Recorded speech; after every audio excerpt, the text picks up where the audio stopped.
somebody else. Hello? What about it?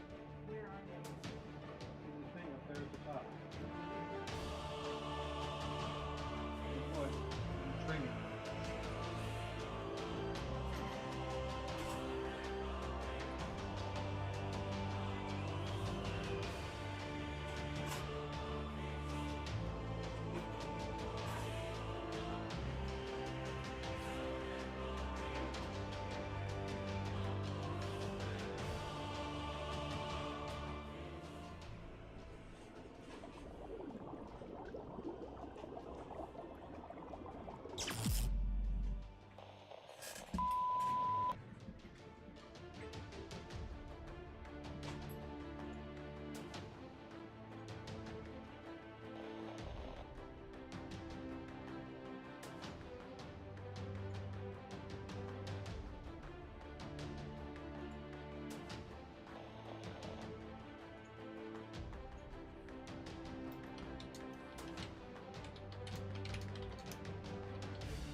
Welcome to the treasure room.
Ten, 9, 8, 7, 6, 5, 4, 3, 2, 1, 0. Prepare for vault door opening.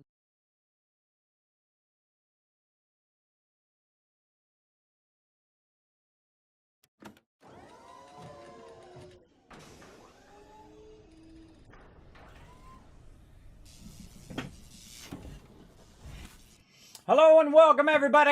Welcome. We are back and we're ready to play some more games. We're going to get into this one right here, Fallout 4. We're doing our mega run. Put a 1 in the chat if you can see and hear me, so I know everybody is good to go. I'm going to go ahead and roll all you peeps in here if it feels like letting me do it today. This is always a work in progress, everybody.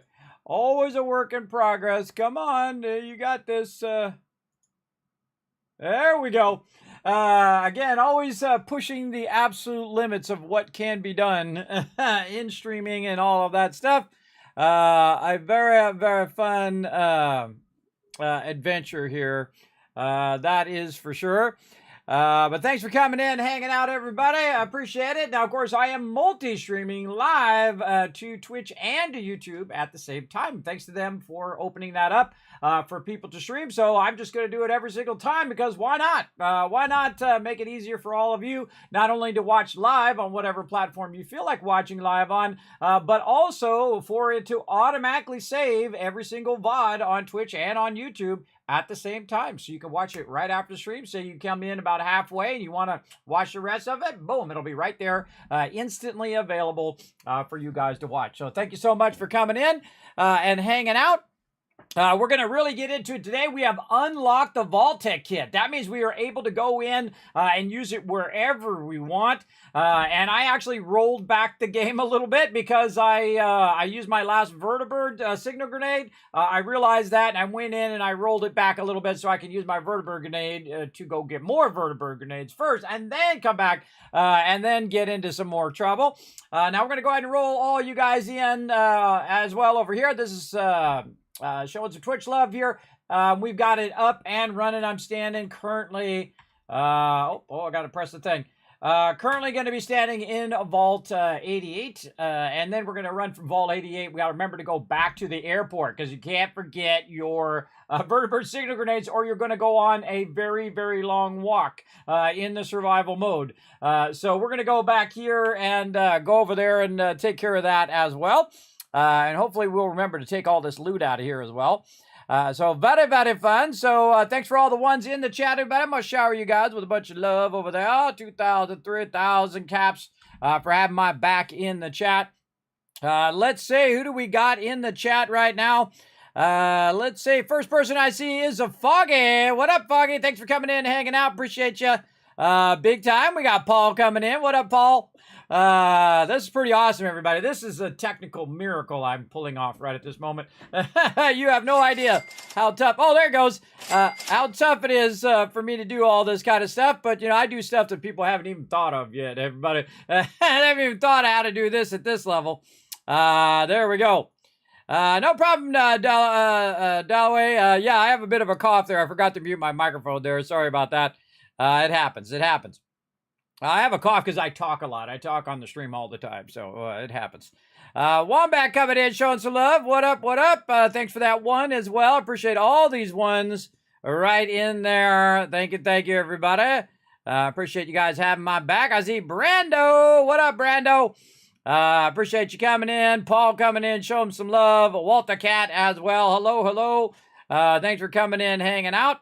I don't know about you guys, but I'm pretty excited about it. I'm pretty excited about getting in there and using our Vault-Tec kit wherever we want, in whichever settlement. And it is time to do some mega building, everybody. That's where we go ahead and really massively build out our settlements to the nth degree. And we have basically conquered the game, everybody. I'm making so many caps every few days in game. So what we're going to do is go in and utilize all those caps that we have built up and utilize all the resources we built up, and we're going to go full mega build mode. We're going to try to build a little bit on each one of the ones that all of you, of course, have supported a little bit each and every day that we do, because we stream on Sundays and Mondays on everywhere. On everywhere now. So very, very cool. So we're going to be doing lots and lots of mega builds. So if there's anything you want to hang around for, everybody, this is it, because this is where we go in and I show you how to master the Vault-Tec kit, which is one of the most confusing and difficult kits to work with because it doesn't just work. You know that famous saying, it just works? No, it don't. It's really frustrating because you try to put it down and it won't go down. You have to backward engineer it to get it to do what you want it to do. Well, I'm going to show you how to do all of that, so less frustration for you. You don't have to spend the 8, 10, 20, 100 hours that I spent trying to figure out how to make it work. You don't need to do that. You can just go in and say, all right, Kismet showed me how to do this. I'm the master of the Vault-Tec kit now. So we're going to go ahead and show you all that stuff as well. Kicking it old school with the best Elder Scroll game with Guild Quest Oblivion. Oh, look at you. Get it going on. Rock that old school. All right, let's just get into it, everybody. I'm ready to play some Fallout 4. Let's go.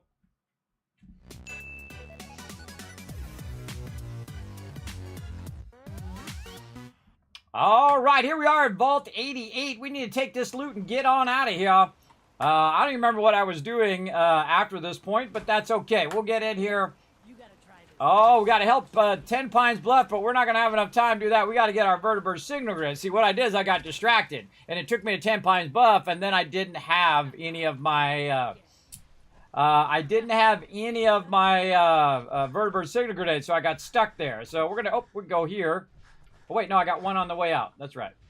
Wow, this machine is really responsive. It's really, really nice, everybody. Very, very nice. Just realize how, because sometimes, you're kind of pushing the mouse around to get it to do what you want it to do. By the way, rocking the awesome wireless Scimitar, brand new wireless Corsair Scimitar mouse, which is, of course, the awesome 12 buttons on the side. I especially like the 5 button. It's got a little tab on there so you don't lose your way. That's a problem with the Razer Naga, is I was losing what button I'm on, but on here they've got a little thing where you can feel it right there, and it is awesome and totally wireless. Watch this.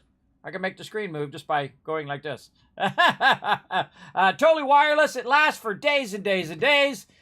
Pretty awesome. Also, see if you notice, no more cord. I got my Lucid headphones charged up finally because I'm just a slacker. It's not their fault. That's my fault. And went out and got my headphones working again with my new setup. So now I got wireless headphones, wireless mouse, ready to play some games, ready to rock it. Big time. My favorite thing about these headphones, by the way, is the volume is right here. So I can turn it up and down right here on the side. They also have a microphone that I could use as well, but I'm not really using the microphone. I'm using my professional microphone. So I just have it disconnected for right now. But it does have a really cool microphone that you use. So if you're playing games and stuff, that works really great. I don't like microphones to be like right here. A lot of people, they stream and they got their microphone right in the front. I'm a loud talker as it is. My microphone is already a bit away from me, just in case. But I don't like to obscure my face and obscure me when I'm playing games and stuff. I just have the microphone out of the shot. You can't see it. It's literally right over here. It's actually, I can move it a little closer. There we go. It's just literally right off the side of the screen, so you guys can't see it. I think it distracts from what you're doing, personally. And people still using those old XLR. Now, XLR microphones are nice, and they're great if you want to do it, but those are like from the 70s, everybody, with the big XLR plugs and all of that ridiculous stuff. No, thank you, everybody. That's ridiculous. You could use a really nice Wave 3 USB microphone, all digital. Really, really nice. That's what I'm using right now. Or you could use a Blue Yeti. I recommend the Wave 3, though, everybody. The Wave 3 is great. I've had 2 Blue Yetis. One of them I gave away to one of my mods for being awesome. And the other one I still use over there for my unboxings and things like that. But the Wave 3 is unbeatable, everybody, I think. In terms of cost, how easy it is, you plug it in. The software works fantastic. And it's my favorite thing, everybody. And I talk about it here in game and then in life in general. Set it and forget it. And great software, great hardware. You set it up and you never think about it again. In fact, I haven't thought about it in months. I just thought about it just now. And that means something great, everybody. If you don't have to think about it all the time, you're not troubleshooting the darn thing all the time. That's awesome. Same thing with my headphones, everybody. I rarely ever think about making my headphones work because they just work. They work well. And that's what's great. Of course, when I forget to charge them, then that's really my fault and not their fault. All right, vertebrate signal grenade. Where we got it? Right there. Okay. We got to make sure we're going to the right place this time. There you go. Blue Yeti Ice somewhere. Yes, Blue Yeti Ice is a pretty great microphone as well. Depends on what level of quality. I say you should, if you're a streamer or a content creator in any way, you really want to focus on your audio first. Audio first, and then focus on your video and all the other effects and alerts and all that other stuff. Your audio is always the hardest thing. Keeping that audio really good, keeping that audio crisp and clean without background noise and all that other stuff that does get in the way, or you're accidentally muted, which I've done 1,000 times, so I just integrated into the stream now. That's just part of the stream, everybody. That's just how it goes. Yeah, just making sure that audio is really, really good. If you get that down, everybody, then video and all that other stuff just falls right into place. Sure does. All right, and away we go. Let's get it going on. Now, you can make sure to show some love to the stream, everybody. All my peeps over there on YouTube, make sure to hit that subscribe button. That's basically like the follow button here in the stream. It does help support the stream. You can hit the like button, go down there, hit that like button. If you're on Twitch, hit the follow button over there. All that stuff does show the stream some love, help support the Kismet Love Train, as well as unlocks the ability to get giveaways and other cool things that I do here on stream. So very, very cool, I think. Very, very cool. So yeah, big time. Let's see. Oh, we got to click the thing. We got to click the thing. I'm sitting here waiting for it to go to the vertibird, but I didn't click it. There we go. All right. Systems go. We're clear for takeoff. So away we go. Now, there's a whole bunch of places that we haven't been to yet. There's a whole bunch of things that we haven't gotten to yet here in this playthrough. Now, if you are new to my stream, everybody, my name is Kismet. They call me the Wasteland Tycoon. I do rule the Wasteland with my massive Tycoon empire. I'm literally making millions of caps, sometimes trillions of caps. That's right, millions, billions, and trillions of caps, and basically an infinite amount that you can generate through purified water. You're going to see me go and do a massive amount of cash here in just a few moments. We got to get some more vertibird signal grenades because I'm playing in the hardest mode, playing the hardest way you can play and still dominating the Wasteland. Now, I'm not using any mods other than the unofficial patch, which fixes the targeting HUD problem that they have. Oh, people shooting at me. Don't make me come back. Don't make me come down there. I will come down there and I will annihilate all of you. What's up, Allied? How you doing? Thanks for coming in, hanging out. We're having some fun. Now, again, if you are new to the stream, my name is Kismet. They call me the Wasteland Tycoon because I do dominate the Wasteland. I've played every Fallout. This particular Fallout here, I've played over 3,000 hours live here on stream. So very, very fun. It's my speciality for all you Fallout 4 fans out there. You know what I'm talking about. You know what I'm talking about. Put a one in the chat if you know who that is. Speciality. We haven't even ran into him in this playthrough yet. We got to get over there. We got to say hi. We got to get our companion done first, though. We got to work a bit on Curie today as well. Big time. Let's get it going. All right, here we go. Rolling up on the airport. Now, the airport is a place in which I store all of my resources. You know why I do that? And that's because there is a complete problem with the Boston airport is that it is completely a useless location, pretty much, because they've got it blocked. They got it blocked where you can't do food and you can't do all this other stuff that you want to do, but you can't do it there. So how to find usefulness of this location? What I did is I found the best use of it is, first, I come in and out of here all the time getting vertibird signal grenades. But the best thing that it does is it can hold all my junk. It can hold all my mods, especially stuff for like building robots and things of that nature. And then, of course, it can hold all of my various foods. So I can come over here and craft food, or I can craft robots and all that stuff. And it makes it very, very useful. So every time I roll up here, I just hit T and it drops all the junk in there. I just pulled all of the resources from Vault 88 and brought them over here. And of course, all of them are connected to each other. So I don't have to worry about being able to use all those resources. They'll be available wherever I am. Now, also, as I roll through here, I'm often overburdened. In fact, I registered the hashtag overburden. Quite often, I am overburdened here on stream. Yes, Jason, thank you very much for redeeming those bombs away at Dance Party. Those are for the weekdays, for Tuesday, Wednesday, Thursdays here on Twitch. You can go in and redeem those channel points, but they don't work other times. So come back on Tuesday, Wednesday, Thursday, and you'll see my little stream avatars down there, and then you can claim and use those.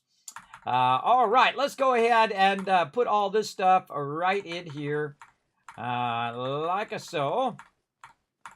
There we go. Legend of Vault 88. So what I'm going to do is just go ahead and offload a lot of these resources that I just got. Oh, man, I forgot to leave those jumpsuits over there. That's okay. That's okay. We can always get more. Now, what I'm going to do... Oh, this stuff we can... We're just going to start putting all the aid stuff, not just a little bit, but all the aid stuff now in here. I'm not even going to look at what it is anymore. Oh, purified water. Why is that not on my bar? That should be on my bar. That is not on the bar. All right, we're gonna do 4. Let's see. We gotta go get our purified water. We've got to favorite it on number 4. There we go. There we go. I use a lot of purified water, and the reason why I use that purified water is to keep my character. Wait there. That's Curie, by the way. As a murder bot. She is epic, everybody. If you make her into a sentry bot when she's in bot mode, oh man, she throws down. In fact, I'm going to modify her and make her even more epic right now. So let's go ahead. Oh, I tried to pick up my power armor, but you can't do that in Fallout 4. It's only Fallout 76. All right. Let's go ahead and do some crafting. We're going to get Curie over here.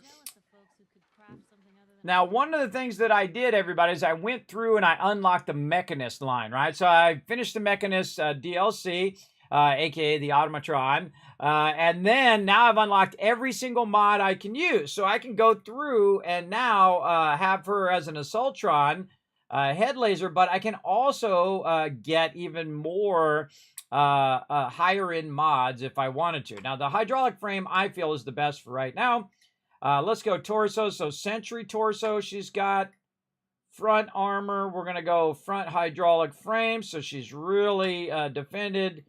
And she's got storage armor, but again, going to go hydraulic frame just so she has a lot. Hydraulic frame. There we go.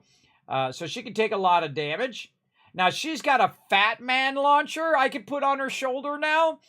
So basically, she can launch mini nukes. So I'm going to put that on her shoulder. And then the right shoulder, I'm going to have her just doing cluster bombs. These cluster bombs are pretty epic. You've probably seen other sentry bots shooting off cluster bombs. Or you can just have her shooting off 2 Fat Mans at the same time if you want. I love to see her shoot them both off at the same time. Now, you got to watch out. She can get you.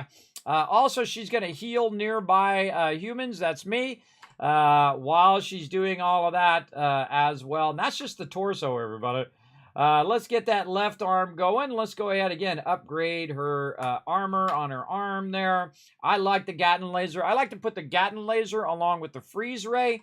That one's good. Or you have a melee weapon and a ranged weapon. In this case, we're going to go right arm, and we're going to actually change it from the cryojet because now we have all this other stuff unlocked down here. This one does exceptional damage, but it sometimes breaks. You can also use the minigun. It's an explosive minigun, which is pretty epic as well, but they're unstable and they have a chance to break. So what I'm going to do is I'm going to go ahead and try to find a melee weapon.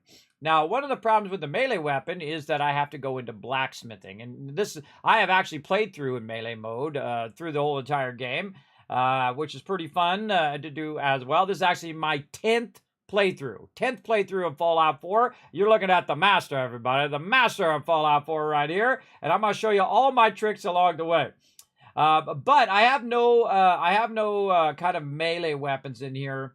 I can't just give her like a right hand or a claw or a baton or something like that.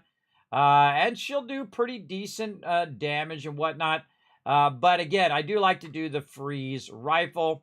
And then, of course, give her the best armor. Now, the thing is, everything that I'm doing here will eventually be useless, and some of you know why.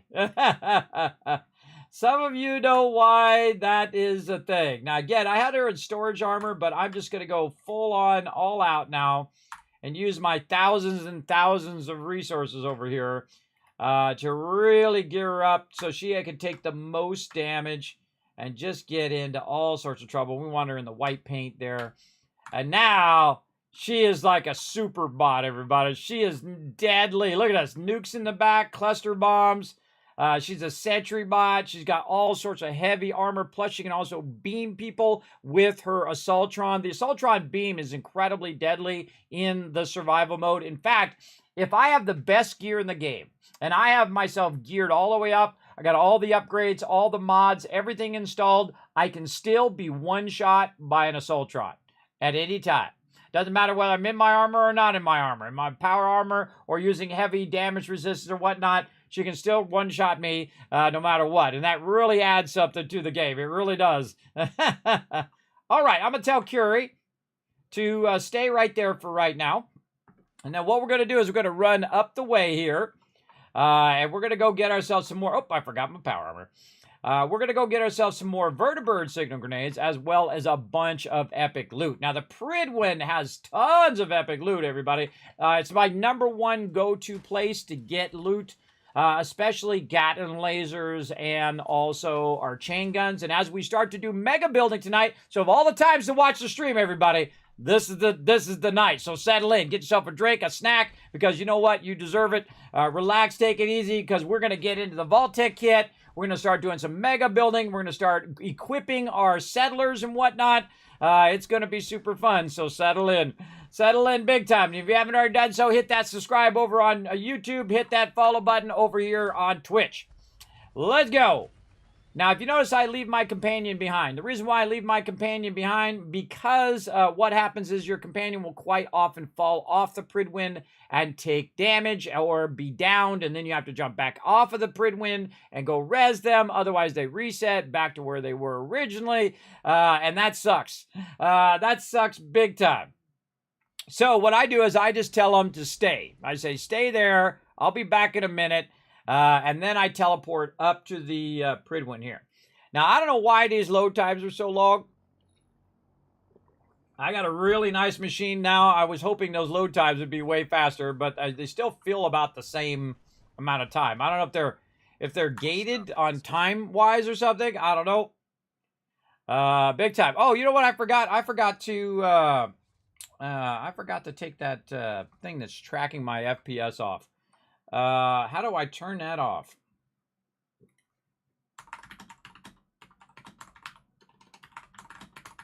I think I'm doing that on Steam. Hold on.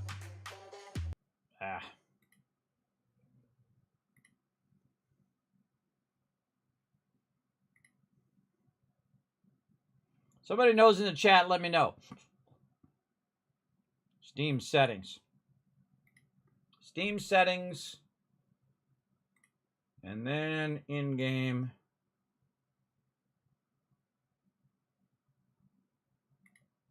Off. See, the funny thing is I don't remember how I turned it off. Aha! There we go. That was right. Okay. Very awesome. Let's do this. Let's go over here. So many buttons to click. Over there, and then back over here, and then bring that back up. There we go. A lot of buttons, everybody. All right, see, I had my little FPS count up there. I have it capped at 60 anyway, but it just runs 60 all the time, so it's pretty awesome.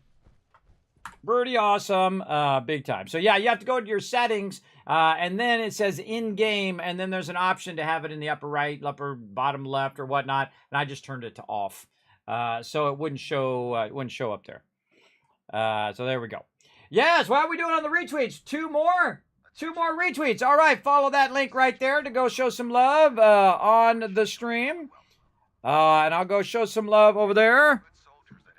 Also.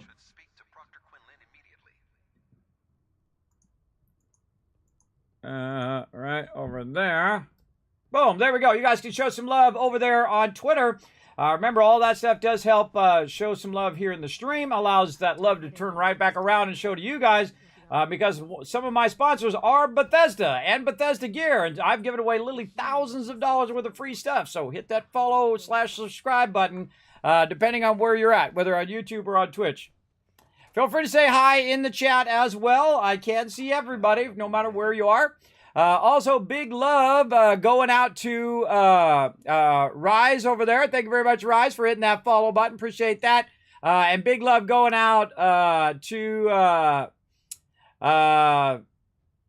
it says your real name. All right, I'm not gonna say your real name. But thank you for the 13 months of sub love. You know who you are. Over there on YouTube. Appreciate that member support over there as well. All right, let's get into it, everybody. Let's do it. I've got something that'll put a smile on your face. There we go. All right, now this guy is my favorite. Why? Boom, buy the Gatling laser, buy the minigun. But the first thing I need to do is see if I need to have some food. Now, the maximum you can get for your purified water is 16. I'm going to about to dazzle you guys. You ready? Now, I leave a little bit of purified water over here, and by a little, I mean about 10,000. Right over here. So we're going to grab around 900 out of there. Now, I've got to make sure my food and water's all the way up because I am in the survival mode. And then when I go over here, I am maximizing my trade rate, right? I've got my caps collector, which allows me to boost my trade rate, and I have max charisma. So the maximum you can get for purified water is 16 each. So that is literally 15,000. Remember, I only took 1,000, and there's like 9,000 in there. I only took 1,000. That's 15,000 caps worth right there. So I can go in and buy whatever the heck I want. So I'm going to buy a Gatling laser. I'm going to buy a minigun. I'm going to buy all these vertebrates signal grenades so I don't have to walk. And then I'm literally going to buy out everything in that category, all of the power armor. I'm going to buy out all of the resources. I'm going to buy out all the mods. I'm going to buy the 308 ammo, which I need. I'm going to get all the fusion cores right over here. We'll take all of those. Thank you very much. And don't really need anything else. And that's it. So I owe him about 9 grand right there, but no worries. We'll just dial it in. This is one of my favorite things in any game. I do the same thing in Starfield, everybody. I made a million credits by level 14 in Starfield, which is awesome. In the very hard mode, I might point out. Yes, so we've already made 1 million, and we're going to make millions more right over here.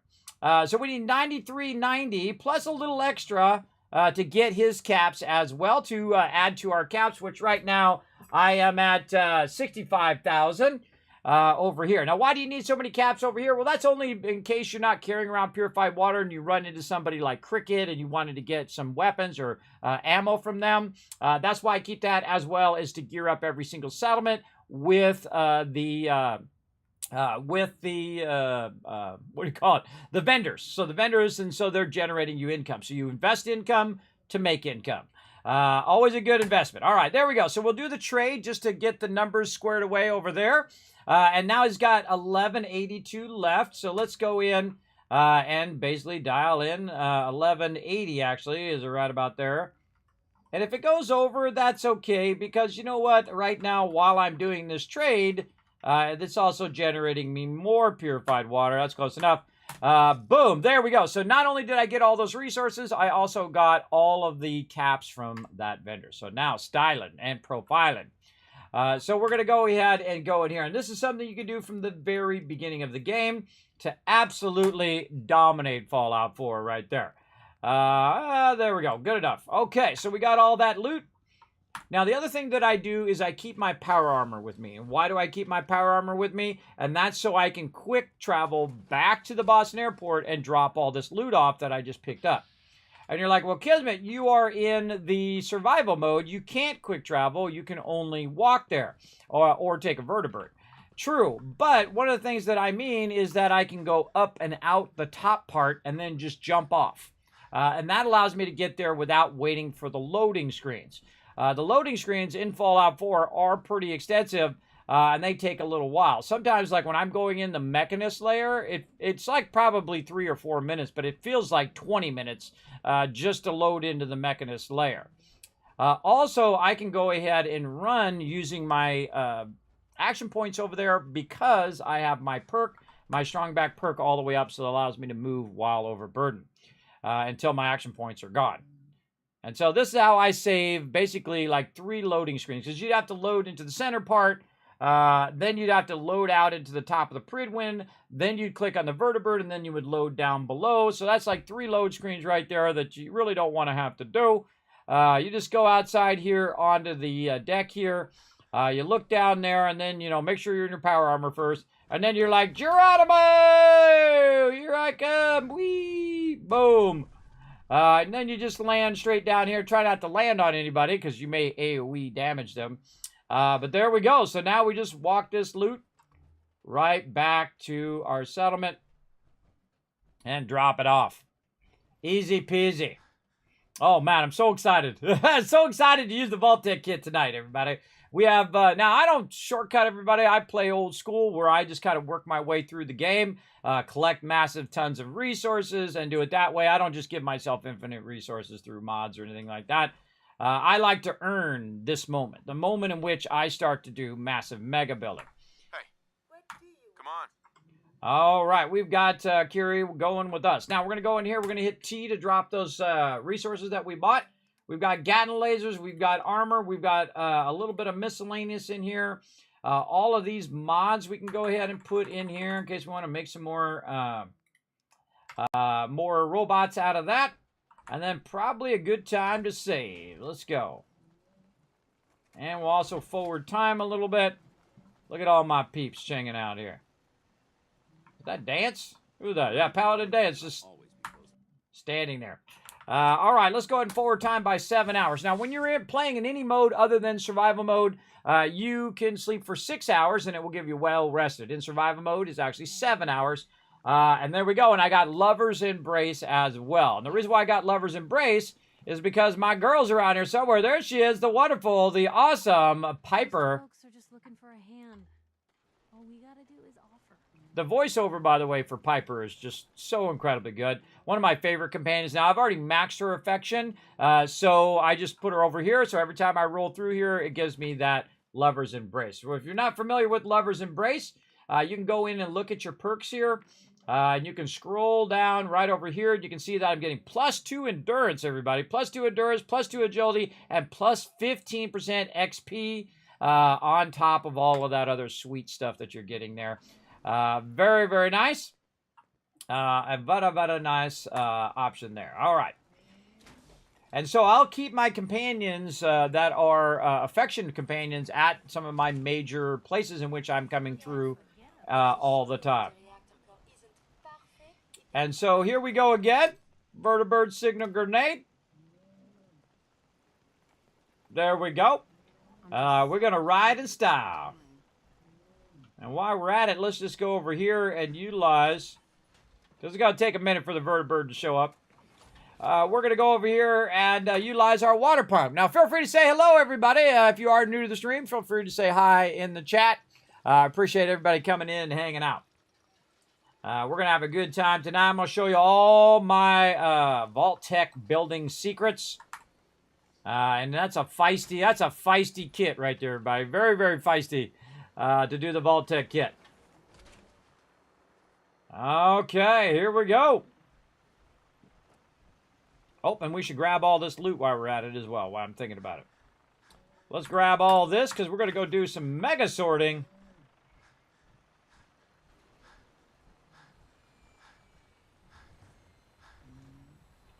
All right. Now, one of the great things also about the vertibird is that you can travel while overburdened. You can travel wherever you want to go. As long as there's a landing spot nearby, you will find some locations where it says, sorry, you can't go there because the vertibird can't land there. But usually there's a spot nearby where you can just land there and then walk over. I use the Swan's Pond often for just about everything around in that area. I just land at the Swan's Pond and then move over. One of the things about the Swans area, though, is that there's a lot of mobs coming in and out of there. There's a lot of random events that happen. So be ready whenever you land there. And one of these times we'll come back, go to Norhagen there, and get some more purified water as well. But we're going to head out here and see how our primary base is doing. Now, Spectacle Island usually becomes my primary base. And the reason why is because it is the largest place in the default or the vanilla version of the game in the entire wasteland. And not only here, but also Far Harbor and all the other DLCs. It is the single greatest place and largest location that you can build. Right now, I am producing around 4,000 purified water. Yeah, right here at this one location. And this is going to be the first one that we start to mega build, where we go in, we use our Vault-Tec kit, and we're going to revamp a bit of our base here. Meanwhile, while we're figuring all that stuff out, we're going to have it also go in and sort all of our stuff for us while we're working. And you can see all that purified water up there on the top side. I can zoom in there. There it all is, running along that outside edge. And we're going to come in here and land right over here. Now, I have actually made a landing pad for your vertibirds. And 60% of the time, it works every time. You can't actually make your vertibirds land on your things. It just takes a bit of work. I will show you how to do that in this playthrough as well. But the main thing that we want to utilize, and that's why I have my base over here, is the workbench. The workbench, what I'm doing is I'm pulling the stuff out of the workbench. The way I'm doing that is using the Construction Workshop DLC, which is this vacuum hopper. The vacuum hopper is pointing at the top part of the bench, and is pulling the stuff out that's inside the bench. So if I go in here and I say, you know what, put this Gatling laser and all this other stuff, let's say this, all these other things. Now, I wouldn't put the Gatling laser in there because the Gatling laser is pretty big. Same thing about the minigun. Things that are exceptionally large, like super mutant armor and things like that, I would not put that in your workbench, because when it does pull it out of there, it's just going to get stuck. Also, things that are special items like my Vault 88 outfit and things like that, I will just keep those on me and just manually sort those. But everything else here, it's going to go ahead and do the job for me and just sort all of that stuff. Big time. Same thing with all this buff out and all that other stuff that I had in there. Miscellaneous, I'm going to take care of that.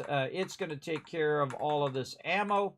All these extra fusion cores, it'll take care of those. I can cut these fusion cores out. You only need like 4 or 5 fusion cores at any given time, I find. Unless you're doing a lot of battling with like laser weapons, like Gatling laser, things like that. You don't have to worry about it. But here it is, the gigantic and awesome Mega Sorter. Now, another thing that I can do just to speed this along is to go in, first get my bottle caps out, just take out all the junk. Now, all the junk here, what you're going to do is basically take this, and I drop this off over at the Boston airport, so I don't have to deal with it.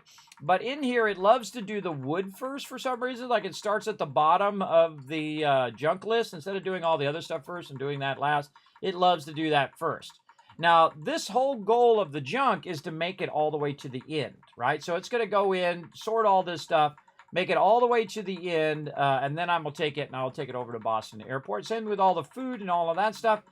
It will sort all of that stuff for me automatically. And actually, I can stop sorting the food now, the raw food anyway. I can just have that go all the way to the end, now that I think about it, because I'm taking that over there as well.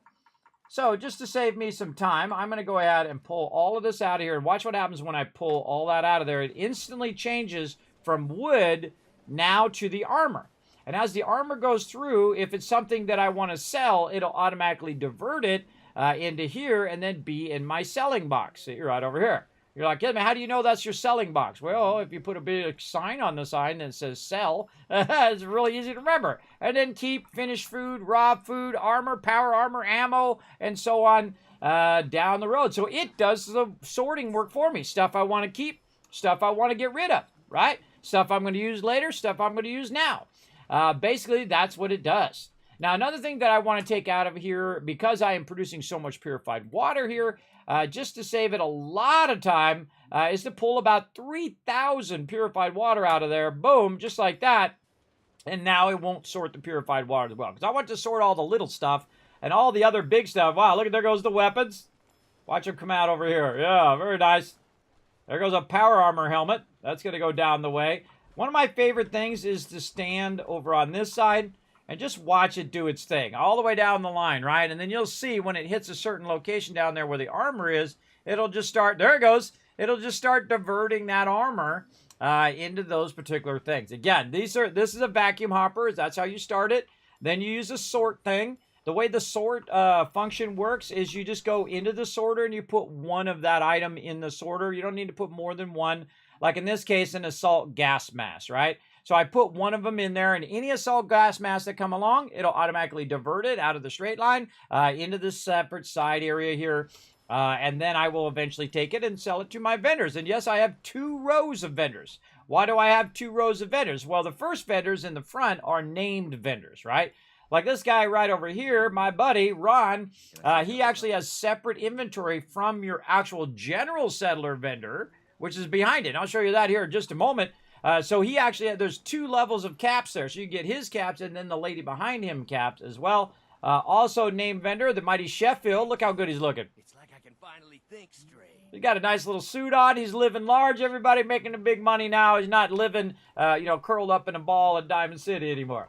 Also, this lady, Annie, she's working as my specialty clothing vendor. Now, some of these still share with the regular settler, and some of them are unique. And if you put them in the right vendor, you will actually get an additional bunch of caps that you can get from them. So pretty awesome. Pretty awesome for sure. Whoa, my microphone just kicked in. There we go. All right. So we're going to go ahead and pop on out of there. There we go. Okay, so we're going to leave our power armor. Now, I'd never leave my actual fusion core in my power armor because that's just asking for trouble. I've had Trash Can Carla jump into my power armor before. That's not cool, Trash Can Carla. Not cool. All right, I've got a bunch of miscellaneous stuff. I don't even look at this stuff anymore. I just throw it in there and just deal with it later. And then also, I've got a legendary I want to put in here. Where'd that legendary go? Right there. You can see I've got, because I'm playing in the survival mode, you see you get a lot of legendaries in the survival mode. Other fusion cores I can give my random settlers and whatnot. Look at them all of different levels. God, oh God, I'm still scrolling, by the way. Yeah, that's a lot. And so I just throw all my legendaries in there to either use them for myself or for my peeps later on. Now, I've also been backlogging, I don't know, a couple. Right now, I've got about 15 miniguns, and who knows, about another 15 Gatling lasers that I've been saving to utilize with my settlers. And we're going to use these today, everybody. We're going to use these today. We're going to get to it. So now that we've got that all squared away, we definitely want to save. Now, the only way I can save, and this is why you start looking for beds around the wasteland, that is for sure when you are playing in the survival mode. Oh, I didn't help defend 10 Pines. Oh, it's my bad. They got damaged. But that's okay. We're going to go over there and rebuild that all anyway. So one of the things that I do like to do is make sure that I know where the different beds are and where they're located as I go along. Let's also put down this massive amount of purified water. Now, the thing about purified water is that you don't want to leave it, and the same thing with your food and all that stuff, you don't want to leave it in the workbench. If you leave it in the workbench, it will stop producing that thing. The same thing with your settlers. If you don't assign them to something, after a while, it will stop recruiting settlers. So you need to assign them to something, and then it will recruit more, and you assign those, and so on and so forth, to keep all of that stuff going. Leave it to Kismet to dominate the automatron for everything industrial. You know it. There's actually a really great mod that we're going to use later on at the end of this playthrough called Manufacturing Extended. Highly recommended, everybody. Incredibly great mod. We're also going to take off the limits of building so we can build an infinite amount. But we're going to work within the parameters of the vanilla first, and then once we get to the very end, then we'll go crazy, even beyond what kind of craziness I'm already going to do. All right, so what we need is we need the Vault-Tec kit to replace the concrete kit that we're using right now. So we're going to get into it right now. Let's get to it. Now, the first thing we would want to do is take the Vault-Tec kit and connect it to what we currently have and just use the same level that we already have, because we know this level works with the thing, whatever that's called. The workbench, I hate it when it goes right out of my head, everybody. So it works with the workbench, and we can pull it out of the workbench, and then we can sort it like we're doing now. Now, sometimes things like this happen. Look at this. Look at all these jumpsuits just sitting here at the end. Look at this mess. So instead of it actually sorting it properly, it basically went in and dropped it all on the ground. This does happen quite often. But that's okay. I'm just going to go in and manually take care of these and put those into there. And there we go. You want to watch for that from time to time. You're going to see that happen quite often. Like right here, we've got a Mr. Handy's blade. You can also just take it and put it on the conveyor. And then it should take care of it. But sometimes it'll just end up right back there. See, like that. So then you just go either pick it up in your inventory, or I'll just manually do it. I'll just put it here. And then we'll just go into that storage over there and be just fine. So keep watching for those. Now, using the Vault-Tec kit, let's get into it. The first thing you want to be able to do is bridge between the two different kits. And I'm going to mute everything. Oh, and I got to tell Curie to stop following me. Curie, get over here. She's going to be in my way. I'm going to run down here so she tries to catch up to me. There she is. All right, first thing I'm going to do is tell her to stay over there. I'm also going to mute the sound so that it is not overwhelming what I'm talking about. Okay, let's get back. Stand up. Get over here. Also, I got to put all this stuff at the end, too. Oh, there's always something to be done because I can see I'm overburdened over there. Let me run all the way to the end here and put all of this, all of these goodies that I have in here. Now, see, I wish in containers you had the ability just to say store all. This is something they need in Starfield as well. Store all of that type. Like, they have it for resources, but they don't have it for miscellaneous. And they should have it for miscellaneous. And here in Fallout 4, you should have the ability to say store all junk. Just in a regular conveyor storage, not just in the workbench. Because you can do it in the workbench, but why not just do it in a regular storage? I don't understand that. I don't know why. I hope they fix that in the future updates. I know you can get mods for it, but why should I have to do mods for it? I think it should be a default function for everyone and not have to go through the extra, hoops of putting your mods in there.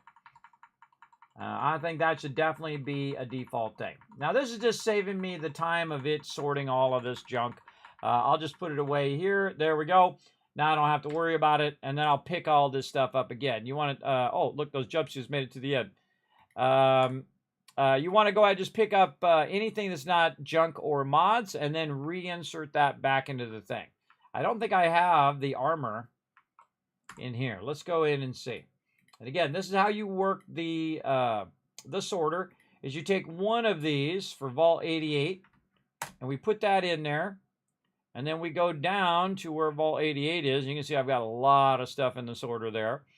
Vault 88, jumpsuit new. And so anytime it runs into that, it should sort it. So let's try it again. We'll put it back in here. And again, you want to just do this, like test it from time to time as well.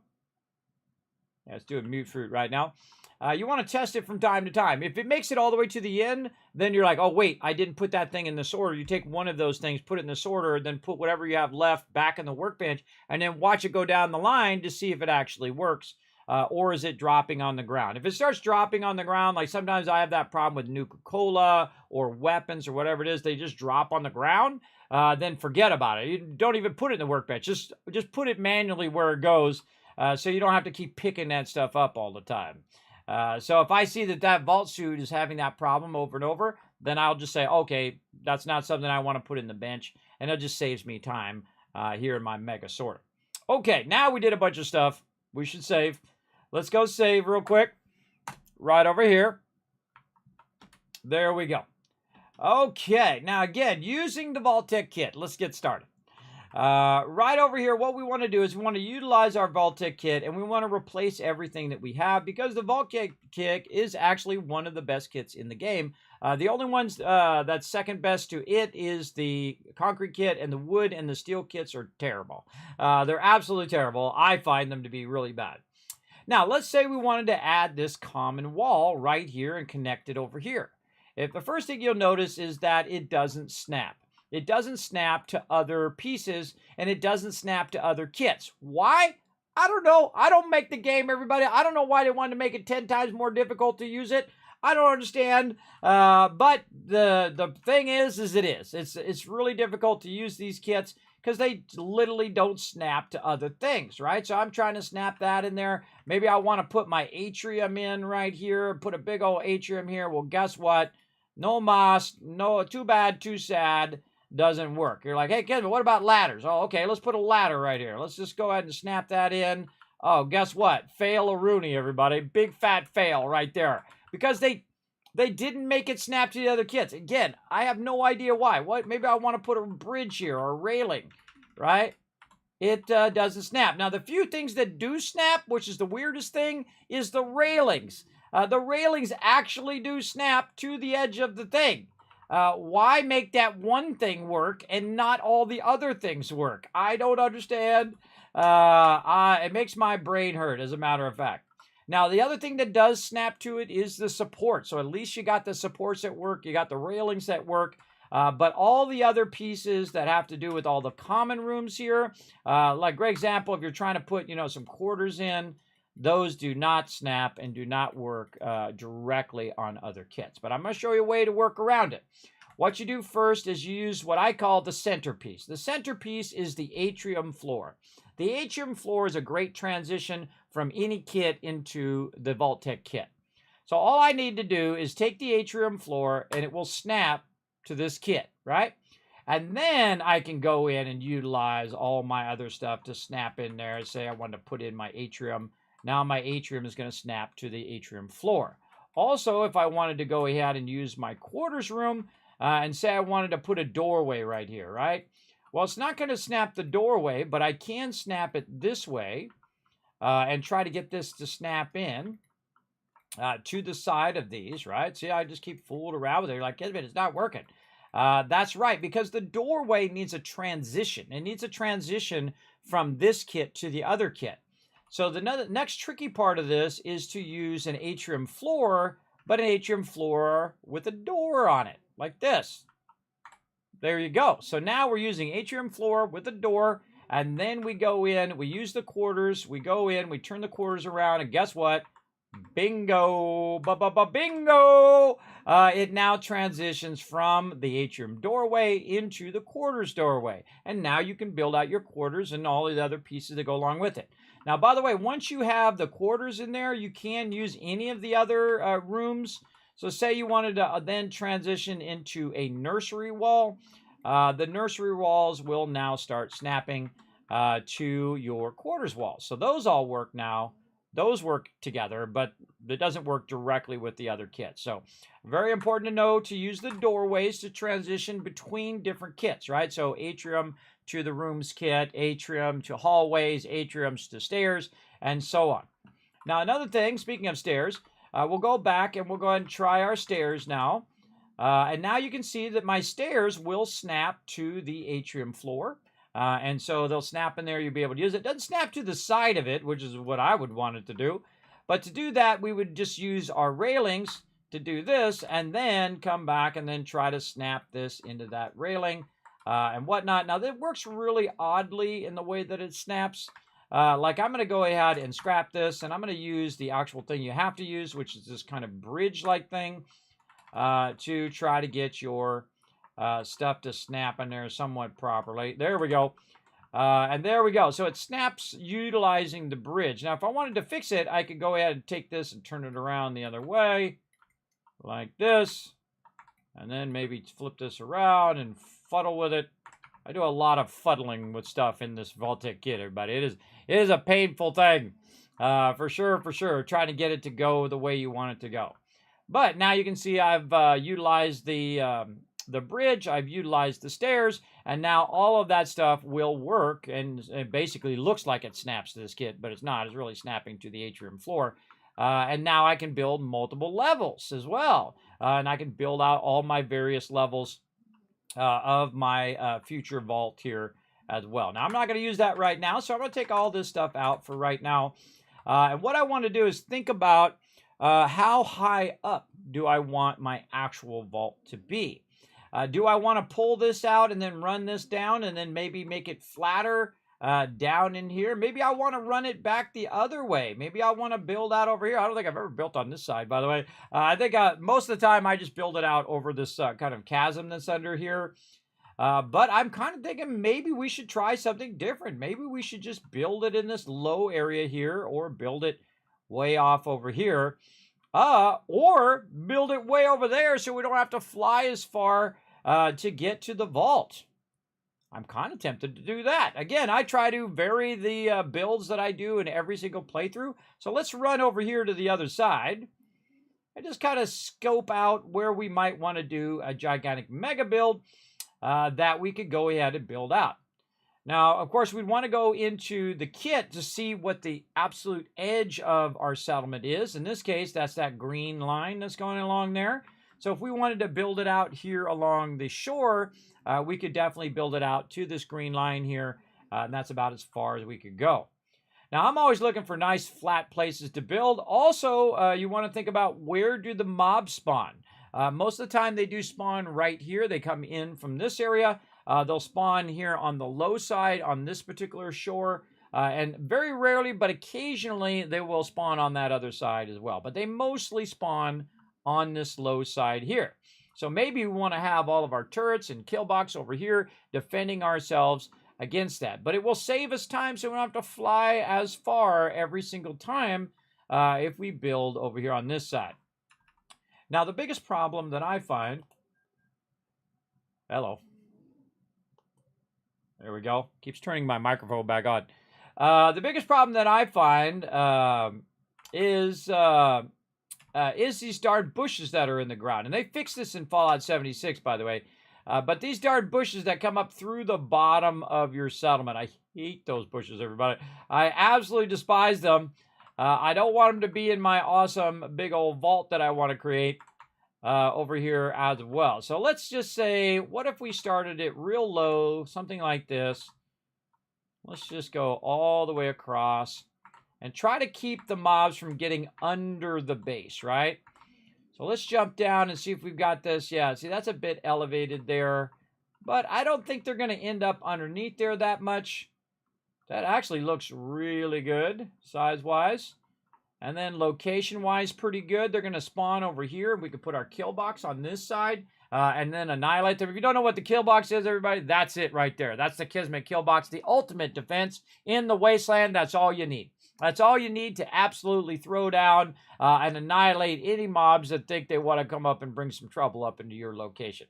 You can absolutely annihilate them. It doesn't matter. There could be a giant league of death claws coming in. They all gonna die. That is for sure. Okay, maybe we want to bring this down just a little bit, though. So we're going to go ahead and grab this one and store that one and this one in the workbench.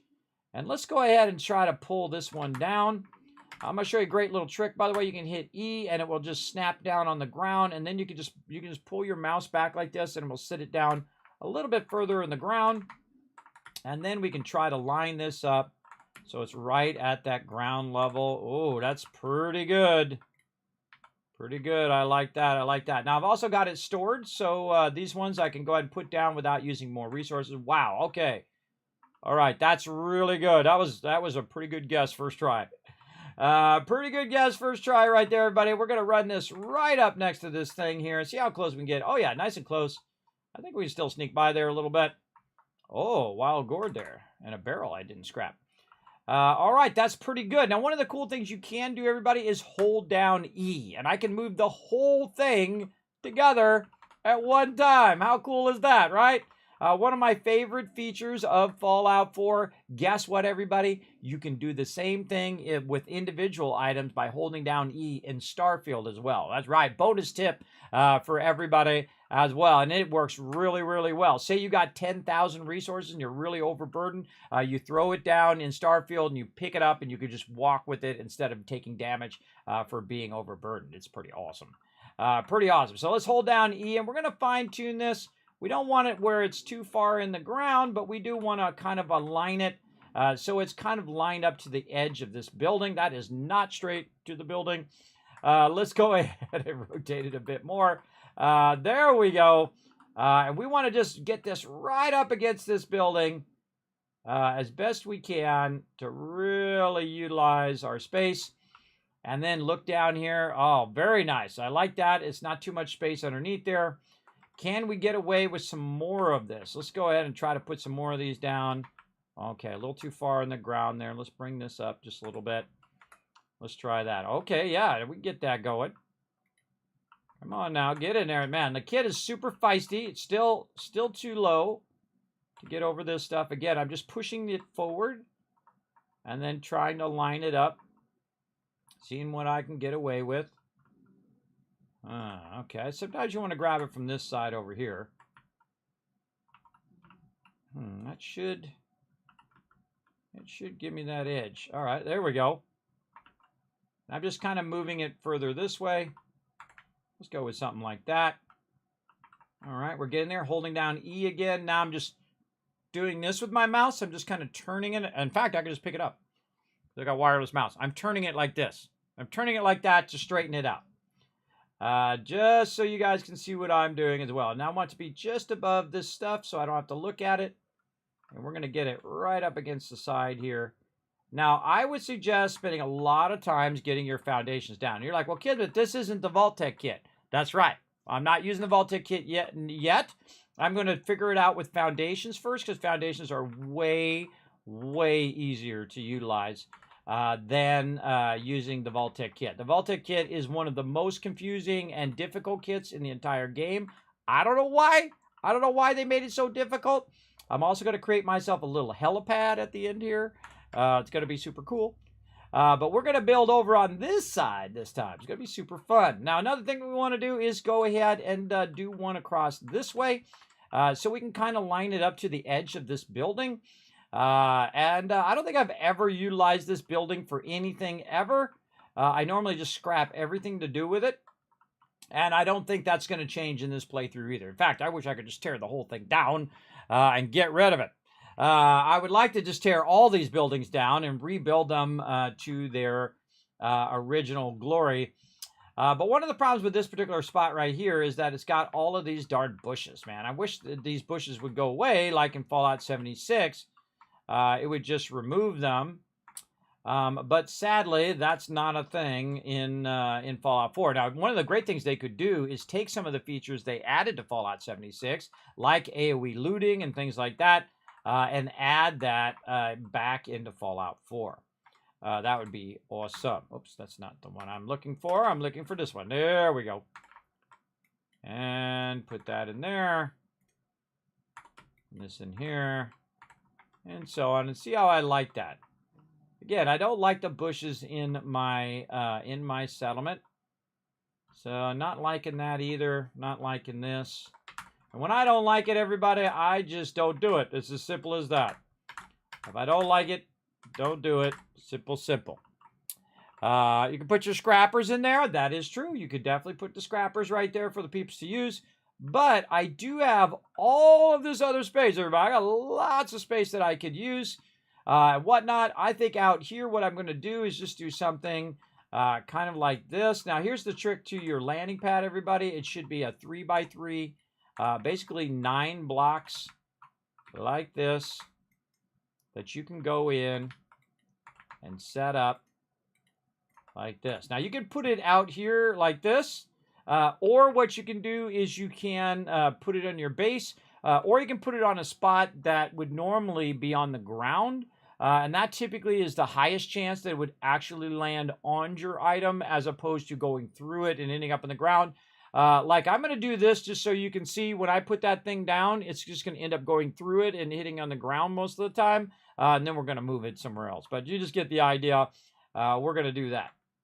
Now I would go back over here and I would go ahead and say, okay, right here, you know, I can stand a little bit of that. But, you know, this stuff out here, I think if we do this way, I mean, how big of a base do we really need? Probably not that big. But I'm just kind of, as you can see, I'm doing like a puzzle. So I'm doing like the edge of that puzzle first to get the general idea of the size and length that I want. And then I will start to use the Vault-Tec kit. And eventually I'll come back and actually scrap all these other items. And you can see I'm just trying to go as far as I can before I start to cut into the ground. Wow, that actually is really well lined. Wow, okay. That's really good because look at that, everybody. Really good. On that edging, really good on the squaring out. Just all around lucky on that one. Now, one of the things that does happen all the time in this game as well, I don't know why it is, but it just absolutely loves to make it dark time whenever I'm working on stuff. I mean, this is pretty easy to see. But one of the things I do here on my stream, everybody, is that I do go in and forward time a lot. So you guys don't have to watch me build in the dark, because building in the dark sucks. So what we're going to do is go ahead and forward time here. And hopefully it's not a rainy day. There we go. Now it's a beautiful day. And you guys can see what the heck I'm doing. It always starts to rain, radiation, all sorts of things happen whenever I'm building. But there you go. Now you get the general idea of where I'm building and how I built that out. And how I align that really nicely. Now it's just a little bit off. I can see it's just a little like that. And we can try to adjust it, but it's not going to be that big a deal other than if we try to put walls in there. Walls will be a problem later on. And so what we want to do is now transition and take this out and start to make our Vault-Tec kit. You can also start with the Vault-Tec kit as well, but I find that when you're moving it around and trying to center it and stuff, it works a bit better with the concrete kit. So let's go ahead and go back to our Vault-Tec kit here, and we're going to go to our atrium foundations here. And we're going to go ahead and start with that. Then we'll take this out, and then these will all start snapping to each other like this. Now, the problem with the atrium kit, again, is the fact that it's going to have this openness on the bottom, right? So you're going to want to watch out for that. Now, we can use our supports, but they'll just get all wrapped up in those supports, and then you'll get stuck in the supports and so on and so forth. I don't do supports until the very end when I really know that that's what I want. Then I start doing supports because a lot of times you'll be adding and taking them away, adding and taking them away. It just takes so much, 10 times longer to do that. Same thing in Satisfactory and other games, building games like that. If it's what I call a free-floating game, then just free float build it and then go and add your support so it looks legit. As opposed to games like 7 Days to Die where you have to actually have the supports or it will fall down because it actually has building physics in it. So watch out for that. But Fallout 4 does not. You can just have stuff floating in the middle of the air if you want. I don't like it, but when I'm building just for the sake of speed, I don't do it. Now, another thing that this doesn't have, by the way, is it doesn't have this style of piece. Where it has a concrete foundation like that. Like you can start with your wide walls and things of that nature and your domestic things, but there's really no equivalent other than your supports here that acts as that kind of underpiece like that. You've got railing and whatnot. Yes, I love some spaghetti there, Guardian. There you go. Or your crazy moo-moos. Exactly. My crazy moo-moo is going to get all stuck up in there. There we go.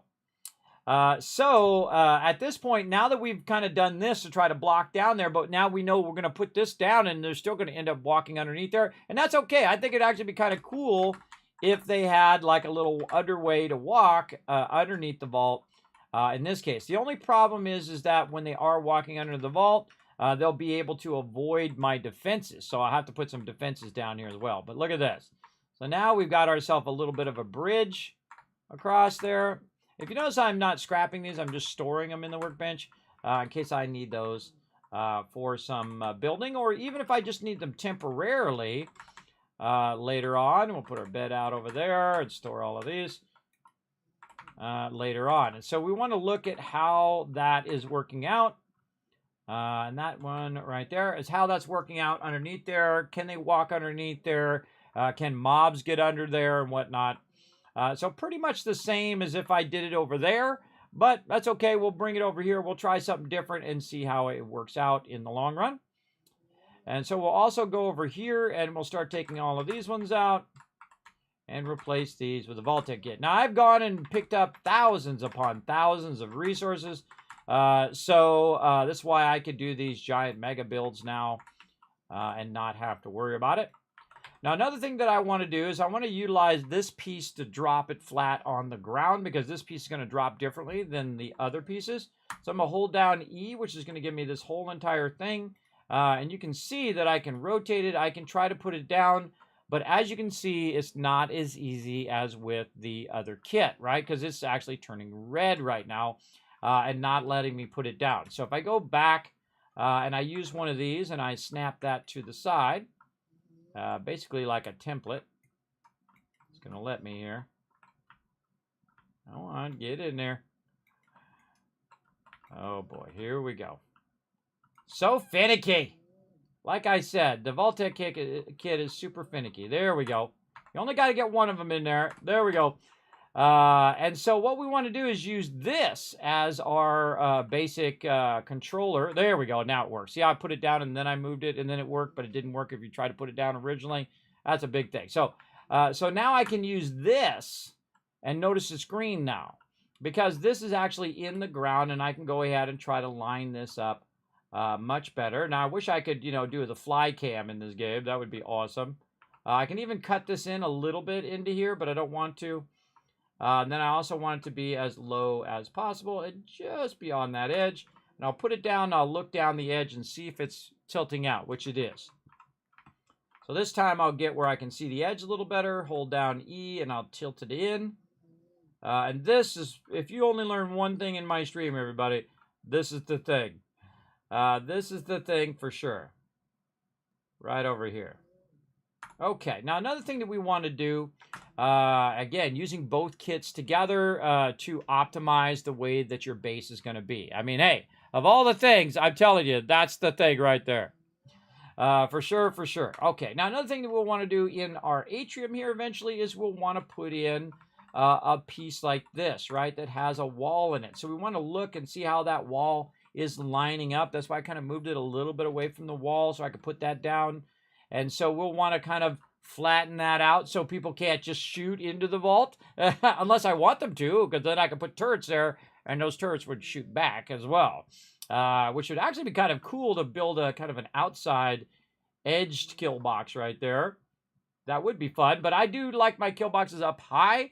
And the reason why they call it the kill box, everybody, if you're standing down here, there's a bunch of turrets shooting from a bunch of different sides, you're in the kill box. And so a great way to just absolutely dominate anybody who comes rolling up at your camp is to get them in a bad tactical position. They have no cover. They have no way of hiding behind something. And then you just let loose your Kismet kill box. Like up on the top of that hill right there is perfect because it can shoot in 360 degrees and it can just rain fire. We're also going to build special Kismet kill boxes using the Vault-Tec kit now as well. So we're going to get into all of that fun tonight. So settle in. Settle in. Now I'm going to go ahead and use this over here like so. Now, another thing that I want to do is I want to go ahead and also put in my giant atrium, right? Because we want to have ourselves a cool looking vault over here. And we want to have our atrium, which is going to go up overhead. Actually, we want this one up overhead. Now, again, notice that atrium is not snapping to that piece there. So we can take this piece out. Let's just go ahead and stick it over there for a minute. And then now, though, since we have our atrium floors, we can perfectly just line that up to the edge there. Isn't that nice, everybody? It's so wonderful. So wonderful when you've mastered those techniques of utilizing the Vault-Tec kit. So let's see some GGs in the chat for that one, everybody. Let's see some GGs.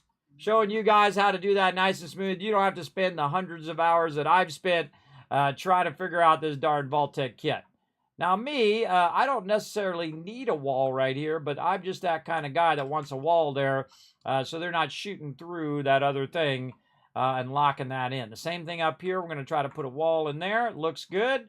And then above this wall here, we'll want to go ahead and also put in the top of our atrium up here like that. And then we'd want to put another wall up here as well to kind of snap that in like that. And look at that. Now we got our thing. And we're clipping a little bit on the top there, but it is pretty straight and looks pretty good to me. And I've kind of moved it out just a little bit from the wall so that it doesn't block my ability to progress my thing. Now you can also go back in, put your thing in there and pick it up and readjust it. But the thing that I want to do is go ahead and start adding this wall in here because we're going to try to basically block all this area. And we're going to build it out toward the wall, or toward the water over here. Going to move all these over, just hitting E and then picking them up and moving them. Pretty easy to do. Just like this. Now, if you notice, everybody, if you look up at the size up there right now, we're only halfway. And we built all of that, and then we're building all of this, and we're only halfway through our building process. And that's why Spectacle Island is so awesome. Now, look at this, everybody. Look at how this particular part allows us to just keep going and keep going and keep going. Look at this. Now, that is a great spot for a giant vault right over there. We're going to build a pretty big boy, but we still want to build out a bunch of purified water as well. But we want to replace what we got going over there with what we're going to build over here, right? So we're going to build out a big old vault. We're going to have an area for them to sleep. We're going to have area for us to sort all the resources and do all of that stuff. Yeah, there's those GGs. Appreciate those GGs in the chat. Feel free to say hi in the chat as well. Kismet, do you get the bug in the Vault-Tec DLC when you equip Pip-Boys on settlers and the Pip-Boy disappears? I haven't seen that lately, Edgar, but I have seen that before in the past. I absolutely have. Great question, by the way. Let me pull that question up for everybody to see. Right over here. Let me grab it. Right here. So great question right here, everybody. It says, do you get the bug in the Vault-Tec DLC when you equip Pip-Boys on settlers and the Pip-Boy disappears? I have seen it before.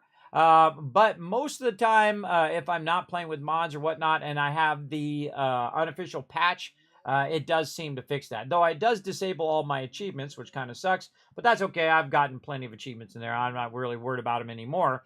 But I would definitely have the unofficial patch. If you don't care about achievements, get that unofficial patch in there, and that might be what's solving that problem. I do it for the targeting HUD, because I love the targeting HUD, and they never went back and fixed it.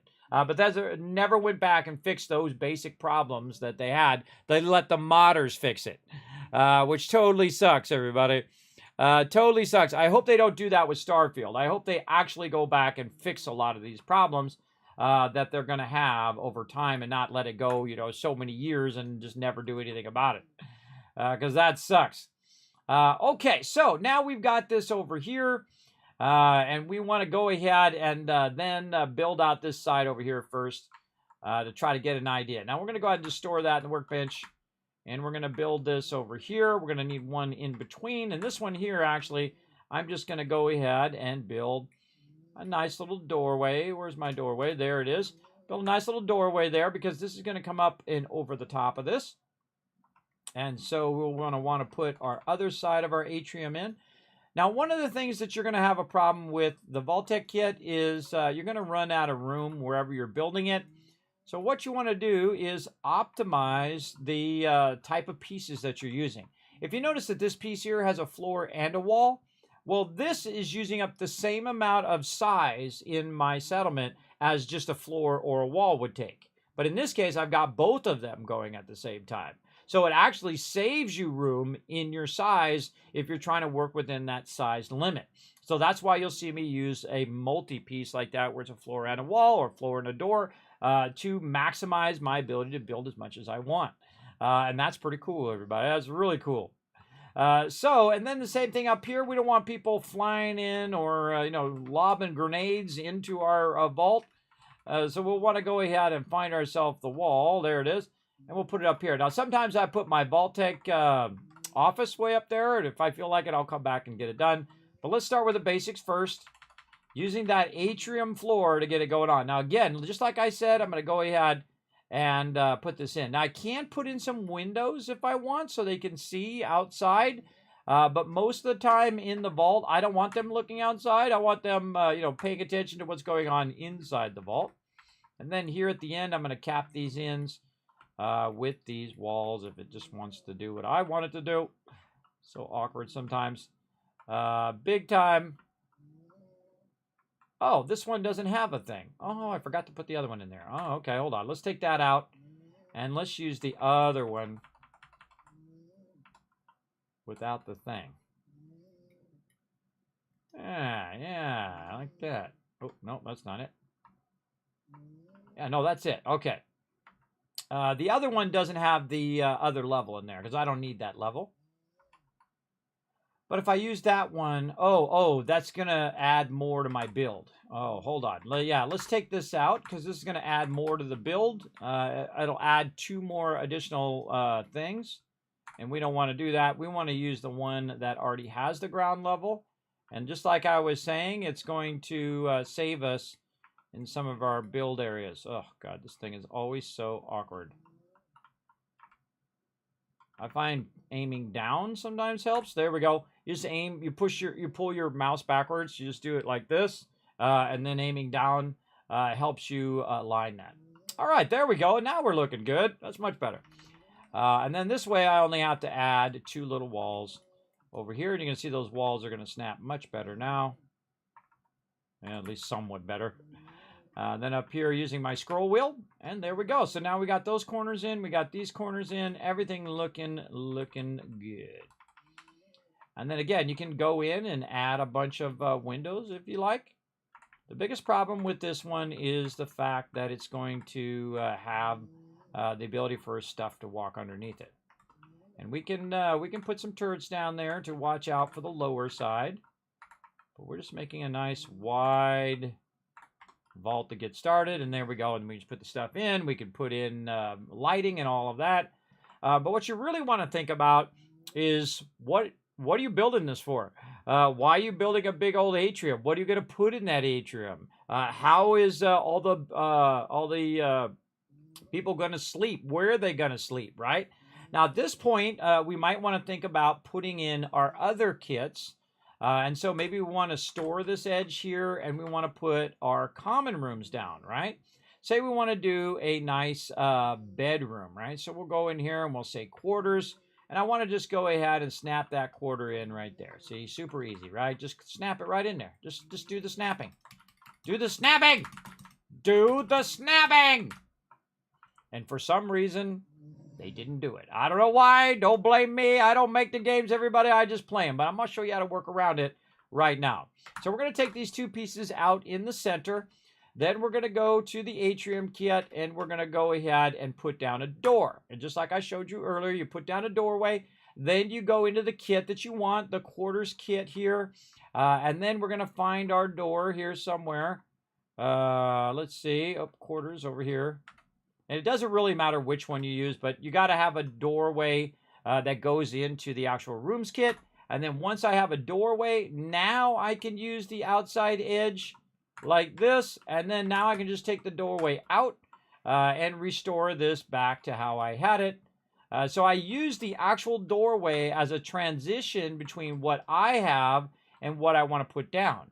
Now the cool thing is once you put that down, then I can just snap more quarters to the side of that. It's not snapping to this or to that or to that or anything else. It's snapping to the other one that we put down. So this one is snapping to this one and nothing else. And so now we can put down a little bit of a quarters thing there, right? Just to give it a little bit of style. And then say over here we can put our quarters in. There we go. And now we're getting that to look a little bit nicer over there. And then we can take out, say, these down here. And we can put down our quarters like this. Now, if you notice that this also has a roof when you put it down, it'll have the top roof here. So basically you're just making like a little room for them to stay in. Now what I would do is actually not put those down. I would go in and I would just kind of section this off. So they have a nice little quarters area that they can go into. And that's going to have all of our bedding over here. Now another thing you might want to think about is, wait a minute, they're going to attack from this side. So maybe I don't want my quarters in the side in which they normally attack. Maybe you want to put that on the other side, right? Maybe you want to put that over here. Well, a great trick also is to utilize these rooms that I just stored. Notice I've got 4 of them there. And to have those snap their way across. So I can take this out, put this in here, and I can basically do what I call walking. I can walk this to the other side, and then now snap that over there. See, so I can use that to move it across, because it's not going to snap to all this other stuff. It only snaps to itself, and doorways butt up to each other, and they snap doorway to doorway. Right? Keep that in mind. That's really going to help you a lot when this gets super crazy frustrating, and it's not doing what you want it to do.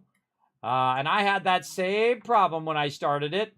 When I started using the Vault-Tec kit, and I'm like, why does it work that way? There's no reason for it to work so horribly like that. Now, I wish they'd come back and fixed it over time, and there are mods that will actually fix that, by the way, so that it works better with other kits.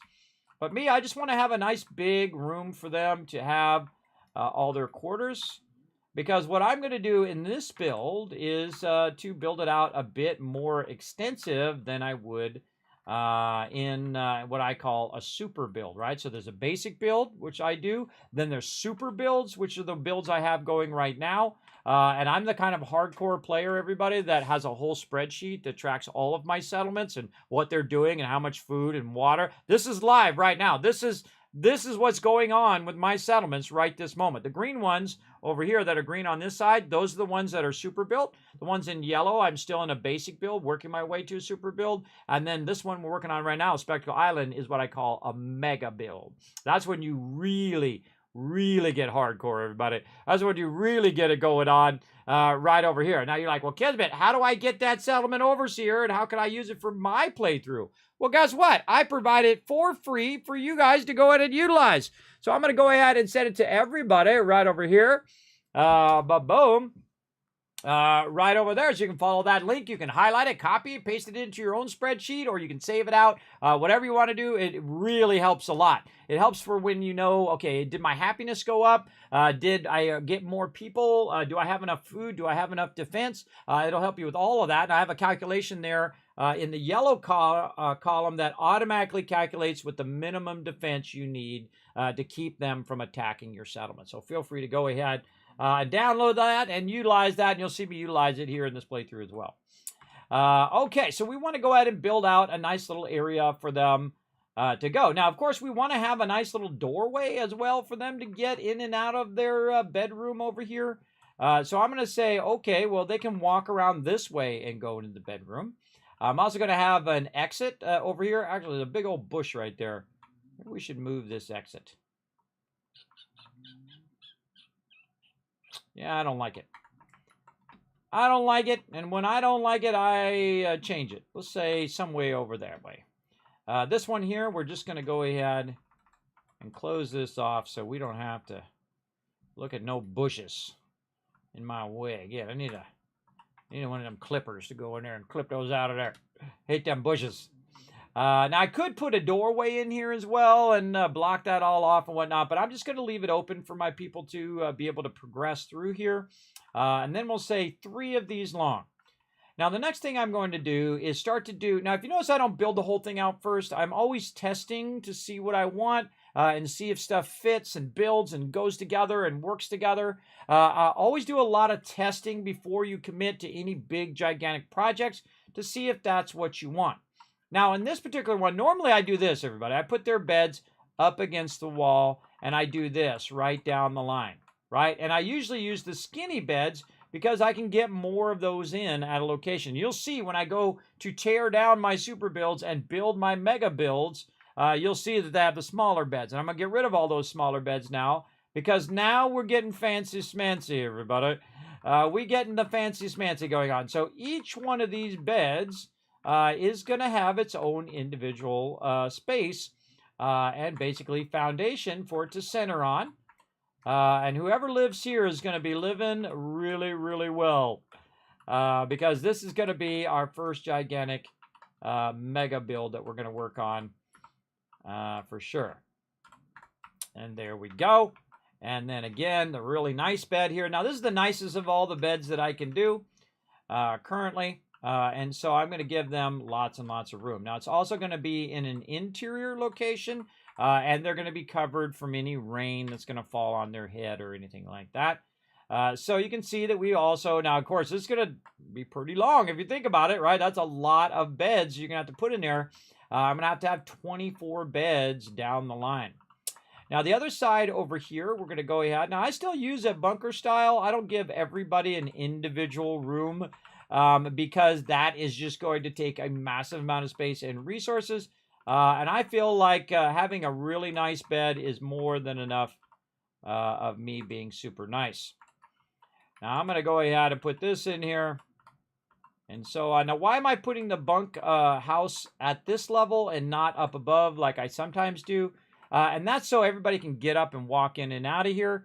Because outside here is going to be their area that they hang out, like a living area where I have the bar. I have a bunch of chairs and areas for them just to relax after work and hang out. All right, so we're going to have that in there. Now, right now we have 1, 2, 3, 4. This is going to be a total of 8 right here. Now, if you look up there, I can see I have 23 beds already somewhere at this location. And most of those beds are right over there. So what I want to do is go ahead and take some of those beds from over there and move them over here instead of wasting more resources and then ending up destroying some of those beds anyway. So let's go ahead and run my little booty way over here to this side. This is something I miss in Fallout 76, by the way. The ability to just use your scroll wheel to zoom in and out. First and third person. Oh, look at this. Making a mess. Keep doing that purified water. Wow, made more purified water while I was over there. Yes, 2,000 more. Let's put that with our other 3,000 purified water. Again, take it out of there, everybody. Take it out of there so it just keeps... That's 5,000 purified water. Hey, Siri, what's 5,000 times 16? Hey, Siri. What's 5,000 times 16? 5,000 times 16 is 80,000. That's 80,000 caps sitting right there in that thing. 80,000 caps right there, everybody. I'm going to show you how to do all of that simply by doing tons and tons of purified water right over here. Look at this. Ooh, mama. That's a lot. And this is actually going to be my most profitable location of all of my locations because it can do massive sums of purified water. All right. And so, again, we'll store all of these, not scrap them. Store them all in the workbench.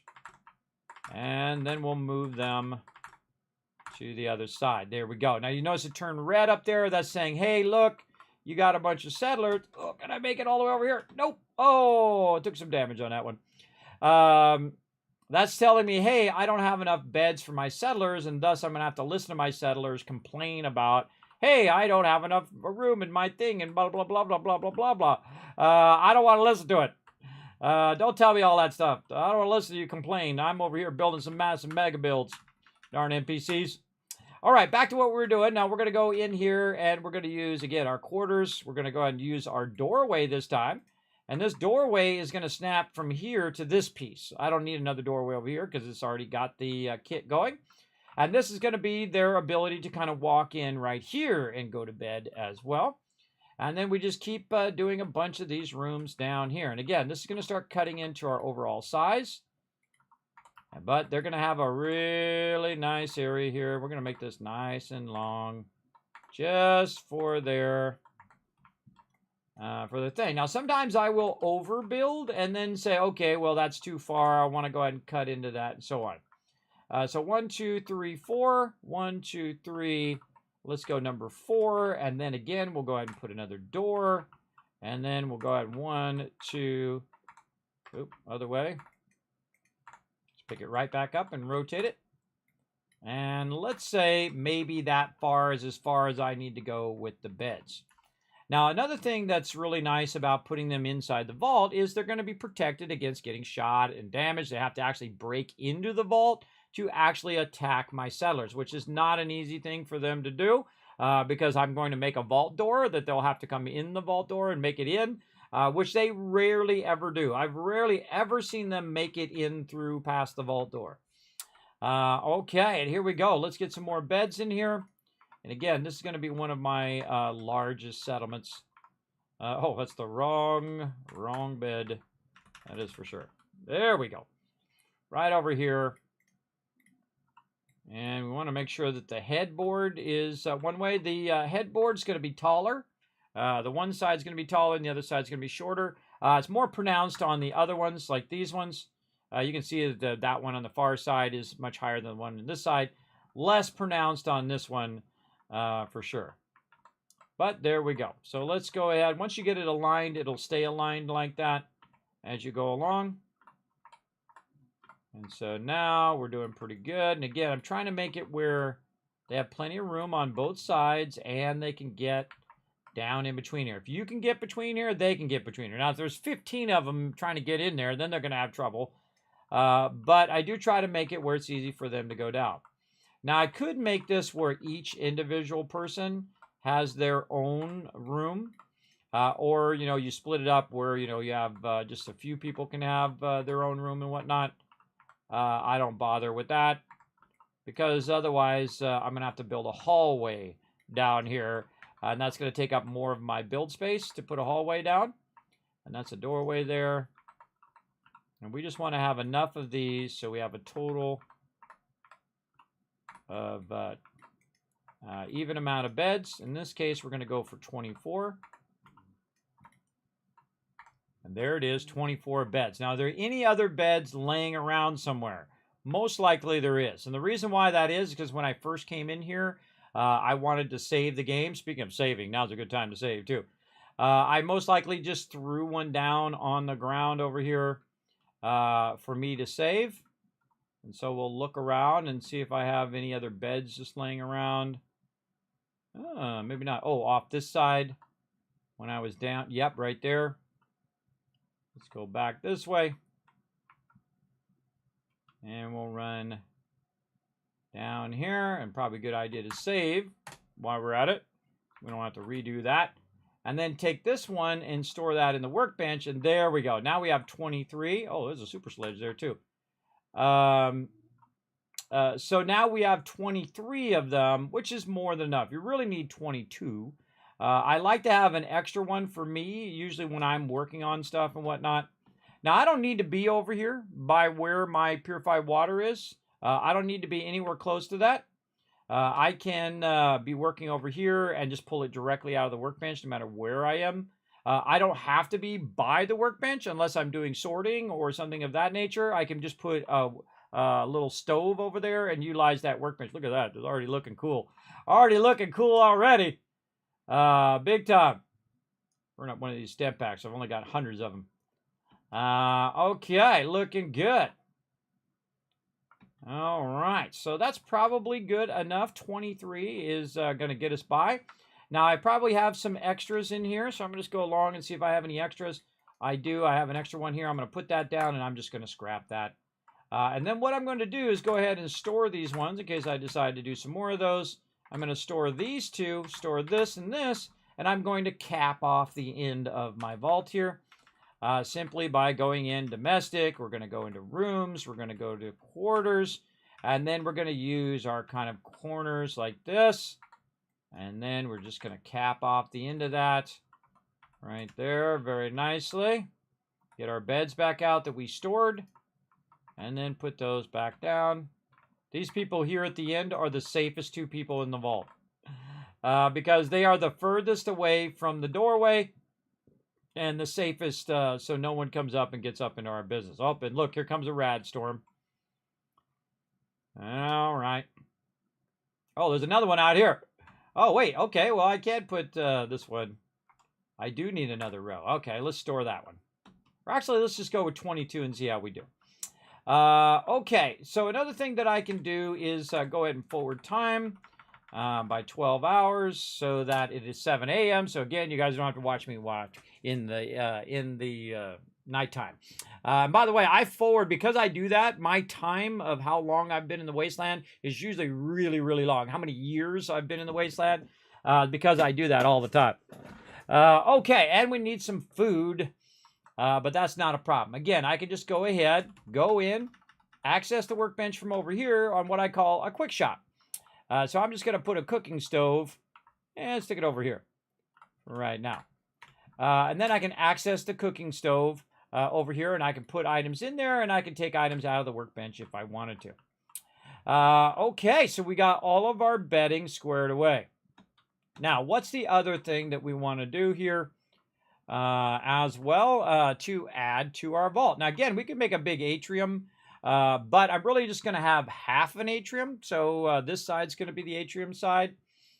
And we're just going to make ourselves a nice little area in which they're going to have like living quarters, right? It's going to be their living quarters for them to live in. But we don't want to do it like this. We want to make it where you don't see this side of that. And so to... Num num cookie, num num cookie. Yeah, num num cookie. Yes.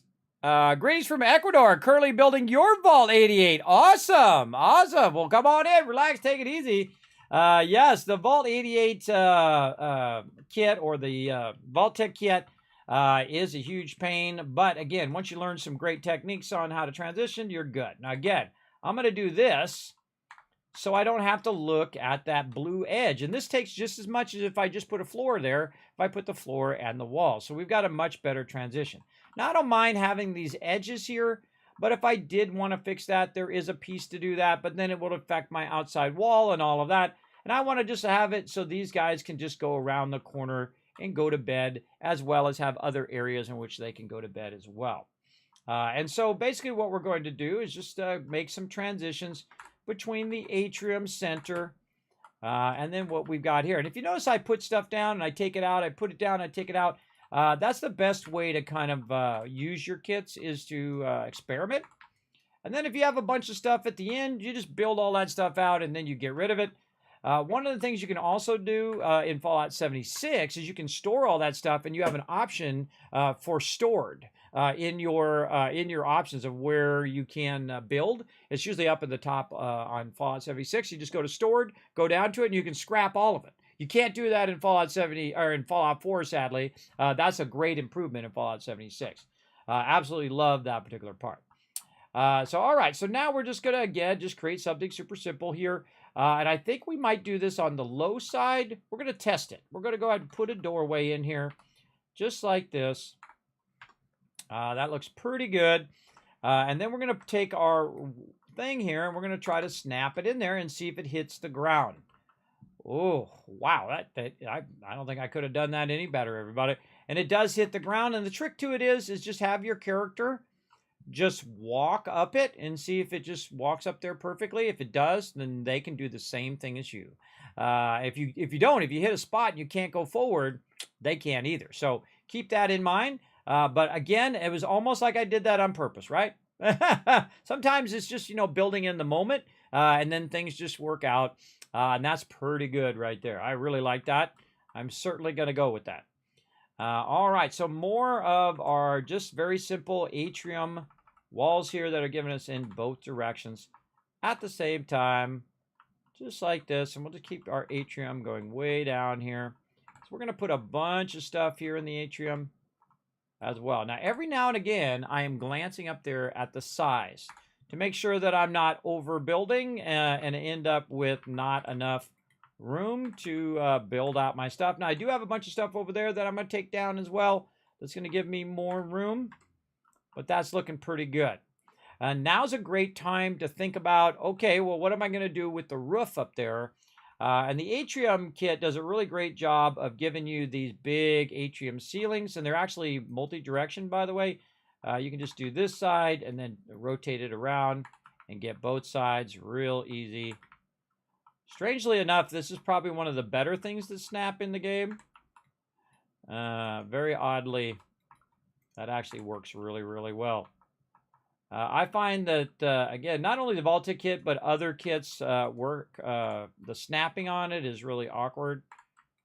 I feel like they could have done a way better job on the snapping. But, sometimes they bring in a W. And in this case, big old W on these. Now, again, I have the sound off right now, so we don't have to listen to all the NPCs yapping in our ear. But we're just going to go ahead and put this in. Nice and easy. Where we're going to? We're going to right about here for right now. And again, you want to think this out before you run out of size and say, okay, I want to make sure I put all this in. And then I'm going to have to put in all of my, I don't have to, but I want to, put in all of my walls here as well. I could also move the walls forward. Here's a great little trick. Say I want to line the outside edge of this with turrets. If I wanted to go this way over here, say something like this. This is super awkward to do this, but here's what you do. You put your wall in first. Then you go ahead and you get this thing over here, and you try to snap it in there, right? It doesn't quite work because you have the ceiling in the way right now. So I got a hole there. That's why I keep falling down. I was like, why I keep falling down there? There's some floor pieces missing. Oh, yes. I got to put my floor pieces back in. There we go. Nope. Come on, you. There we go. So what we want to do is go ahead and see if we can make this work. We're going to take that out. We'll take this one out. And then we'll go ahead and try to do that. See? The top piece was blocking my ability to put it in. Now, this is called build order, everybody. Notice that I can try to put that piece back in, but it's not going to let me do it. It has to do with your overall build order and what you're building in what order that you're putting it in. Now, in this case, it's not going to let me do it with my atrium ceiling. So we're just going to put those back in. Again, highly recommend storing those instead of saving them. And this part right here is going to be blocked by this. So we're just going to go ahead and put that back in. How about here? Okay, that's a little blocked. What about if we started it right there? So if we went in and we put, say, an atrium in here, and then we went in and we put a wall that way, we could actually use that as a little bit of a shelf to put turrets on. And they couldn't get up to it, right? Unless they had ranged weapons, they couldn't actually climb up to it. And we could use that as a great little shelf. So when they come walking around the corner here, they get annihilated by these turrets we have sitting here. Now me, I like to put the turrets up high, and you'll see me build separate kill boxes for those. But just wanted to show you that option that you do have, that you could use that for. You can turn it around the other way. And then also some of the limitations you're going to have with being blocked by other objects. And there are some tricks that you can use to actually clip objects through other objects.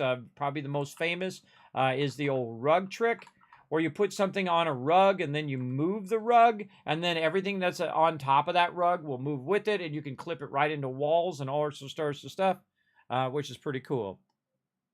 Pretty cool, I think. There we go. Yes, I did cover the door. Don't worry, I'm going to come back and work on it. I'm just talking about stuff as I go along. And so now we also have this other side over here that we want to be able to get up there, so we can use that upper part as well. So let's go ahead and just put some stairs down. Now notice the stairs are going to be really super awkward to try to put them down in the vault. I don't know why they made this so awkward. But let's say we wanted to put something like this up here. We can just kind of free form it up there like that, and then try to take our stairs and snap it to the end of that. All right, well, close enough. And get up here to the top and look at what our options are up here. Now, one of the things that I do is what I call walking pieces, where I go ahead and snap pieces in, or I get pieces to go in there in ways that I want it to go. Great example is using this and snapping that down. Notice how it goes down a little bit. Snapping that down like so. Take that piece out, take this, and try to snap that into this piece. Or we could turn it this way, like this, have this come out, like this, take this, put that in there. So I just walked that all the way to where I wanted it to go. I don't necessarily want these pieces here, but I use these pieces to do the thing that I want to do, right? I want to put this right over here so I can just walk up these stairs. Now, one of the problems also is that your railing is going to end up in the wall, but it didn't go all the way through the wall. It ended up over there. Now, there are different stairs that you can use. You can also use your other stairs from other kits. One of the ones that I use quite often is the concrete steps.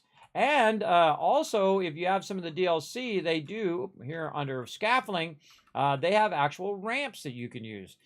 So you don't have to actually use the thing, and ramps with actual railings in it like this, or you can use ramps over here that don't have any railings, and you can just go ahead and try to put those in there like this. Now these are just freestanding, and so I can go in and just readjust those. I can also try to take this and snap it on there, which you know it's not going to work because reasons. I don't know what those reasons are, but you could make it try to do the thing.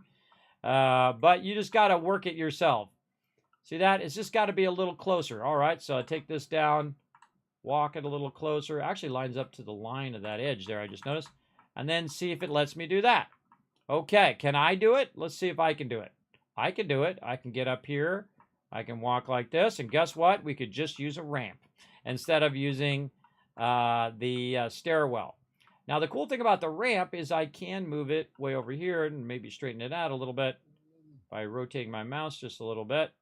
And put it way off to the side here, which means it's going to take less of my overall space and hopefully line up nicely. That is really nicely. And so I can just use a ramp. Now, the way you're going to know if it works is if people actually use it, right? If they actually use that and they walk up here and they end up in this top part, then you're good. Now, I don't even need to use these pieces. I can take these pieces out and use them just for temporary scaffolding. To line things up, to get my pieces to fit perfectly up here at the top. I do that a lot. I'll put stuff in, take it out, put stuff in, take it out. Maybe I want to go ahead now and use my atrium kit here and put some nice flat pieces up here like this. Very nice. Maybe I want to go ahead and say, look, I've got this blue outside of my vault here. Maybe I want to go ahead and cover all that up. I don't, but you can if you want to. I think the outside blue looks pretty cool, personally. And so I'm going to leave it out there, but I could go and cover that all up with walls or whatever. But remember, it comes out of your size. So vitally important. And so I can go ahead and work this top part up here. Maybe I don't want this big thing like that. Maybe now I want this instead, right? Maybe I don't want that. Maybe I want one that's only half that width that goes out there. Now, if we go out here and we look, there's a whole bunch of these kind of things, hanging floor centers and things. And these work really well with ones that already pre-exist right here, like that. Or you can just use the ones that don't have anything, like these ones. And so we can utilize, if it's going to let me snap it, come on. Sometimes it won't let me snap it because of the pieces that are next to it. And here's what you do. You go ahead and try to work it until it lets you do what you want to do. You just keep trying different pieces. There we go. And then we'll snap that one. And we'll take this one out. And then we'll snap that one back in there where it wouldn't let me put it before. See that? Again, build order, vitally important. And now we have a little shelf up there. Guess what we could use that shelf for? You got it. We could go ahead and put that ladder or walkway here, way over here on this side, way off to the side, out of the way of all your other stuff that you want to do, and then snap that in there, just like that. So we're combining the two kits together. Look at how it's hitting that edge, a little bit more forward, I would say. So take this off, put that to the side, a little more forward there. And again, trying to straighten it. You could do straightening for endless hours, everybody. You could really spend a lot of time straightening your stuff and getting it nice and lined up. Come on, you. Sometimes when you scroll wheel forward, it helps you line that up a bit better. Then escape to see how well it's touching the edge. Touching the edge pretty well. It's down just a little bit. There's a little bit of a lip there that I can see is bumping as well. Oh, hey, we're getting nuked. Row coming in with a 10 viewers there. I'm sure it's more because that thing's always wrong. Thank you very much for coming and showing love. Now, Row is a big friend of the stream, everybody. I want you to come in and show some love to him. Big time. Big time as well. By the way, if you do have some cool builds, Admiral, if you have some cool builds, make sure to go onto my Discord and post them in there in community builds. I want to see, and my community wants to see, some of your epic builds in Fallout or in other games, Minecraft, 7 Days to Die, Valheim, doesn't matter what it is, everybody. I love to see other people's builds.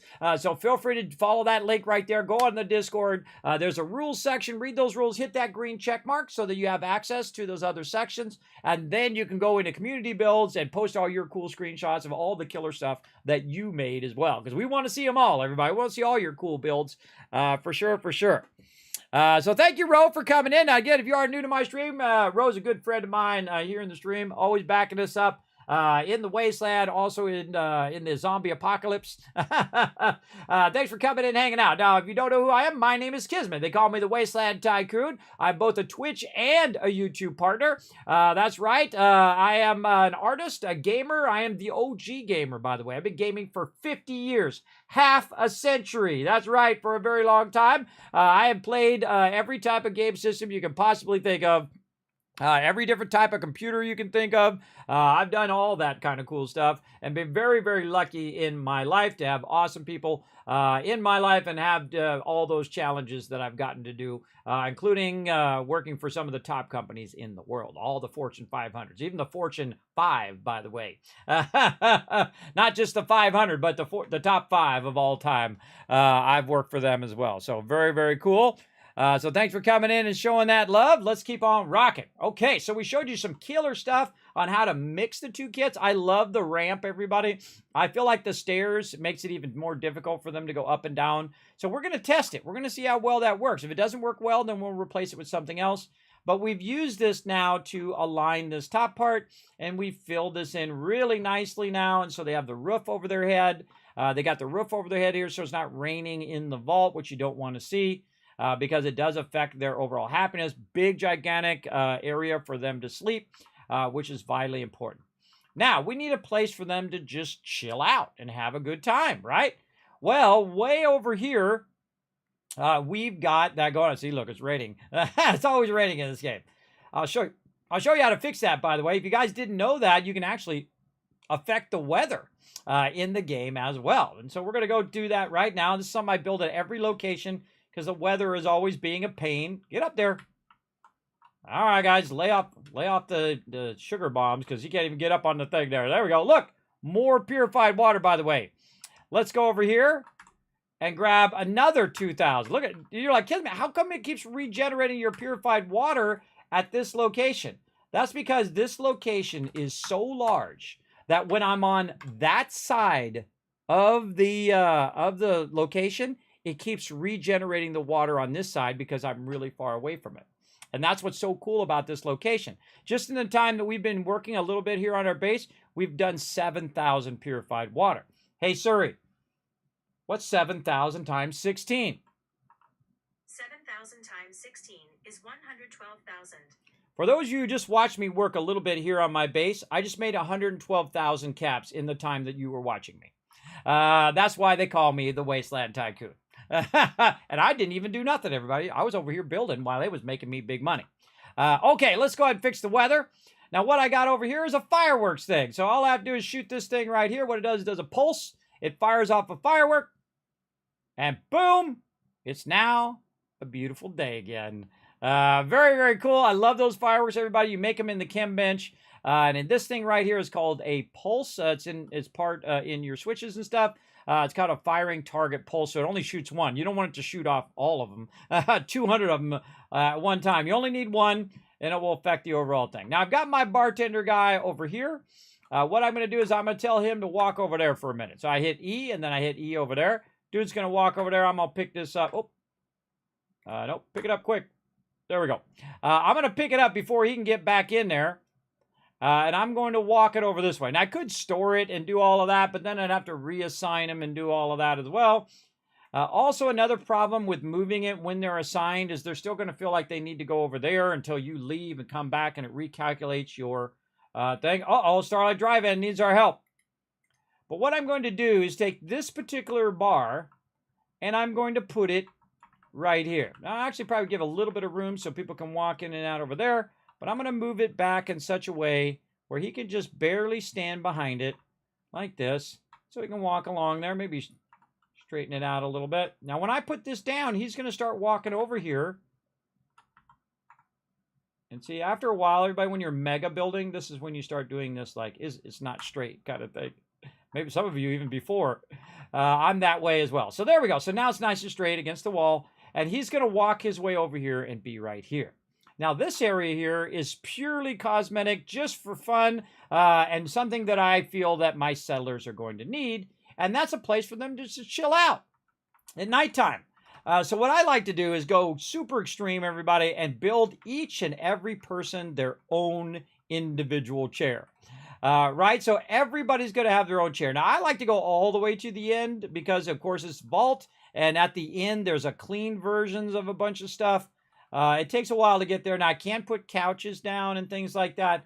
But if you really want to be extreme, you give every single person in the vault their very own chair. So what I'm going to do is think about how I'm going to put these chairs down. Now, I probably should put them in such a way it's easy for people to walk along. But here we go. There's 1, there's 2, and 3.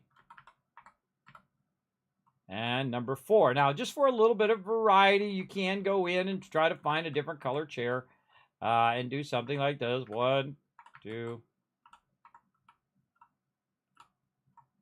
And these can be fairly close to each other. Now, you want to watch and see what happens and see how many of them sit right next to each other. And there we go. And I can also put some ottomans in there if I want to, put their feet up. Hey, it's not... I don't want them falling asleep in the chair. They can relax, but just, don't take forever. And so I'm utilizing the wall here, this wall space, to basically hold all my little chairs. And we're going to try them nice and close to each other so we get a bunch of them. Now, of course, you'd want to come back and really super fine-tune these so that they just look perfect, right? So you want to go ahead and grab this and say, you know what? This is not quite perfectly aligned to each other. And you're like, well, Kismet, why don't you just use a couch? Well, the problem with the couch is I find quite often is only one person sits on the couch or two people sit on the couch. But if you give them all an individual chair, they have a tendency to sit in the chair much better. And again, this is when we're doing mega building, right? We're doing mega building. We really go in and we work on all the little detail. Now, depending on how straight you start this row is how straight that row is going to be down the way. And I can see that this one needs to go forward just a little bit. Oh, wait, it won't let me go forward because this one's blocking. Move that one out. Move this forward just a little bit. Maybe use my mouse here and push my mouse forward or backwards to fine tune it. Or you can use your scroll wheel. Scroll wheel goes a lot further than you just pushing your mouse forward or backwards. If you really want to do the detail, use that W, A, S, and D, and then mouse forward and backwards. And then you can see we've got those very nicely aligned, and so on and so forth. So let's just keep fixing this up. Get that going. I'll share my Vault 88 in your Discord once I'm done. Awesome. Yeah, I want to see what you're up to. Same thing with everybody else. Definitely show us some cool builds.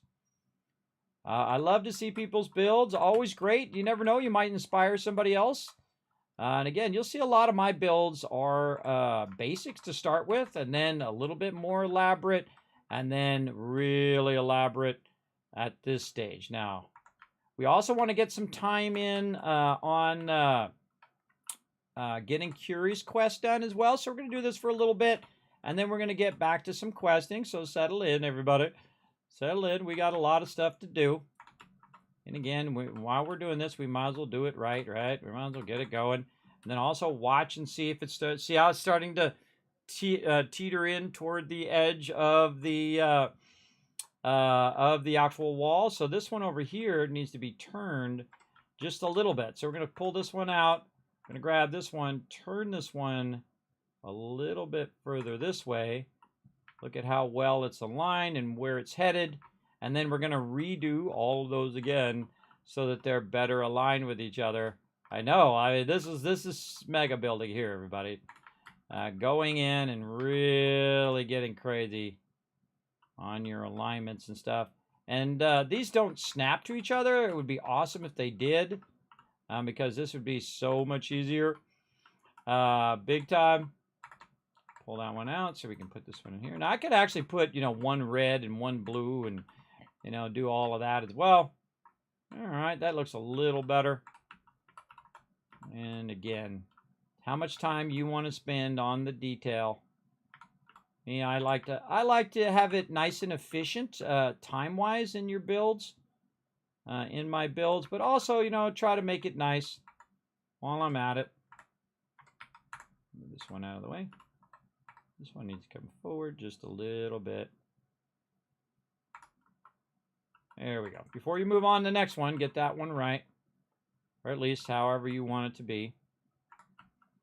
And look at it every time you put one down.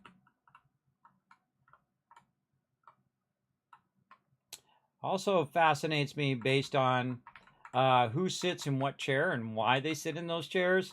That's also very fascinating to me as well. So this is kind of my lounge area. This is where they're going to just chill and hang out with each other. And so far, I've got 8 chairs there. Working on number 9. Again, you can still end up having these go crooked. Yeah, it feels like definitely it's still going inward. Yeah. We can turn this a little bit in like this and try to correct for that. Yeah. Again, it's how much time you want to spend fine-tuning all of these. Yeah, just let that one just stick out just a little bit. We'll be fine. And then we'll go put that one down and then fine-tune it. Kind of feel like it's kind of naturally feels like it's going toward the wall. Again, these would be awesome if they snap to each other. And again, you could use a couch, and then, you know, you have maybe 1 or 2 people sitting on those couches. But when it comes to chairs, you know, each person will have their own individual chair to sit in. And then most everybody will sit down during nighttime. So there's 4, 8, 9, 10, 11, 12. Looking good. Let's go back, do some more red chairs. Now, these chairs are also take up very little amount of space. So that's really useful as well. Well, actually, that wasn't too bad right there. Not too bad. Also, you can just put these down and then pick them up and move them into place. I find that works pretty well as well. And we got this beam that's in the way. You also have the option to slide pieces around. If you hold down your E key, you can slide all that around. I'm not going to spend an extensive amount of time perfecting the straightness of it. If I was going to do that, I would do most of that stuff off stream, because that's just me bumping stuff left and right for hours on end. There we go. All right, that's looking pretty sweet right there. So that's 16 right there. Now, at this point, yeah, I might want a little bit of variety in here. Now I can go ahead and try to put a couch at the end here, just to cap this off right there. And so that's really 13 total total chairs. Maybe we want to have some chairs that are like the super comfy chairs, and then these guys can just sit, you know, kind of across from these guys, maybe at a little bit of an angle. And maybe something like this, and like that. And then these guys are going to be sitting here chatting with those guys. So again, that's 16, that's 8, 16, 17, 19, 20, 21. This would be 22 right there. And that's about how many dwellers I'm going to have here, 22. That's more than enough. And you can see we've got our bar in here. Now we're going to want another bar as well, the other settlers bar on top of my named settlers bar in here as well. And so we can go ahead and put them way at the end here, maybe in this little corner where we have these little bushes, which drive me crazy. Now also we're saying, you know what, well, let's embellish it a little bit, right? Let's go ahead and add some more fun things that we can do. Maybe they want to watch some TV, right? So we'll go ahead and put some TV in there. And we'll do this for these guys over this way. Let's put it here in the center, and then we'll put another TV in this direction. Maybe I want to send out, you know, a little public service announcement for the vault. So all the people sitting on this side can see this one. All the people sitting on this side can see that one, and the one that sits in the center gets to see both of them at the same time. And again, notice I'm leaving room to go in between the chairs, the ability to walk down the thing here, and that's looking pretty good. So 16, 17, 18, 19, 20, 21. Oh, wait, I'm out. Hold on. That's 16, 17, 18, 19, 20, 21. Oh, I need one more. One more. Okay.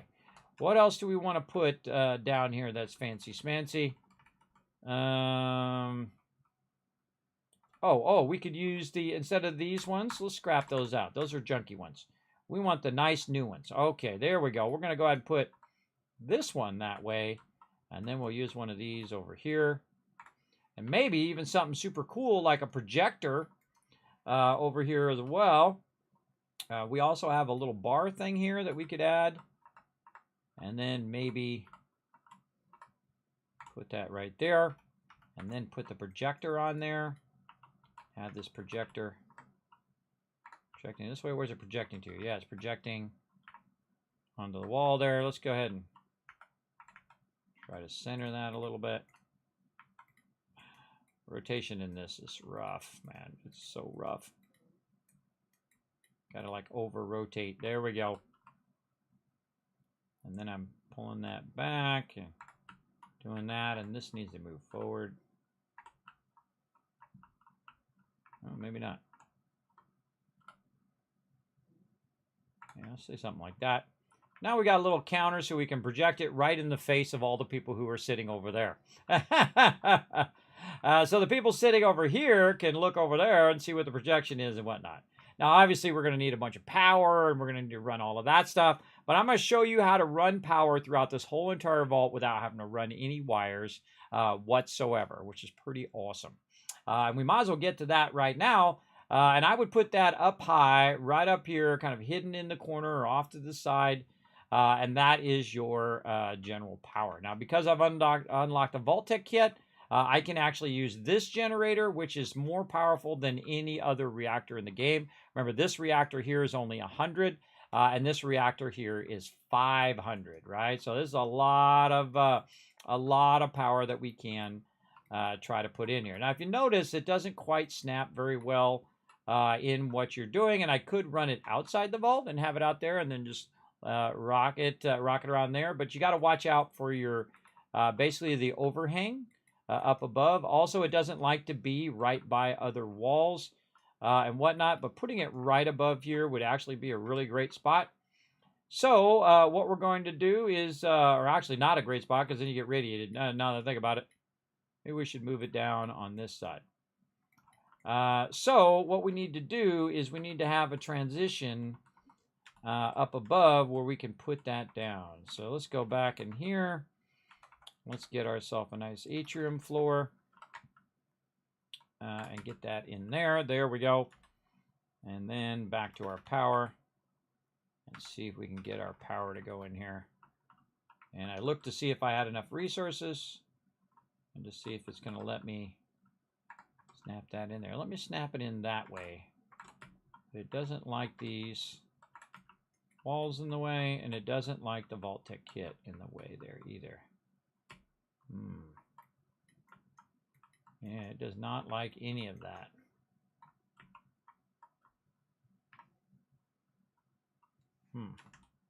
Let's see if there's another way we could walk this into position. We take some of these atrium floors, put that up there. Again, it's all about build order and getting it to do what you want it to do. Yeah, it'll do it that way. We go this way. Let's take this out.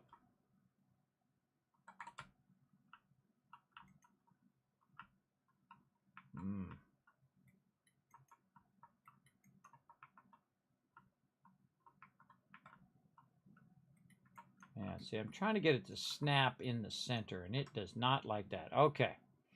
Let's go up here and work our magic up here on the top part. Like a train station. Good evening, Kismet. This looks awesome, doesn't it? It's turning out pretty well so far. Really liking it. Let's see if we go ahead and, again, try to get this to do what we want it to do by grabbing that over there. Let's grab one of these and actually just put it right there. Let's see if we can get this to just go right in the center here. Come on, I know you want to go in there. I know you want to do it, brother. I've done it before, but that doesn't matter if you did it before. It only matters if it does it now, right? That's the biggest part. It does not want to do it. I think there's a way I could work around it, though. Let's try to work around this problem. Now, the problem is it thinks there's something in its way, and it won't let me build that thing in the center over there so I can have that power run throughout the whole entire vault. And I want to put it pretty much away from anything else. So what I'm going to do is move this over and see if I can get it to go on the outside. See, I can get it to go on there, but if I move it in where I have these pieces up over top, it says, no, you can't do that. So the best thing to do is to take those pieces out over top. Again, remembering that build order. And I'm not going to scrap them. I'm just storing them using tab right here. Remember, you can always put those back in. You can do a lot of this where you take stuff out, put it back in, and so on. You're also going to fall down a lot on the lower level. I really like my little scaffolding ramp here. That's pretty nice.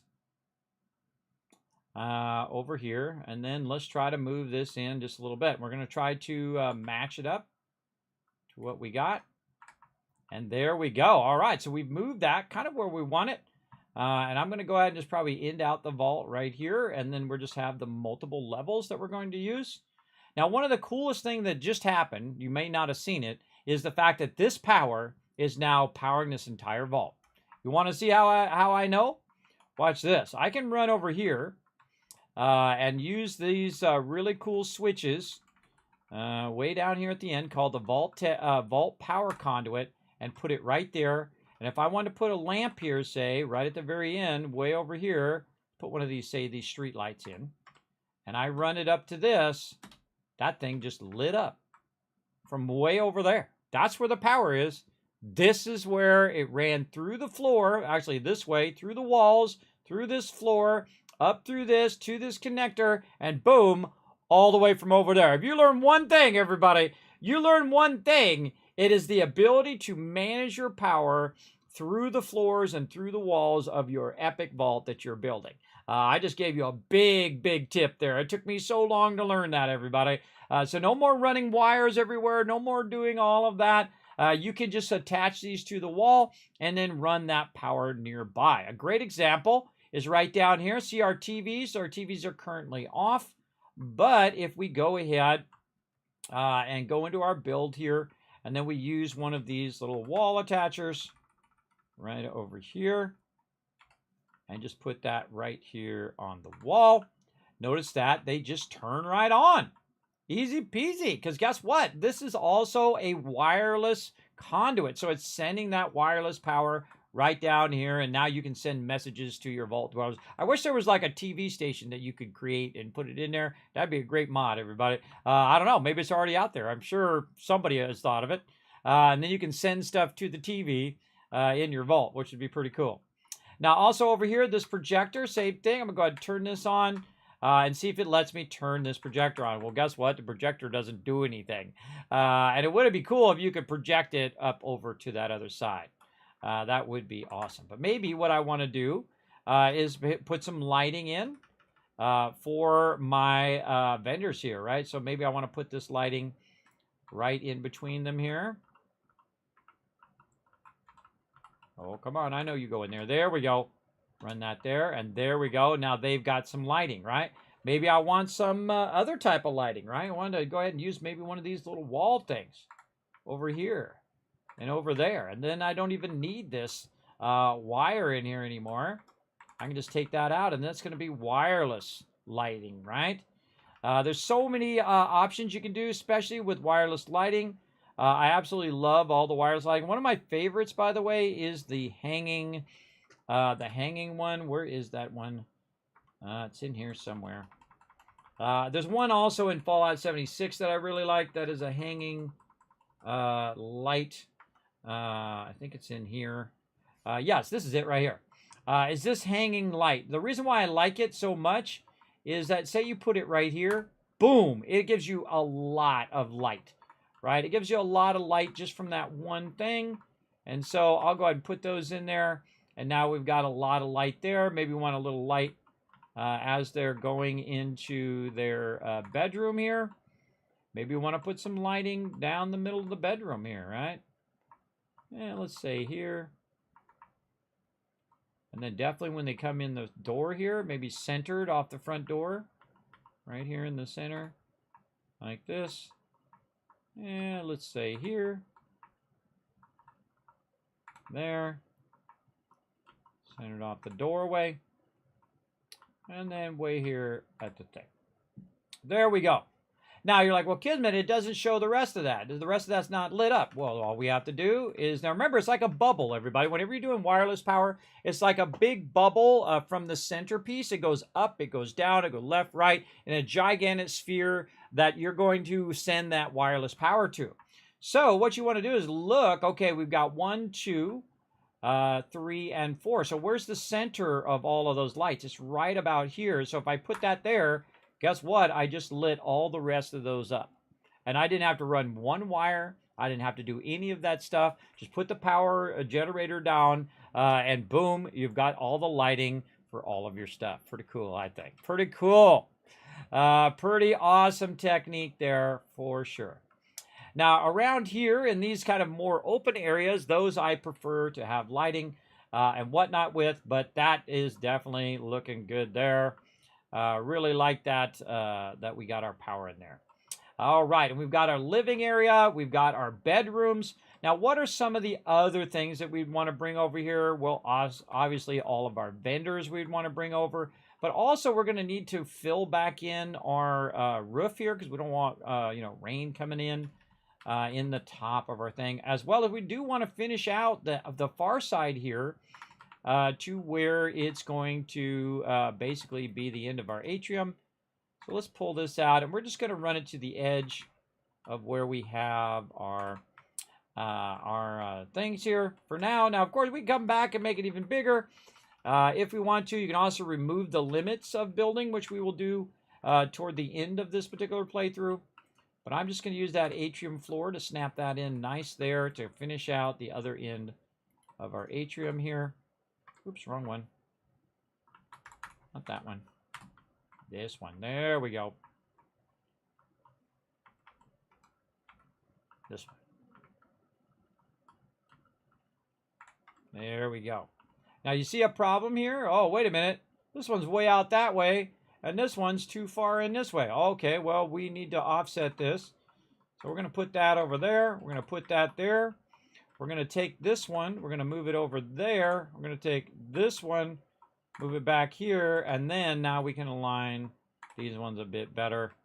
And then we can align this one over there, and there we go. Now we've got that properly aligned like we do on the other side. Now the whole center of this area here is our kind of central area of where we're going to have our central vault door actually be on the outside edge.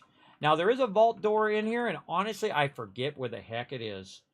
I can't even remember. Where is that vault door? It has been such a long time since I've used it. There it is. Now, this is actually my favorite kind of vault door. This is after Vault 13, of course, the original Fallout, where the vault door comes outwards and then rolls along an edge. Now, this vault door is incredibly awkward to get it to work, but you can see that if you're using the correct Vault-Tec kit here, it will actually work and actually will open and roll its way out of there. So cool, everybody. So cool. I love the vault door every single time. And we didn't need to put a doorway in here, though you could if you want to. I don't, because otherwise the door actually limits the size of the actual vault and whatnot. But very, very cool vault there. And then what we can do is just kind of flatten this outside edge, right? We can just go ahead and put these in here. We could just snap it to the vault door, nice and easy. Nope.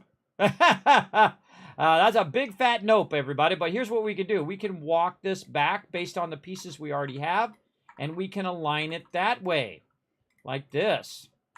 Right? Look at that. All right, so we're already using our pre-existing pieces to align this to the edge of the vault very nicely. Now we've got this edge. And then also, our people can just walk right over here and end up walking into the main vault. Now, why am I turning the vault door this way and not the other way? Well, the reason why I'm not putting it the other way is because I don't want them to get in the vault. I want them to have to fight their way across from the land and the sea and work their way all the way up here, meanwhile getting rained down on from tons and tons of turrets to even get to the actual vault door. And I like that a lot. I like that a lot, that they're going to have that problem to try to make it all the way here. Now, again, watching that size up there, we got to watch out we don't overdo it, right? Now, remember, we're going to take some stuff out, too, and that's going to give some of it back. But right now, we want to just go ahead and start on our mega building here. How we doing on our timing? We're looking good. Let's go in here and see if we can sneak this last thing in here. I don't think it's going to give me that one down there, but maybe this one. Oh, it's so feisty. It's always so feisty in the way that it works. There it is. All right. We knew we'd get it in there. Once we get one of those in there, this other one has a tendency to snap to the one up above it. Or we can go out here. Again, I have the sound off, so I don't have to listen to all of the stuff. And we can go to the outside and get that clipped off there very nicely. Okay. Now we got our vault door. And we've got ourselves a nice landing. We can also go in and use ourselves a little bit of stairwells and whatnot. I kind of feel like using scaffolding. Let's go ahead and use our scaffolding. and see if we can get our scaffolding to go in there. Oh, also we could use our scaffolding floors. What we're going to need to do is to transition from the atrium floor to a concrete floor to a, but we need a full size. Where's our full size floor? There we go. And then try to get our scaffolding floor to transition. I think we have to use the, this is like a whole trick in itself. I think we have to use the warehouse floor. There we go. Warehouse floor to snap that. And then let's see if the scaffolding floor now snaps to that. Oh, man, I forget what floor it is. You got it. See, this is just like the problem with the kit. Why that doesn't snap to that, I don't know. I don't know. They must have fell and hit their head. Why would that not snap to a pre-existing set? Nobody thought that stuff through. Okay, what's a way we can work around that?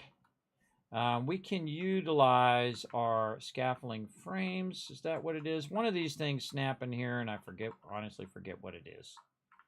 I forget what it is because I rarely ever use this scaffolding. Here it is, yes.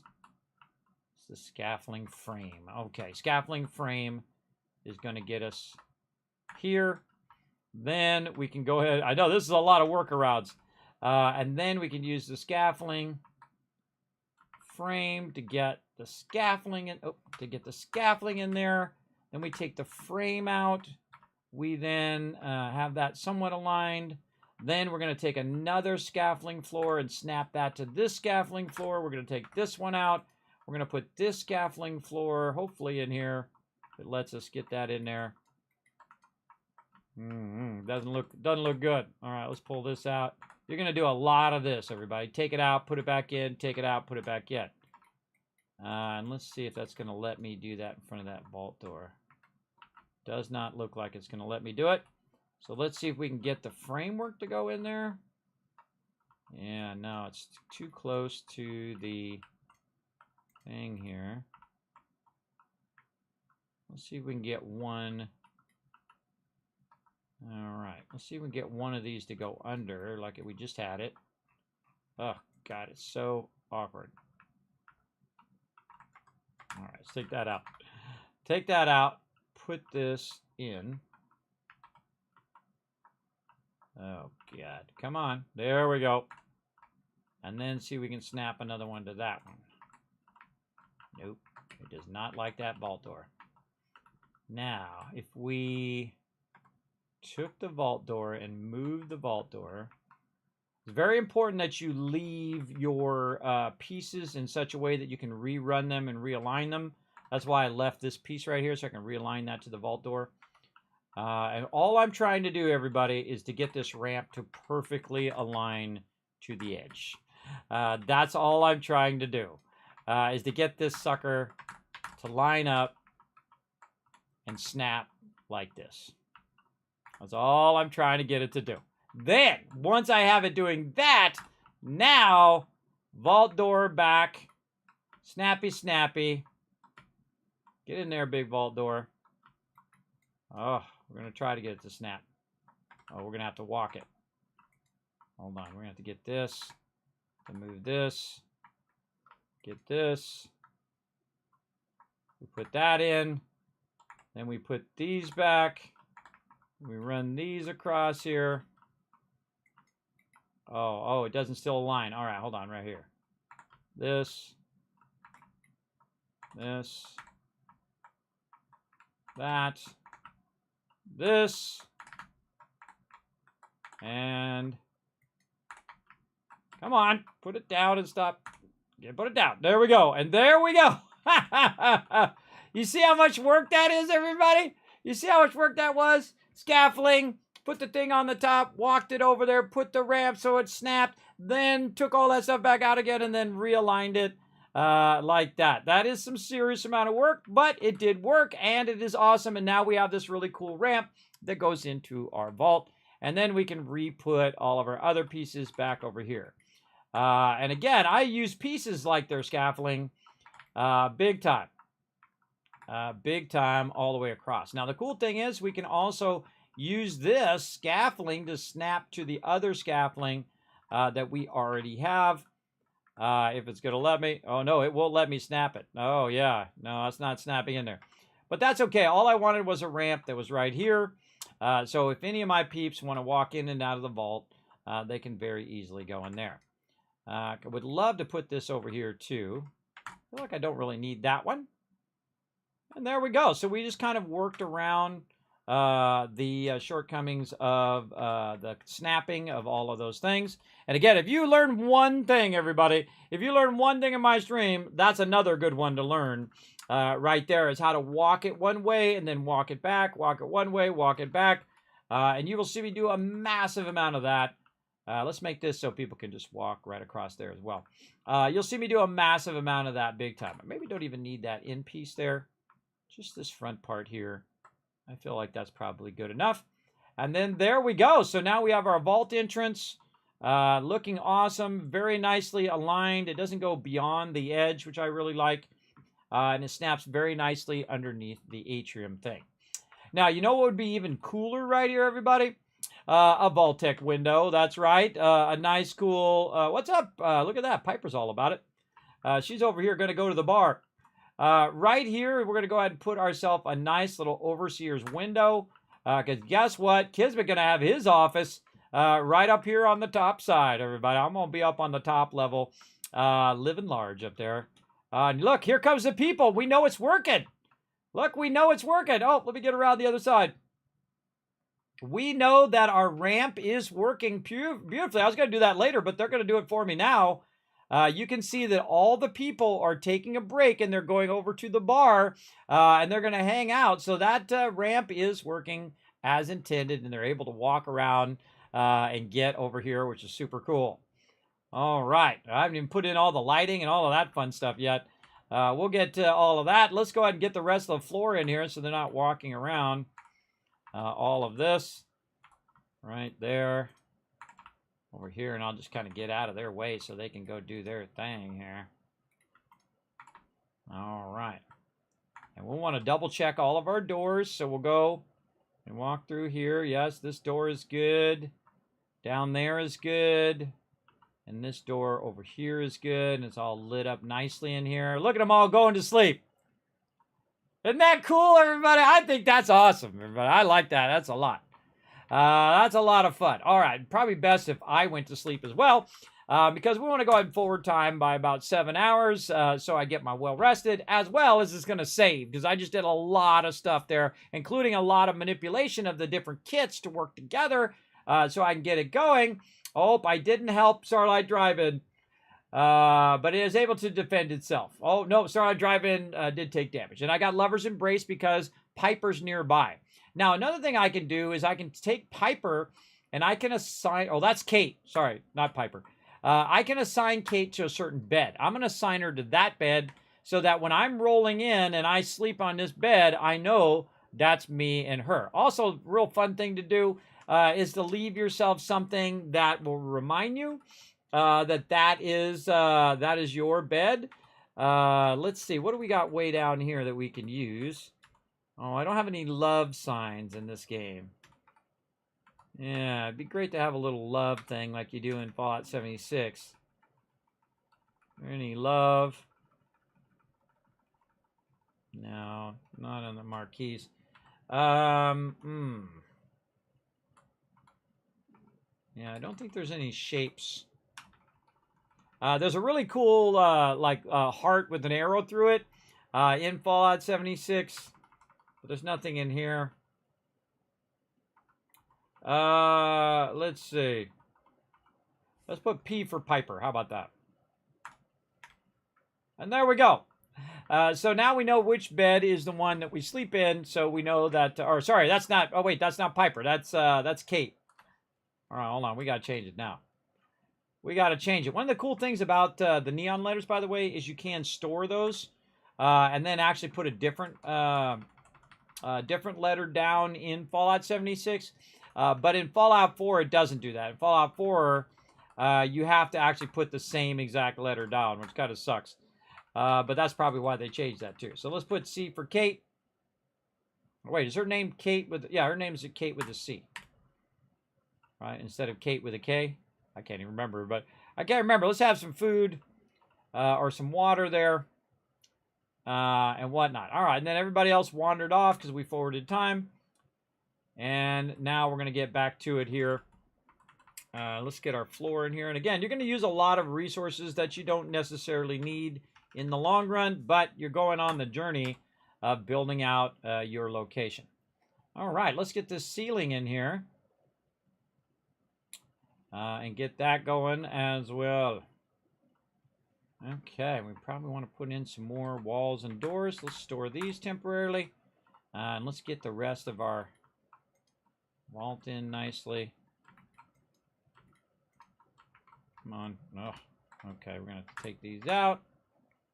Again, build order, very important. There we go.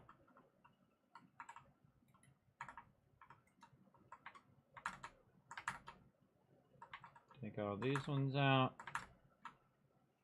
There we go.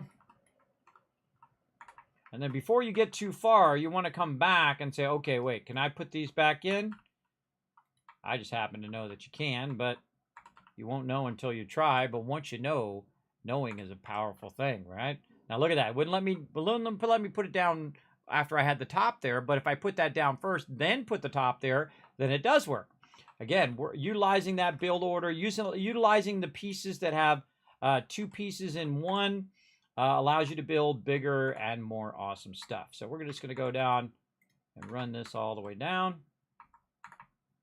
And you're going to build and then unbuild and build and unbuild and so on and so forth.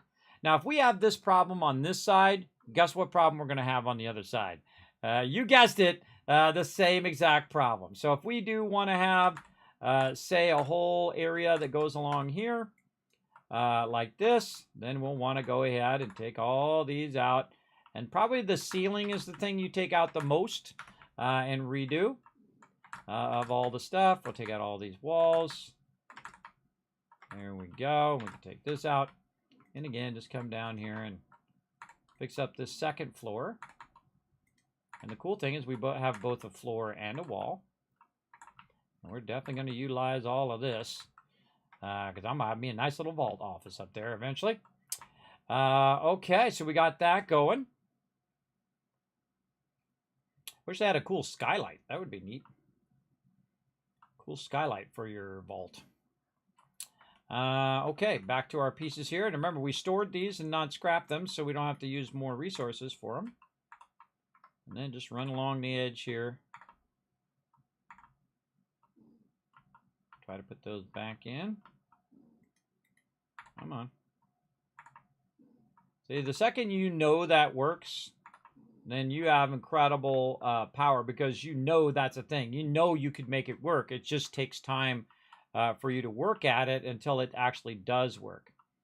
And I know that works, and that's why I know I can put down those side things and then put all these roofs in over top.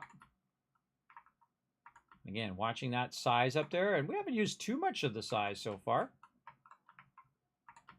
Actually been doing pretty well in this vault. And again, this is actually going to be Vault 45, by the way. This is my primary vault. Home of the Teamwork Tycoons.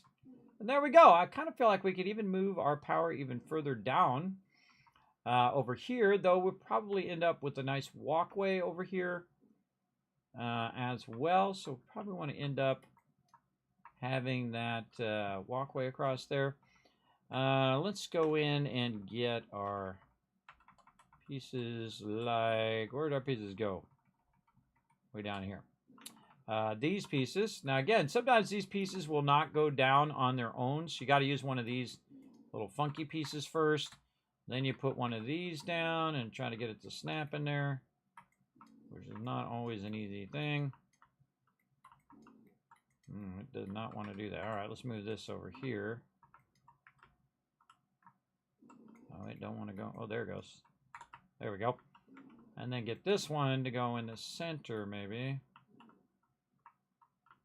No? We could try to get a ceiling in, but it does not want to snap. I don't know why that would not snap there. It would You'd think it would. You'd think it would just snap right in there, nice and easy. All right, let's try to do this. And then take this out, snap that there, take this one and this one out, and then put that one in there. You see what I did? I put in a piece like this piece first, and then I walked it outwards, and then I took the original piece out, and then I walked it back, and I walked it across. So it puts the pieces that I want to go where I want it to go, where I want it to go. As you saw right there. So now we've got the proper pieces there in that corner so that it will go across there properly. And then we can, again, go in and do the atrium floors here. Come on, atrium floors. There we go. And get those in there nicely. Okay, we got that in. Now we're looking good. Maybe we want to go ahead and have some sort of stairway down the side here. Maybe a nice little one of these right here. There we go. Got to watch out that we don't bump our head. So we're going to back that up a little bit just so it blocks off the power there. We can always kind of walk around to get around the power. Now we can leave this open, the center atrium, which is going to be pretty fun. Yeah, we'll just go ahead, work a little bit in this, see if we like it. See if we like that atrium being open, or if we want to leave a little bit of room there and then just cover up this side like this, and then a little side like that. Now, the reason why I put this overhead, everybody, is I don't really like those lights, but you know what lights is awesome? The light I already showed you earlier, this one right here, and we'll put it right above his head. Now let's put it in the center. And now it's really well lit. Just that one light, lighting that whole entire area, and now the bar looks much better, and you can see his face much better.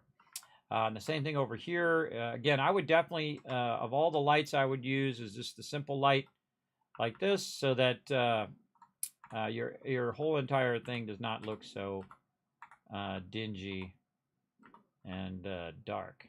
Of course, if that's what you're going for, then hey, more power to you.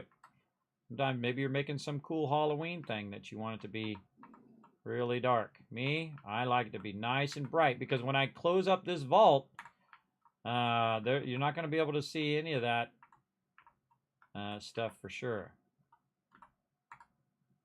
Yeah, this one's a little tough because it won't let me put it where the power is there. That's okay. We'll walk it down.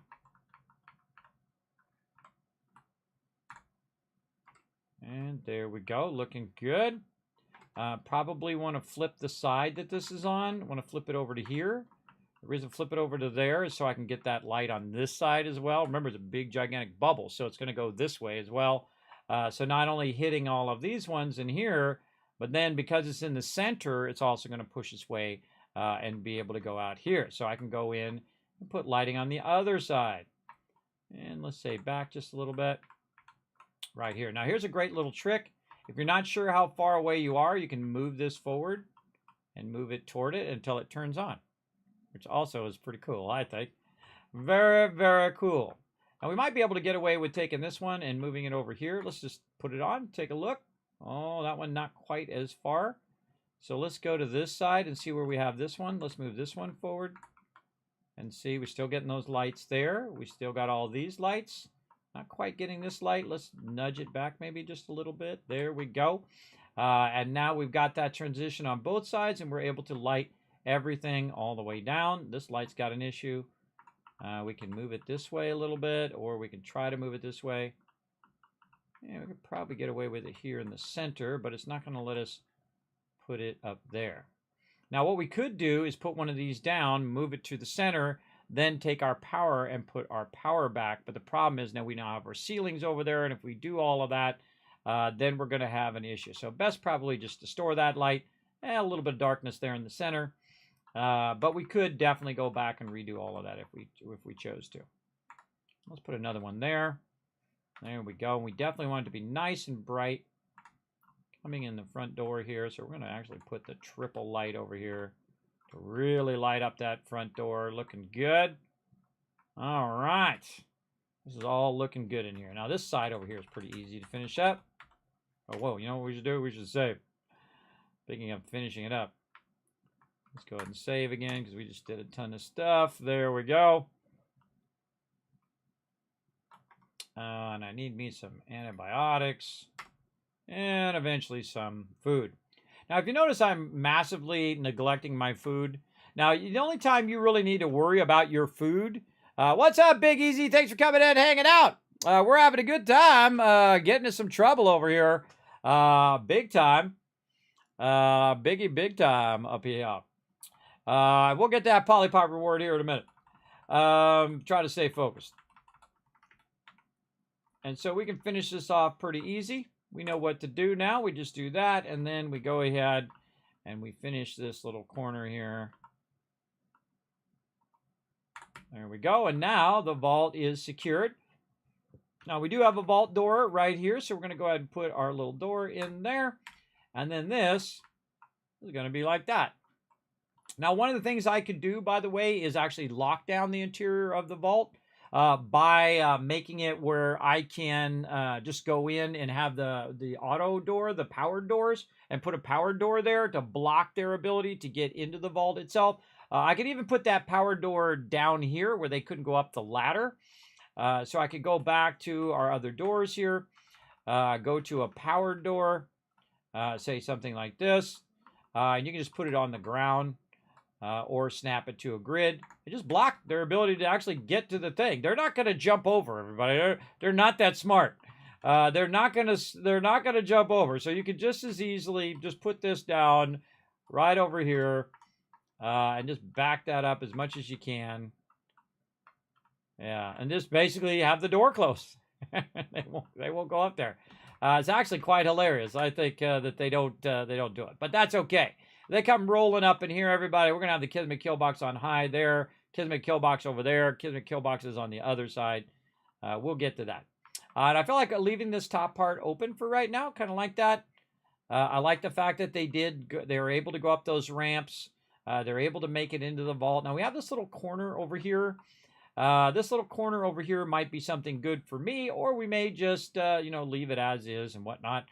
We also could just take out the quarters corner here and leave that other side open. Kind of feeling like I might want to do that. Let's go ahead and take this out of here. And then we'll take this out and this out. And we'll take that out. And then we'll go ahead. See, I like it. Now, I suggest to do it. Look at it. If you don't like it, then take it right out. The thing I know is I know if I like it right away. Do I like it or do I not like it? For sure. So we got to put that like that. Now this does make them vulnerable to getting shot if someone opens up the vault door and they're like just chilling out in there. These people at the end have now are the least secure. They were the most secure just a minute ago, and now they are the least secure spot to sleep there. But also, I could just close the vault door.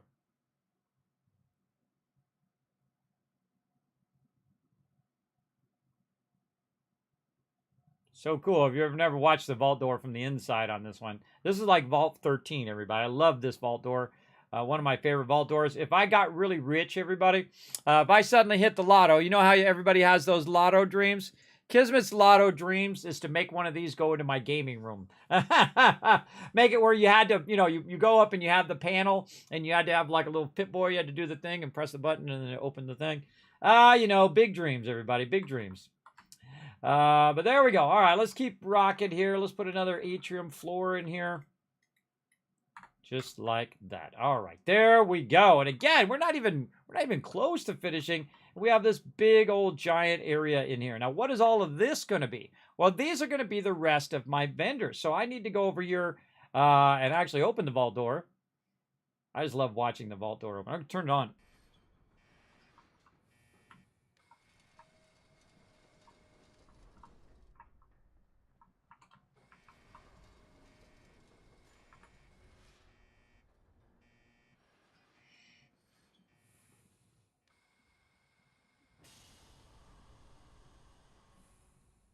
So cool. Another thing that I like to do is sometimes integrate it into the side of the wall of the actual vault. You can also patch up the outside of it. I don't really care. The outside of it, big time. I also want to have this actually end up as a door up on top so I can walk out, stand on top of the vault door, and just blast people from up above. So what we need to do now is we need to think about tearing all this stuff down and moving it over there. In fact, there's a whole bunch of this stuff over here that I don't even need anymore. Oh, and I got some power armor over here. I didn't even know I left that there. Oh, that's Kate's power armor that she left. Oh, that's where she put that power armor. Now we know. Now we know. I had given Kate a bunch of power armor, and she was out of it. And I was like, why is she out of that power armor? So let's go ahead and lug our power armor over here. Now, eventually, I'm going to have all of my vault dwellers with power armor. And there's that 1,000 kids cats for that polypop. And you know what? Here's 1,000, 2,000, 3,000 more for crushing those retweets, everybody. Showing you guys some love. All right. Now, this is not going to be down here on the lower level. We're going to have our museum, basically, of all of our adventures up here on the upper levels. So let's just go ahead and park this right over here, like this. And then right here on the corner, we want to also go in and just kind of finish up this since we're working at it. Put that right in there. Look at this. Very nice. And then again, we'll finish off these floors. We'll have a nice big atrium area up here on top. And we don't have to see the living quarters down below. Very, very nice. Leave that in there. Again, I took the fusion core out. I sure did. All right. Back to work.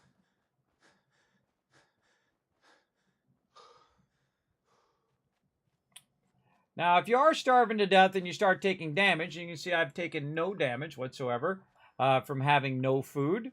But if it's bothering you, if it's affecting your action points or your selling, you can come over here and just grab some mute fruit.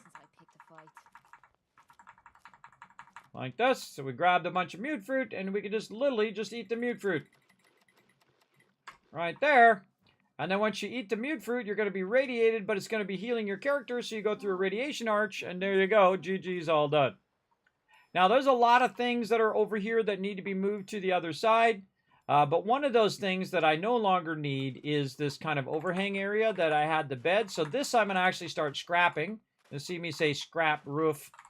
Right there you can see it says scrap roof and not store roof because we no longer need any of this. So we don't want this to take up our size. So we're going to scrap all of that stuff out of there. This we can put into the workbench. Into the workbench. That will hold on to. That'll go into the workbench. Workbench, workbench. This into the workbench, workbench, workbench. That's because we're going to move all of this stuff out of here. Bell into the workbench. These are just to highlight my stuff here. We'll take all those out. All going into the workbench to eventually be moved to the other side, so I don't have to physically carry them all. Same thing with all of our turrets. We're now going to reduce the amount of defense we have here. With our turrets, by the way, these are Mark 7 turrets. These are explosive turrets. They have explosive ammo. And we're going to take out this basic Kismet kill box here. No problemo. And scrap our shack stairs. Whoa, down we go. I forgot. It's one of those shack stairs that have a floor on it as well, which is one of my favorite pieces in the game. For sure, for sure. Okay, now we're making some changes. Let's go over here and see if we have some more purified water. Oh, yeah, more of it coming out. And let's go see how much more we got in there. 1,600 more in the workbench. Again, everybody, we're making over, it's probably about 150,000 caps right there. Just the time we've been working, which is awesome. Okay, so now we want to move all of this stuff over there. Now, I think I screwed up my bobbleheads at some point as well. The best way to win an argument is to be the loudest. Okay. So what I'm going to do is transfer these bobbleheads back on me. I think I lost my bobbleheads because I stored one of these things in the workbench and then I didn't get it back. But we'll go ahead and just do that. Now, in this file cabinet here is just an absolute massive amount of legendaries. You think I want to go through and pick all those up and put them all back in there? Absolutely not. That's why I put them in their own separate storage so I can just pick them up and walk them where I want them to go. Let's go over this way. Right over here. And then I can just walk a whole container full of legendaries over here to our cool little vault.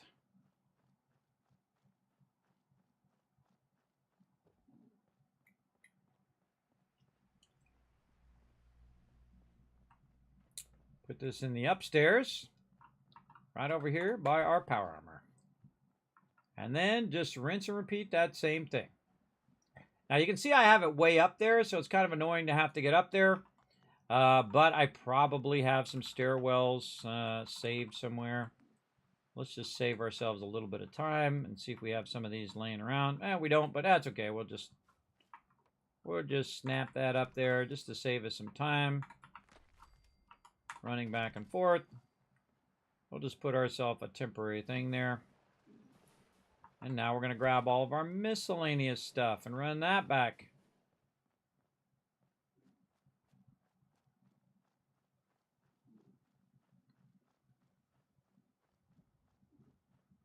And this is the thing I miss in Fallout 76 is having separate containers. Yeah, lots of caps there, Paul.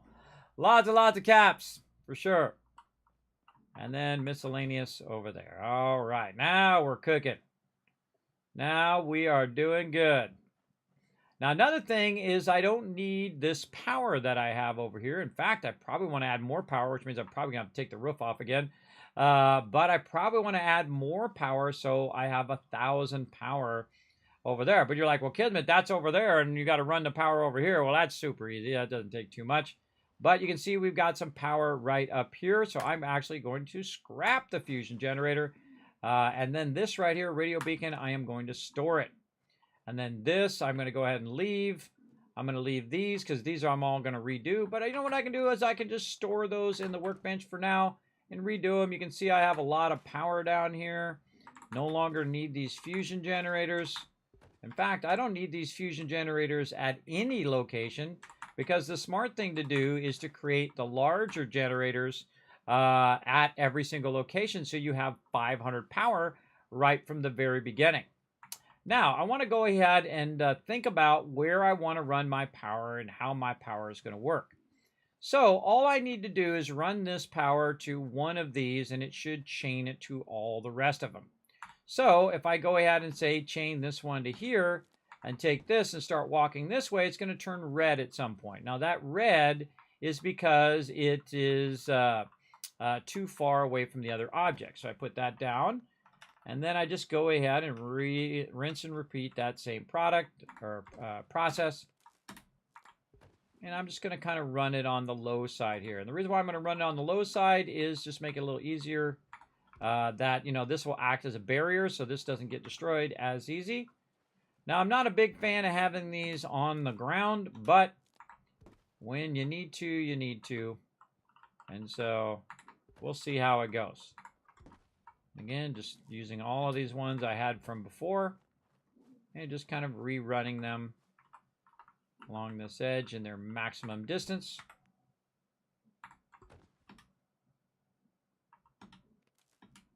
This one we might even be able to put up high.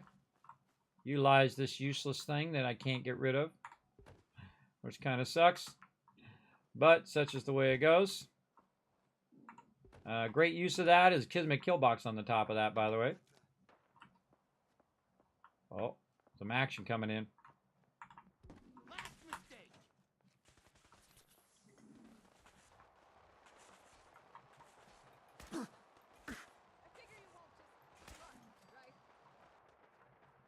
All right, we're getting attacked.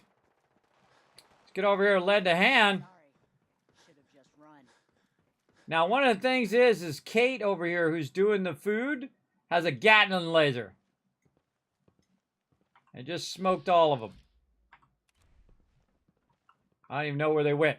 Also, I've got Curie over here, who's a gigantic murder bot.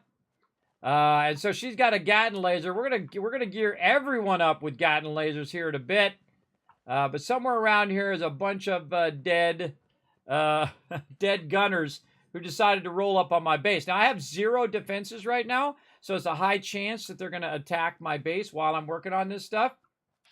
Oh, there's another one. Oh, I don't have any banked. I don't have any banked criticals. I don't need no VATS. Another gunner coming in.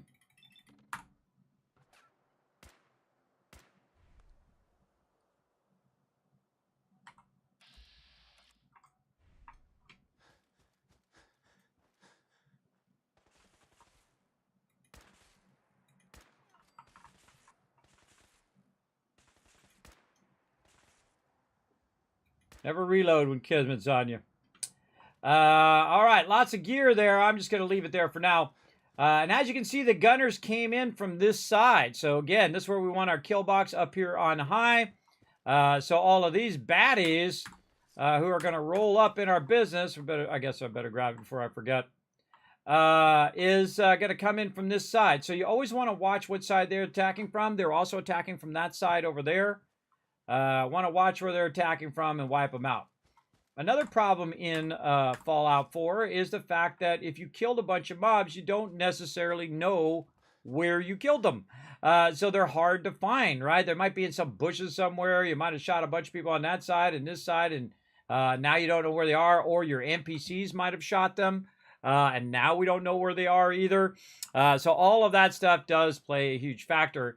And being able to find your loot after you do it. So that's why I use typically loot right after. Okay, we were running our power. That's what we were doing. Over here. Let's get back to that. And let's run more power across here. It makes me want to move my purified water to the other side. Very tempting, but I don't put it on that side on purpose. Because that's the side they attack from. And I don't want to have to worry about it as much. Okay, now this is the tricky part right here, everybody. See how this right here, and I want to connect it into the power in my vault. Well, that's why I've kind of left this area open on this side, and I'll show you why. A great trick that you can use on your end. When you do another vault and you want to run the power from the interior to the exterior of your vault, because you can't just put one of these on the outside of your vault. If you want to get one of these things and try to stick it out here, it won't stick out there. So you got to have something that goes outside. So we're going to go ahead and oh, it took my lights out too because I had that clamped in there. So we'll go ahead and back to Vault-Tec. We'll go to our atrium door right here. Very nice. And then what we're going to do is put another, try to put another atrium door on the outside. And you can see that that doesn't really want to do that. And trying to get that to snap in there is quite the undertaking to get that to go. And then, of course, up here, we could try to put it up above. We'll take this out for right now.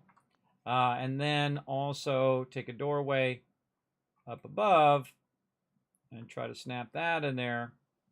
Like that. So, all right. So now we've got it to work up above, but not down here because the vault door is in the way. Now, can we take the vault door out, put it back, and all of that stuff? Well, you're welcome to try it. But what I'm going to do is actually change this. I don't think I can put that in there with the vault door there. Yeah. Just leave that as is. Make this one is actually going to end up in the interior of my thing.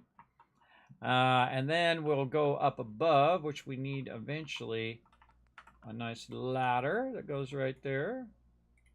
Eventually we'll make it where this is all built out though. And then we can go outside out here. Now, once we're outside out here, we can go ahead and utilize our atrium kit again, and I would put the one that has an actual wall there like this. And so this allows us to walk outside the vault. If someone's getting rowdy out here, we can walk out right above the vault door and shoot people from up on high.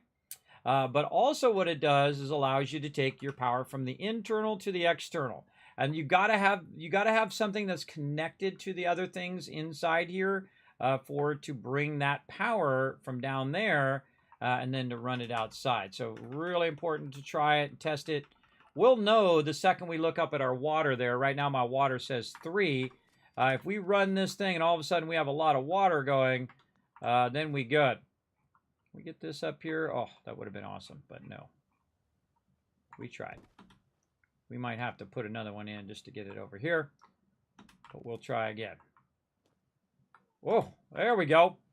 And again, we'll go ahead and see if the power turns on. It says water 3. So it's still saying that no, we don't have the power connected to that top part where we're running all of the power to. So how can we get it to the top part there? Well, it should go through the floor and I think through the stairs personally to that top part up there. Now, another thing we can do is try to put one of these up here and do all of that and realize that that doesn't work, which really sucks. We could also put one of these and try to run it out the door. That's another way of trying to get that going. But really what you want is you want the ability for the power to run. So like a great example, if we go ahead and change this to a atrium floor and then try to run the atrium floor out here, we can see that we're blocked. But should we be able to take that atrium floor and run it out, we could then run it off of that as well. So if you got something blocking, it's not going to work. Not going to work there, but I can at least put a door there. So what I want to do is I want to run it from up higher. And that should come up through the floor and allow it to connect and run through to here and run the rest of this power. A great way of testing that, by the way, also is just put a light here. Put some sort of floor light. That's a wireless floor light, let's say like this. And we can see it's not on. That's because it doesn't have any power. So how can we connect it to that power? Well, it should connect through here, through into here, and then down into the floor below and whatnot. And I find that a lot of time I end up just tinkering with how to get this to work. Another way we could do this is we could run the power out this way. In this corner, we could take this out, and then we could just have what I call a lean out. And I'm just showing you a bunch of alternate ways of doing it and showing you some of the problems you're going to run into and go, why doesn't this work? And things like that, which will happen quite often in this game. This way. Get it snapped the other way. Nope. All right, we're going to have it go this way. Then we're going to put this one. We're going to take that one out. And then that should let us snap this way. All right, there we go. And then try it again, right? So we'll go in here. We'll get this one. We'll put it here. We'll run this into there. And there we go. So now that is working. And how do we know it's working? 999 water is running right now. Again, figuring all that stuff out is quite the nightmare, I feel. But it does work, and we see we got it to work. Now I'm going to actually store it and try another little technique here. Again, try to take this out, and we're going to try to transition. And again, try all the different things and try to get it to do what you want it to do. We're going to try to use a vault atrium doorway. And we can see that doesn't let me go that way, but if I put that one down first, then put this one, then take this one out, and then go ahead and put, say, one of these right here. Now, also, that allows you to walk out from up there and deal with any baddies. Of course, if they're underneath here, they're going to have trouble. You know, they're going to have trouble shooting if they get underneath you. But that's why you have, you know, turrets that can zero in on them. So let's try it again. Again, show you some of my best tricks, everybody. I hope you guys are digging this. This is some good stuff. This is going to really reduce a lot of frustration when you go to build with the Vault-Tec kit. And again, we'll put that right up on that wall. Right there. And then we'll take this wire. We'll run it down there. And uh-oh, what's going on? Look, our thing didn't turn on. And this is the same problem that's up there that's down here. Is this kind of weird transition that it doesn't transfer the power in between the doorways. I don't know why it doesn't do that. I feel like that should work because the flooring is the same flooring and it should connect its way across. But the biggest problem with that is typically this piece at the end. It's this big giant piece that we have that is for the atrium up above. That piece sometimes is a huge pain in the butt. But we can try to back it up. So let's take this, move that over there. Let's take this off. And then we'll try to put this in here, which is not going to let me do because we got this. And then grab this. Put that over there. Let's go ahead and put another door. Or even we can just put an atrium floor there.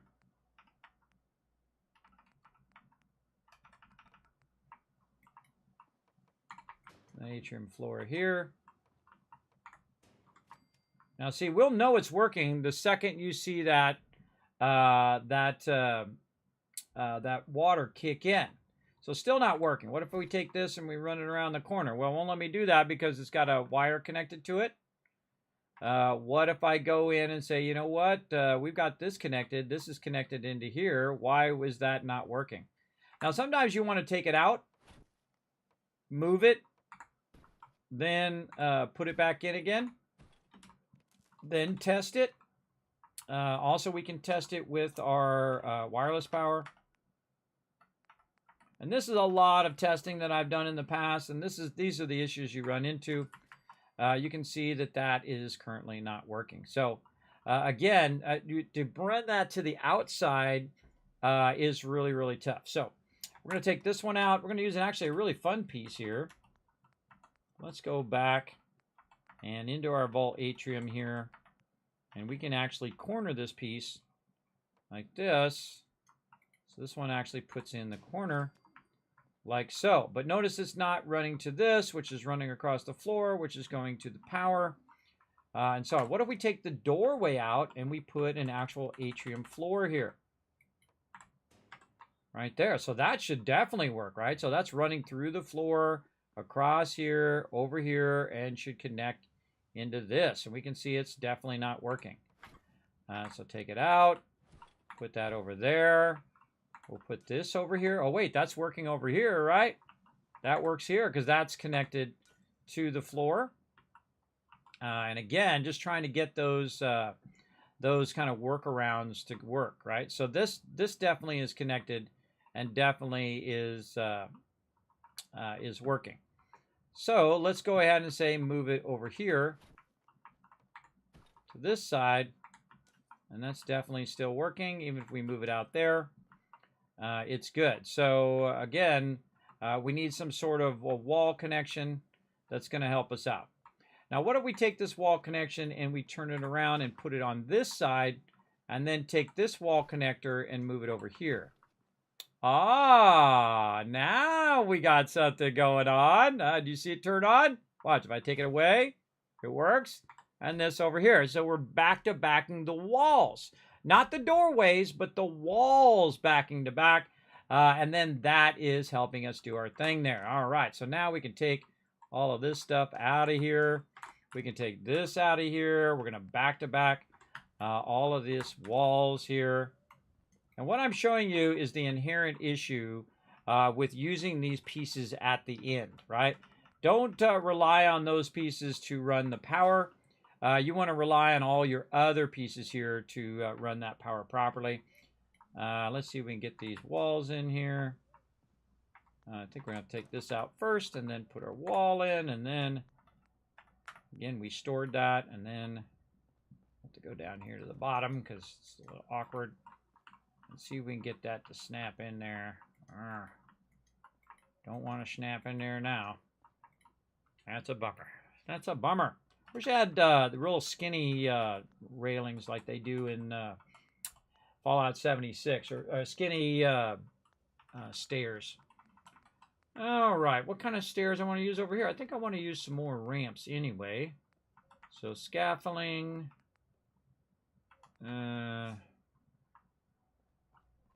Nice if we could snap our scaffolding in here.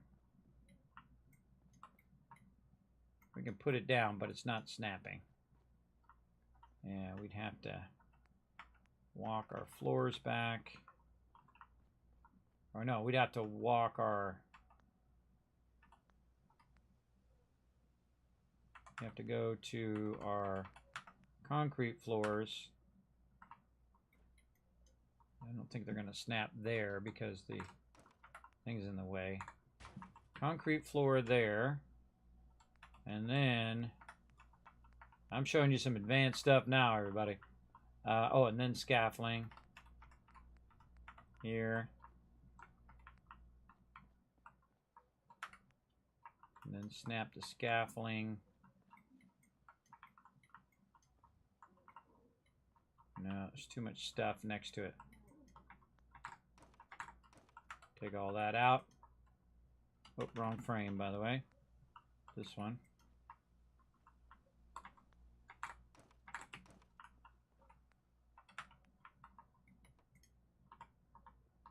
Come on. I know you go there. There we go. And then that's going to allow us to do our... Nope, don't want to go halfway. I want to go right in the center. There we go. And that's going to go there. And then we take this out and that out. And then we can now use that to put our ramps in perfectly. Let's put it right here. And right there. And then once we have our scaffolding floor in, we can now go ahead and go back to our atrium floors. And then once we get our atrium floor back in there again, along with our wall. Oh, we got to take out the top part here. There we go, and top part there. The hardest thing is remembering to come back and put all that stuff back in later.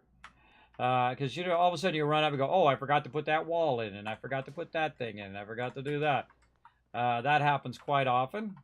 But the most important thing is to store this stuff, right? Store it and not scrap it. And you can just do this all day long and get exactly what you want. Just like that. That's very nice, everybody. I really like that. All right, looking good, looking good. And so let's get over here and get this in. I might have to move one of these. I think this one I'll have to move. And then get this back in.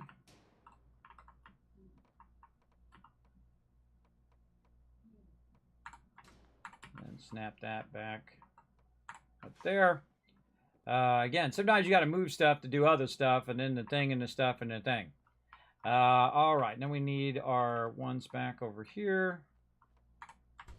There we go. Okay, now back to getting our power outside. So what I want to do is use this spot right here. I'm going to take this one out right now. I'm going to take this thing out there. I've still got my light out there. And so what I want to do here is actually put the door right here.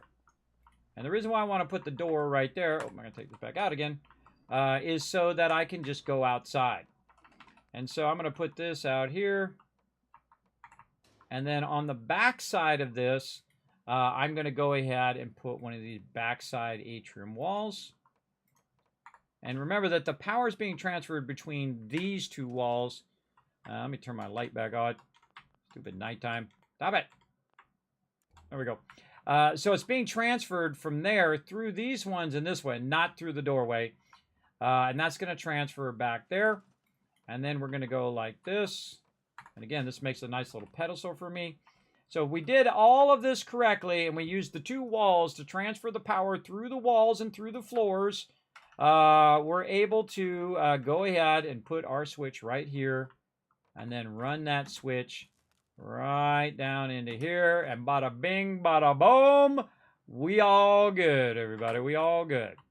Now, how do I get the power to that next level up? Well, that'll be another thing that we'll get working on here in a second when we need that. But for right now, we're just going to keep working on our stuff. And I love the ramps. Ramps are pretty cool. I love it if it was like a Vault-Tec ramp, though. And then we have this door out here. We want to go ahead and make sure that we do put in the doors. I do find the doors in the Vault-Tec kit sometimes to be really awkward. Sometimes the NPCs get really stuck on those doors as well. But, you know, I put them in just because they look cool. And then again, the way to tell if this is working is to move it nice and close and see if it's wirelessly sending it there. We'll scrap that light now. We don't need that. And then we have our atrium thing there. And we'll scrap all of this. And these will store. And then we'll put that.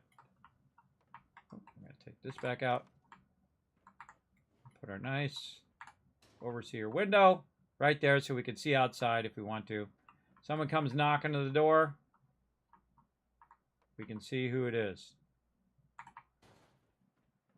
Hello? Who's there? Who is it? Right over there. Okay, so we got that done. Now's another good time to save. Let's go. All my people in here sleeping? Where's my girl at? She's over here. Kate's right here. So, another 7 hours to get out of the nighttime, and we'll do some more building. Man, we're getting a whole bunch of stuff done today. Hope you guys are enjoying this, because, man, we're doing some killer stuff right now. There we go. Well rested, but not kindred spirit there. Important to notice that. Okay, and again, we want to tear all this down. We want to have this all over to that other side. Oops. Missed the ladder there, bro. Up we go. Okay, look at all this stuff we can get rid of over here. And again, this is a good time to start scrapping, because if you know you're not going to use all this stuff, take it out. And we'll leave that one. And I'm just going to start shrinking this down. Like so. And let's say that. Okay, where's our other bartender? I'm going to say, hey, lady, go over there. So I told her to go walk over there. And she's going to start walking away. And I'm going to hit tab and hit E and pick this up and run with it. And then she's going to be super confused as to what the heck I'm doing. But that's okay, because we're going to grab the bar. Now, I could, again, just store it and reassign them. But I would rather not have to reassign them, so I just pick it up and walk. It's not like I'm in a giant hurry. Anyway, I just want to go ahead and move this bar over here. Now, I'm going to have a bar on that side, and then also a bar right over here. And they're actually going to have a double bar over here. Oh, wait, no, I was going to put it in the far side. That's what I was going to do. Over here where these bushes were. And then they'll have a bar down here. So they got a double bar in this vault. And again, everybody, remember, it's free drinks. Free drinks for all my vault dwellers. It's an open bar. They can just come in, get what they need, and keep that happiness up nice and high. So there we go. All right. Now my happiness is going down. If you notice, I had like 95% happiness. And now I have 89. The reason why that is because I have no defense here right now. And that's okay. I want to see some people come up here and get rowdy. We'll wipe them out and get a bunch of loot. All right. And then all we have to do is rinse and repeat.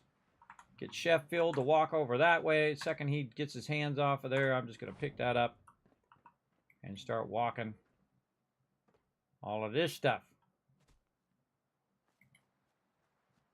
And it's a beautiful day in the wasteland to revamp all of your stuff. And again, everybody, look at my size. That's why this location is so awesome, is the fact that it has plenty of room. I'm going to actually put Sheffield right underneath the stairs here and put him back just a little bit. There we go.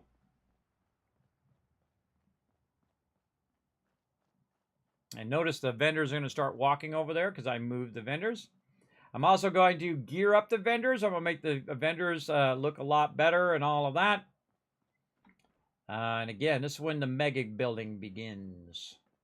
And so I've got another general vendor here. I'm going to go ahead and send him down there. Hit tab the second he walks away, and then grab his little general thing and take it with me. Now, before I had two separate rows of them, but in the vault here, I'm actually going to pair them up. So I have the regular vendor, and then I have the named vendor together. So I'm going to go ahead and just snap that right in there. Nice and easy.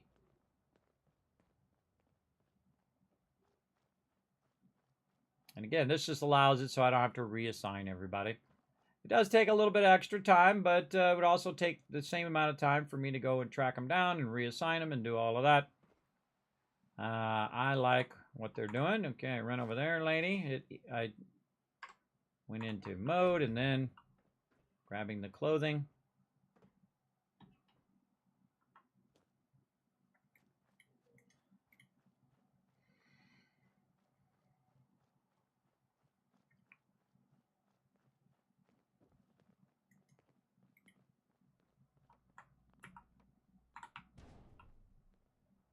Lines up pretty well. What's up, Sheffield? What's up, buddy?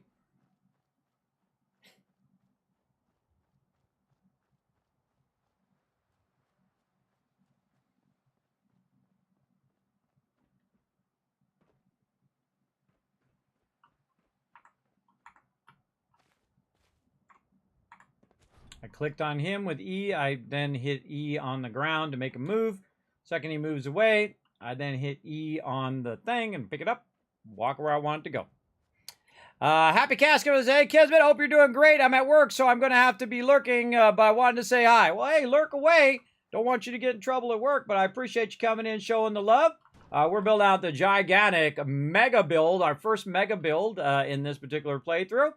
This is playthrough number 10, the playthrough to rule them all, everybody. This is the mega run. We're going to do everything, including doing some mega building tonight. Having lots of fun, streaming live on Twitch and on YouTube because they changed the TOS, so now even partner streamers like me can stream on both. So very, very awesome. Now this one actually doesn't have anybody on it, so that one I could just store. And store that one, and store this one. And then this lady, go over there. And then I'm going to grab that clinic and take it with me. Just to save me a little back and forth time there. Looks awesome. Yes, we're just getting started. Just getting started on this big boy vault over here. We've even been using our ramps and stuff from the other kit. We're going to go ahead and put the clinic there. I think we can get that last clinic in at the very end, which would be awesome. Let's go over here and put that back down. Stores. Clinic. And you can see it has a 1 under it. That one says that I stored that. Oof. Now they can't get in at the end. Maybe we can nudge this over just a little bit. No.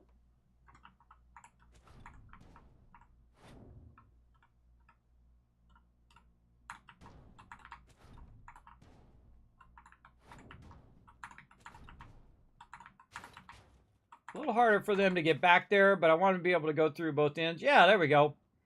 And then nice and skinny here, just where they can stand and be good. Whoa! Get nuked! Showing some love. Thank you very much for that, host love. Appreciate you all coming in, hanging out in the stream. Feel free to come in, lurk, show some love in the chat. If you're doing some awesome mega builds, we want to see it. Drop it over on my Discord as well, everybody. Appreciate you all coming in and hanging out. You can find my Discord down below stream, or you just go to discord.gg/Kismet. There you go. Pretty easy. Pretty easy to find. Okay, so we got our clinics in. Now we want to get our other ones in. And let's put those along this outer area here. Let's see, what are our other ones? Weapons is one that we did. Weapons probably the most useful of all of these. And I'm going to use, let's just put that down and then move it forward enough to where they can walk by it. Then also watch out for the in part here so it's not blocking their ability to go in and out. I feel like I want it something like that. There we go. They can still walk behind. Okay, and let's go get our weapons dealer. Actually, I could take that off and just go full sprint. Again, thanks for bringing that raid in. Appreciate it. Whee! All right. Come on over now. Almost done. 2 more vendors. You're like, Kismet, what are you going to do about all this sorter? You spent a lot of time working on them sorters and getting it all perfected. Do not store those sorters, everybody. You spent a lot of time making that just so. You do not want to store it. That is for sure. Because otherwise, you're going to be redoing all that work that you had already done and don't really need to redo. All right, that's looking good. And then the only thing we have left now is going to be the armor. And so we'll just put armor right here. And we'll go get our armor lady. And then all of that stuff will be moved over here. And you're like, Kismet, what about all your food and stuff? Oh, that's going to be super easy. Barely an inconvenience. You'll see here in just a second. All right, lady. Get off of there. Let's grab this one. And that'll be the last one of our armor over here.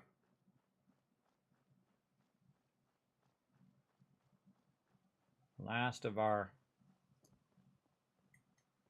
vendors. Oh, it's going to fit there perfectly. Look at that. Doesn't even block the door. Very nice. So weapons and armor. And the reason why I have two of them is some of my peeps. Oh, Sheffield. You're noggin, bro. I don't like that. I don't like it. I think I'm going to move it over here. I don't like the way Sheffield's head is hitting that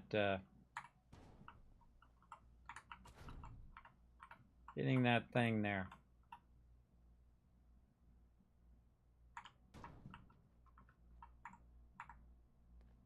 Come to walk. Grab his thing. There we go. I think that's going to be better. It's not clanging his head over there. I mean, if we're going to do it, then we might as well do it, if you know what I mean. So we're going to go ahead and take the clothing and separate those. And then the NPCs will be able to walk. Ooh, that's at an angle there. The NPCs will be able to walk through there. Sheffield, you're right in my way, brother.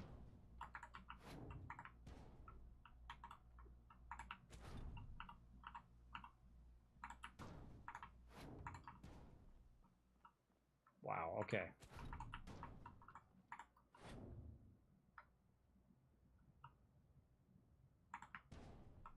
This is where you start getting nitpicky, where you're just like trying to make it as straight as possible.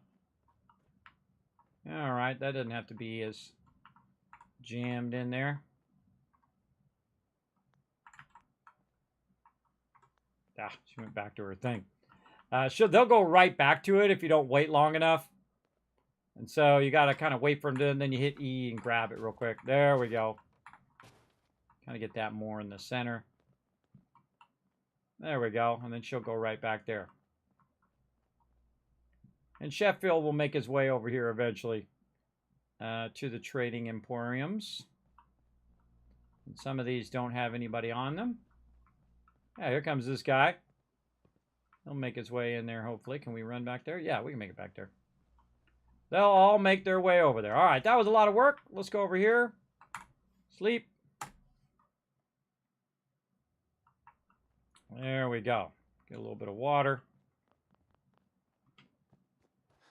Okay, now that we've taken care of our bed, we've taken care of our vendors, we made them a nice living area, we made them a big old vault, we made a bunch of power, we did a whole bunch of things all at the same time. It is time to manage all of our food. Now, some of our food is damaged. I can see right here that we're going to need to repair some of this. And you can see that it is damaged right here, so we're not really producing enough food. One of the things that I'm going to do is actually make it where they don't have any food, and also on top of no food, they're going to have no defense as well. And that's going to make them very unhappy. But it's going to make this super easy for us to move all this stuff over here. Whoa! Kismet Love Train!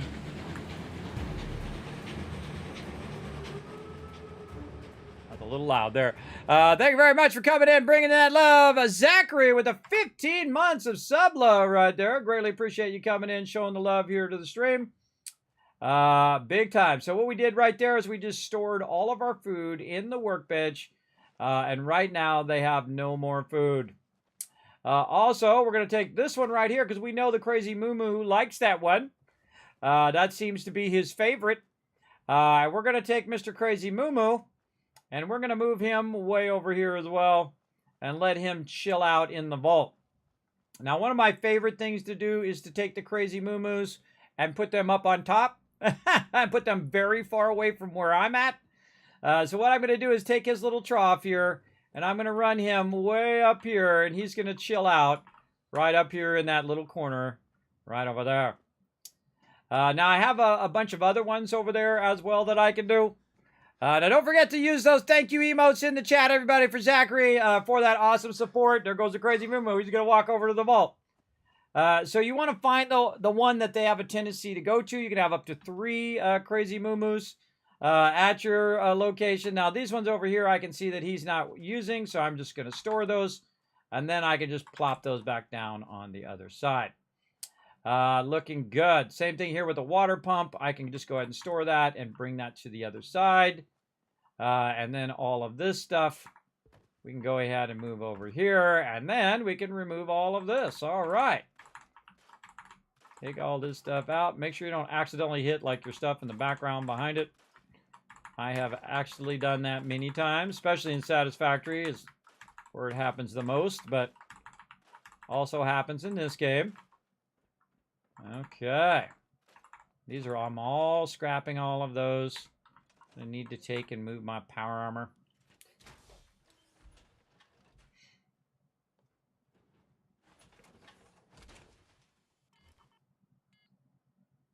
Oh, no power. I need a fusion core. Apparently I used up all my fusion cores. There we go. All right, and since I have to walk my power armor over there, I might as well just walk this cooler with literally hundreds of thousands of caps worth of purified water sitting right in there. Feel free to say hello in the chat, everybody. I appreciate y'all coming in and hanging out. I am doing a mega playthrough number 10 of Fallout 4. Just having the greatest time as well. And you can see I'm consolidating all my stuff together. Now, right here would be a great spot to just put that right in front of our general vendors because they're the ones we usually buy the most resources from. Now, I want them down here on this level doing their thing. And then the upper level here is pretty much going to be for me, where I can go ahead and do all of my crafting and start to build out a museum up here with all of my power armors and put out all of my weapons that I found and legendaries and different sets of stuff. Because remember, this area is huge. So you can, build out a big old museum here, just like you can back at Sanctuary and whatnot. Now, we're also going to go ahead and take this out for right now, so that's not in my way. And then also, we're going to just walk over here and drop off this power armor. And we can also close this door over here so they don't shoot us while we're chilling out in here. Make sure to take that fusion core out so they're not walking off with your power armor. And then also, before I forget, almost forgot, add one more bed right over here. That is actually my bed. Now that bed is going to be for me to forward time and things of that nature. And I should probably move Kate over there as well. But here's what we're going to do. We're going to find where Kate's at. Look at the Moo Moo down there. We're going to take the C off of here.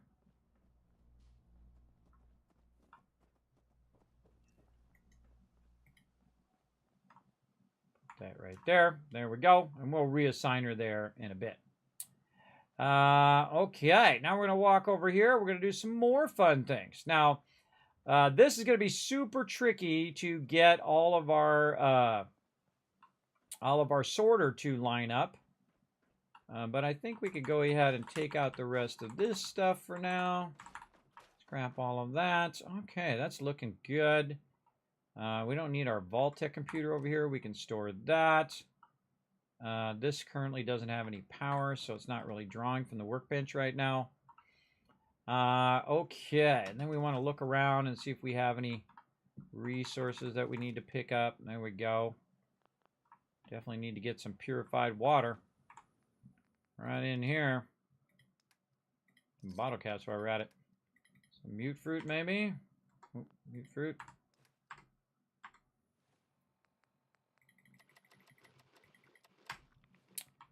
Have some of that. Okay, so we got all that going. We got this over here. Now, we've got to get this to align to that. And we got to get it to take all the resources from over here and put them over there because I don't want to have to run over here every time. You know why? Because I don't feel like it. That's why. I want to take all the resources, run it over here, so all I got to do is show up over here, and I'm good. That's it. I'm all done. I don't need to do anything else. So if I do run up in here, though, I'm going to want to do my vertibird. And instead of showing you guys how it doesn't work out there, I'm just going to take that out. We'll just go take it out. Because I'm going to actually have the vertibird try to land on the other side.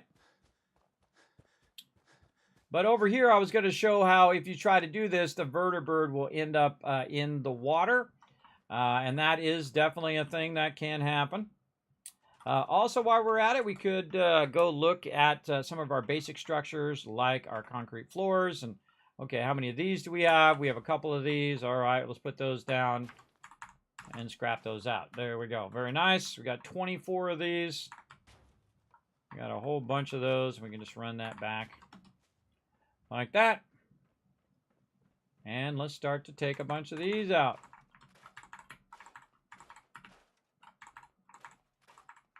Scrap all of those.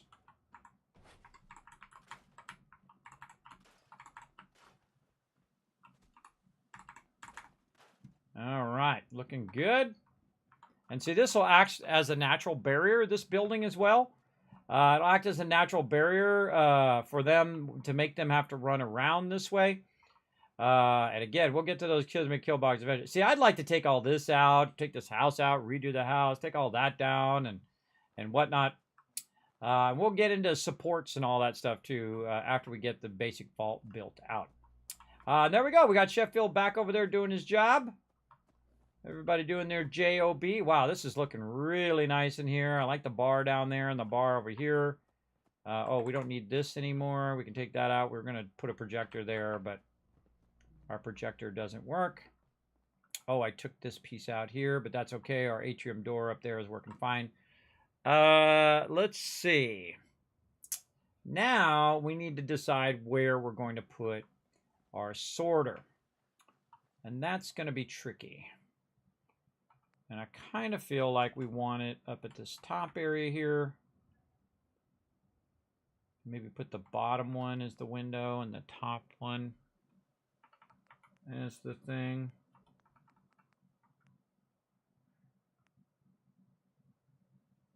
Or just build it out. Yeah, that's what to do. Build it out. Build it out further.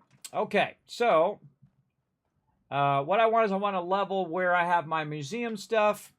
I have like, you know, my bobbleheads and all of those things. And weapons and things. This will be my museum level. But up above, I want to have a level that is for the sorter. So I'm going to go ahead and take this out of here for a minute and just set it over there. And so I want to go up and out of here. And again, we can go ahead and go back to our ladder that we had. Actually, it's going to go this way. Yeah, I'm going to have to put a thing up there first. Yeah, it doesn't like that for sure. So we're going to have to walk this. So we need to go back to our atrium kit. Get ourselves an atrium floor, which is not going to snap there unless we put a doorway there. So we put another doorway. We could put an atrium floor. Take this one out. Atrium floor here. Atrium floor on the outside. Take this out. And then take our stairwell and snap our stairwell up there. See all that work I had to do just to put an atrium floor there? And then there we go. And now this is fairly close to that level. It's a little bit lower than that level. And I'm trying to decide whether I want to have it at the same level or have it drop into a bin. And in that bin, then sort it from that. Because there's a really great thing that you can use to help you sort a little bit better in your sorting stuff. And that is this big old thing right here, the hopper.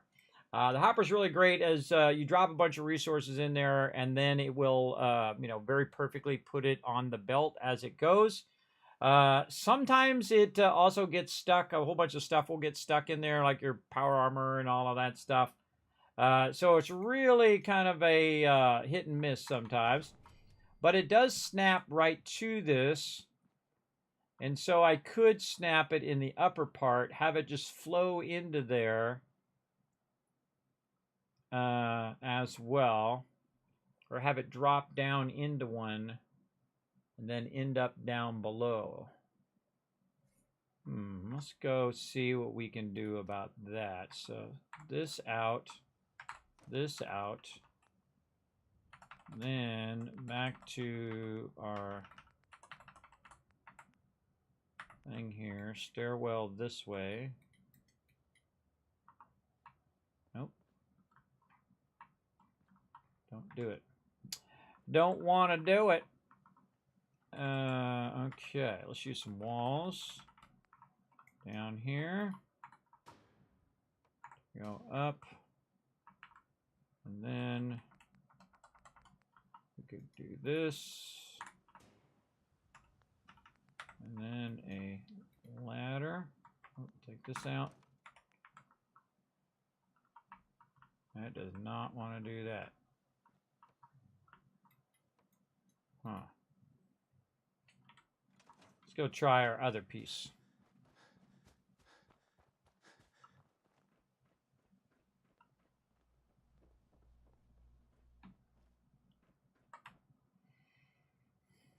Yeah, that's telling me that the stairs is not snapping to that. The stair is snapping to the floor. So we want to use this piece here, the bridge piece, and then use our stairwell to snap to the edge of that bridge piece. No, I don't want to do that either. Okay, then a bridge piece down here then. Put one over there.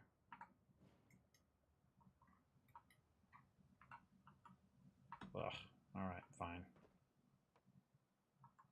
Jump down here first. All right, and then another bridge piece here.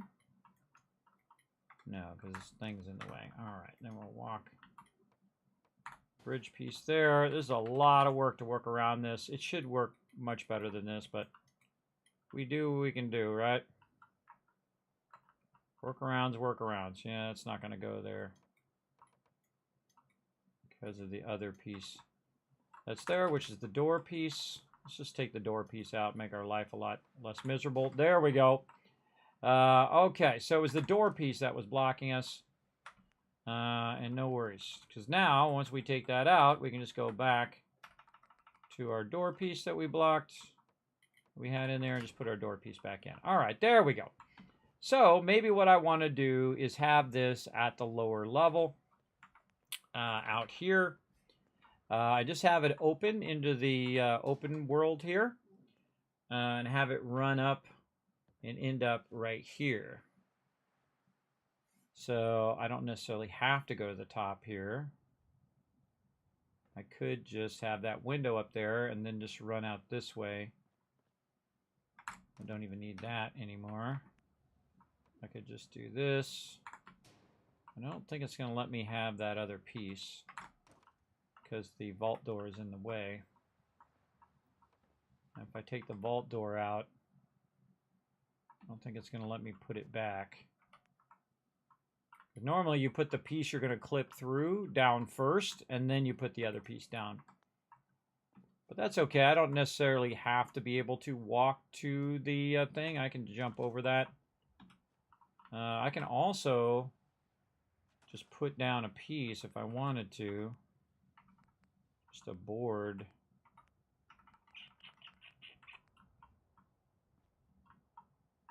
I wonder if it'd let me put that down.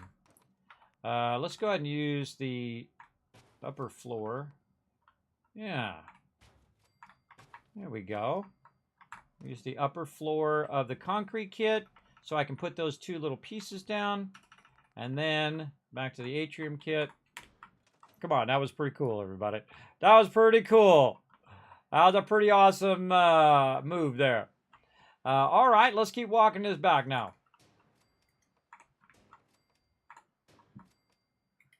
And now we have a whole overhang for our vault entrance. And we can go ahead and take this out now. Put this back up here. Oh, I'm going to take that out. And there we go. Now I don't have to go out there. I can just go right out here. Okay, atrium thing here. I forget how many blocks I need to get this all going. 1, 2, 3, 4, 5, 6, 7, 8, 9. This is 1, 2, 3, 4, 5, 6, 7, 8, 9. Okay. We'll say something like that.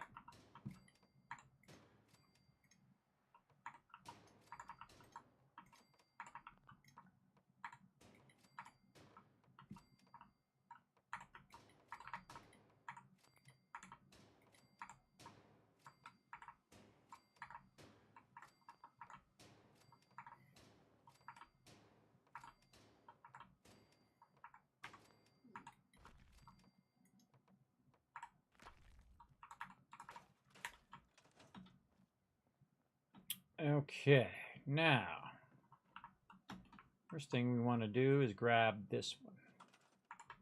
This is the end part of my sorter. So this is where everything ends up at the very, very end.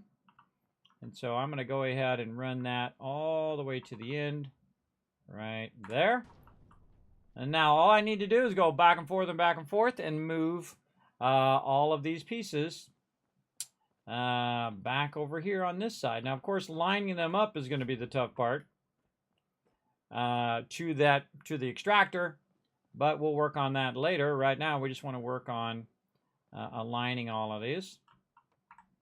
Now, this one's going to have a storage out this way, so we probably want to say, you know what, we want this to go right over here, and I'm not going to probably be on the outside edge of this too much. So we just want to have enough edge there where we could walk a little bit. And of course, think about how straight you're going to have this, because all the other ones are going to snap to it. And I wouldn't spend too much time doing it, though, because you are going to come back and you are going to rearrange all of that. Very, very important. Hey, Jobson, what's up? Thanks for coming in and hanging out. You are going to definitely rearrange all of this stuff, without a doubt. Because you're going to need to have all this stuff match up to the rest of the conveyor belt. But I just want to move it out of the way here so we can decommission all of that stuff and then get that to run over here. And this looks perfect for a hopper. Perfecto. And again, you definitely do not want to take out your sorters at this point if you've spent a lot of time optimizing them and putting stuff in there and saying, okay, this is the stuff I want to keep and this is the stuff I want to get rid of and so on. I really even feel like this could push back even another one this way. Let's push this back another one. I think we have the size limit to push this back another one. Let's put this back over here. I should be able to put that way on the edge. Align it.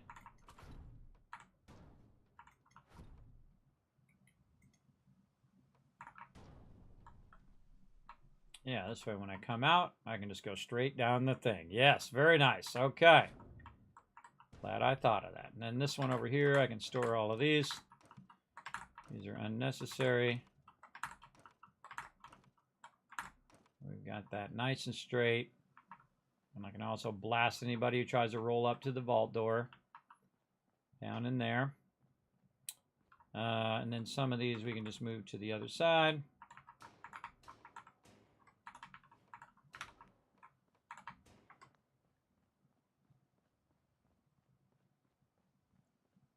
Back and forth and back and forth. And I would take this one at a time. Oh, I missed an S there.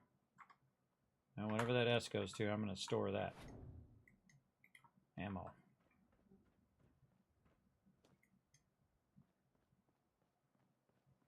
Otherwise, you'll get these all mixed up, and then you'll be in trouble. And all this has loot in it, too. So, definitely worth the time to get that going. I'm going to speed up a little bit by going out of the workbench.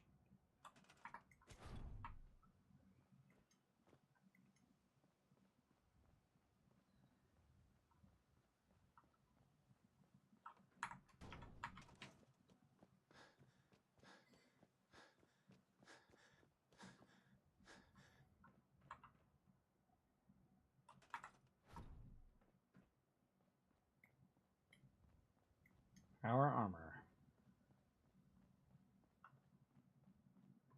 I think it said WEPS with an S. Yeah, well, WEP is good enough too. Just good enough. Kind of woke up and wanted to stop by and say hi. The most amazing streamer on Twitch. Oh, I appreciate your kind words there. Well, I hope you're having a great day there, Jobson. I am doing what I love to do best, and that is mega build. Because we've earned it, everybody. We've earned our chance to mega build because we went out and we collected tons of resources. And we did it the old school way, in vanilla. We didn't use no mods. We didn't use no shortcuts. We didn't do no cheating. We just absolutely came in and crushed it. And I love to get to this point, especially on my primary base. Because when I get to this point, it just makes it so much nicer. For sure. And I'm going to show you guys a really cool trick I'm going to do here in a minute, too. You're really going to like it. You're really, really going to like it. But we're going to do this first, and then we'll come back to that. We'll come back to it. Oh, look, there's some stuff on the floor over here that went astray. On to the next one. Getting dark and dingy in here. Let's go save again because we just did a bunch of stuff and we'll forward time.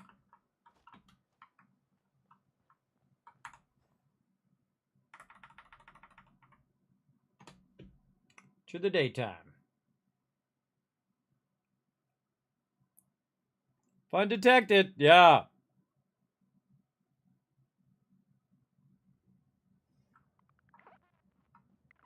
I have no idea. That's the one they said I had to send to you so that you could get that. By the way, I finally figured out how to get Jobson's giveaway. He's the very last giveaway that I've been trying to fix for a while, and they never got back to me, so I finally figured it out on my own. I don't know what it is about customer service nowadays, everybody. They just don't get back to you. Ever. It's the weirdest thing. They just don't email you back. They don't contact you. It's just like, hey, guess what? We're just not going to do this one. I don't know how you can stay in business. You don't get back to your customers. I don't know. Twitch is doing the same thing, man. I try to buzz Twitch. Twitch doesn't get back to me for a week or 2 weeks or longer. I don't understand. I mean, I guess they're busy, but I mean, a week later, especially if it's something that's time sensitive, and even as a partner, I can't even get someone to get back to me within a week or so. Even 2 weeks. It seems to take a giant undertaking if they even get back to you at all. I don't know what it is, but it ain't good. I can tell you that.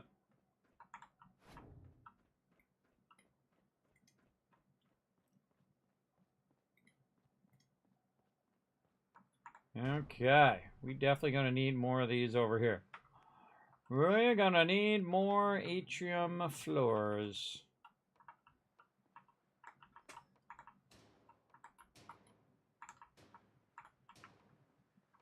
Now, they also don't have any food, everybody, but that's okay. I have some food in the workbench, and also I have thousands of food elsewhere. They will actually draw the food from other locations if there's a bunch in there. But I like to have each location have its own food supply, so it doesn't have to rely on any other locations, except for locations in which you can't generate food, which is in the case of Boston Airport. Another one is the Mechanist layer, all of those places. I don't know why they block that. It seems really stupid to me. But then again, what do I know? Other than the fact that I played for games for half a century. But other than that, I don't know nothing. All right, now, here's what we want to do, everybody. We want to get all of this loot to end up over here and have this little vacuum hopper right over here drop all this loot right here. Actually, I want to take this out first. There we go. We want to put this vacuum hopper right in the center here. See which way it's turned. This way is the way we want it to be. And we're going to try to get it nice and centered like this, and then put this in here. Then in theory it should be centered, but it is totally not. And so we have to offset that about that much, but it won't let me do it with this thing in there, which is stupid. But, you know, again, I don't make the games, I just play them. Let's say something like that, and then I can put this in here. Again, build order makes a huge difference. Okay, and then I want to look at how that is aligning. That looks really good. All right, really good. In fact, I probably don't need one that's this long. We'll scrap that one and just get one of the small ones. Get one of our small little ones here. I think that ought to be good enough. Right over there. All right, so that's going to run there. Now, here's what we want to do. We want to make sure that all this is tied in power-wise together. So once I flip the power on, all of this stuff is going to work. Now, I don't want to put the power on yet until I have this all working for sure. Now, one of the things I want to do is I want to get that to run the stuff out of here and run itself all the way over to there. Now, there's something I know I don't need, and that is all of this stuff over here that is no longer necessary in our build. So we're going to scrap all of this because we no longer need all this stuff anymore. And again, watching out we don't scrap stuff that we actually want to keep. And we don't have any more floating foundations down here at all.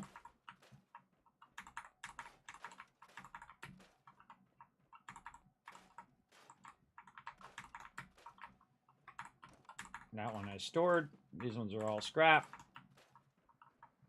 Okay, now our vacuum hopper we don't want to get rid of and we don't want to move. So what we're going to do is we're going to scrap this foundation, and I'm going to actually start to use my Vault-Tec kit to hold this particular part so it matches up with the rest of my build. So we're going to go ahead and put our atrium floor there.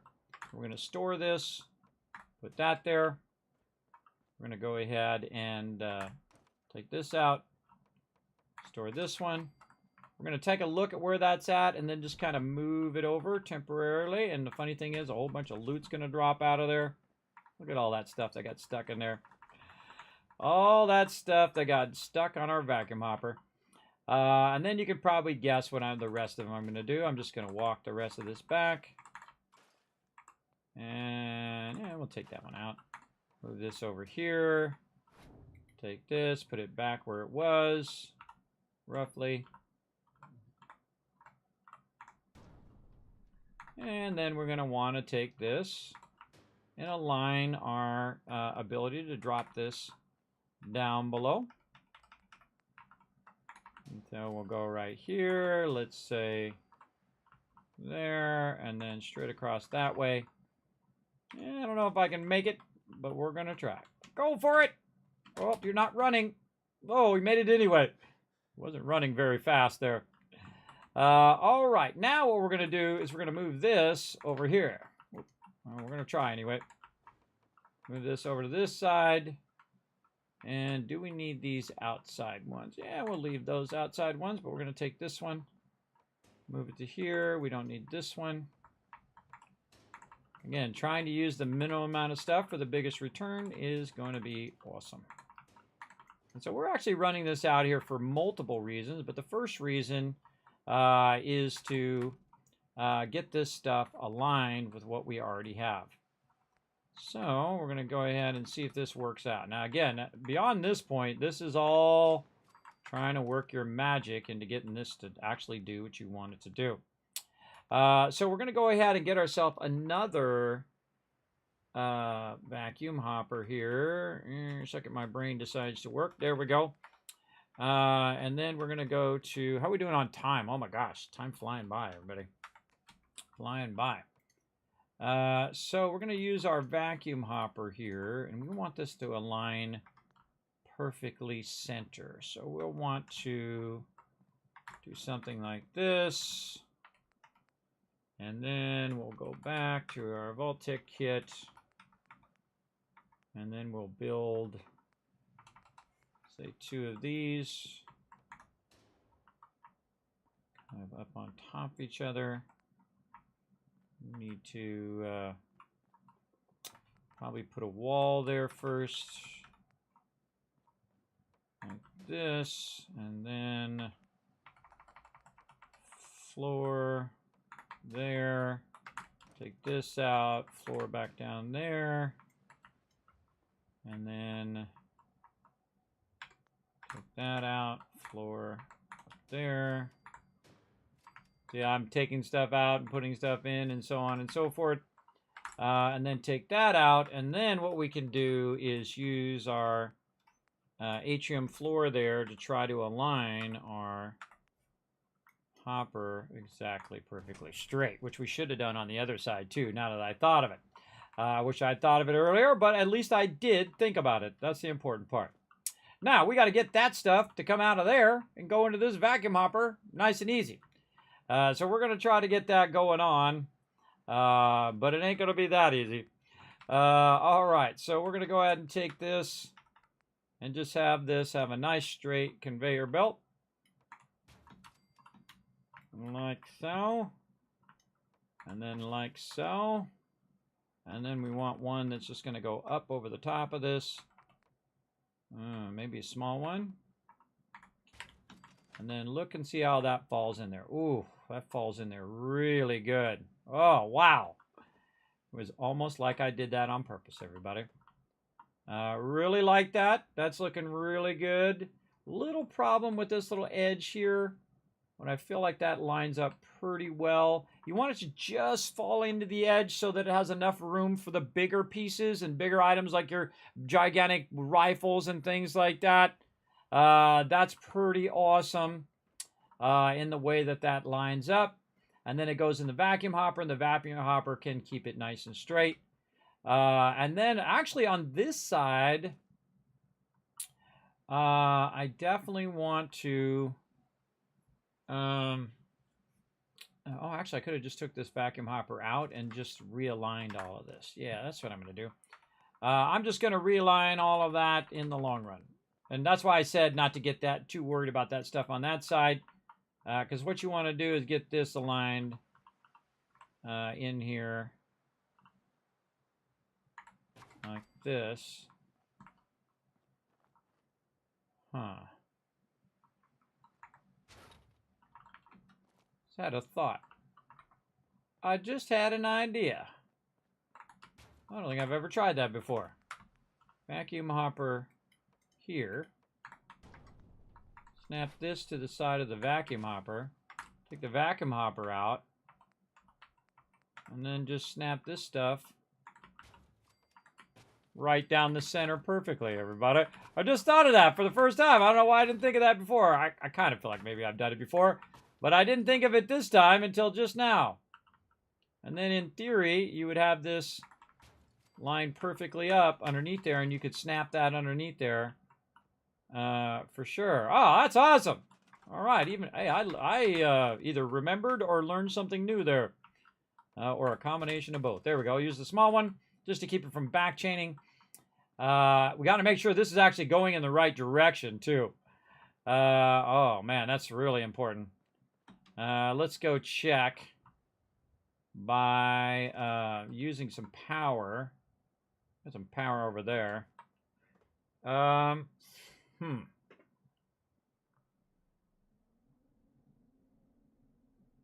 Speaking of power, let's go over here. And again, I'm going to show you something really cool, everybody.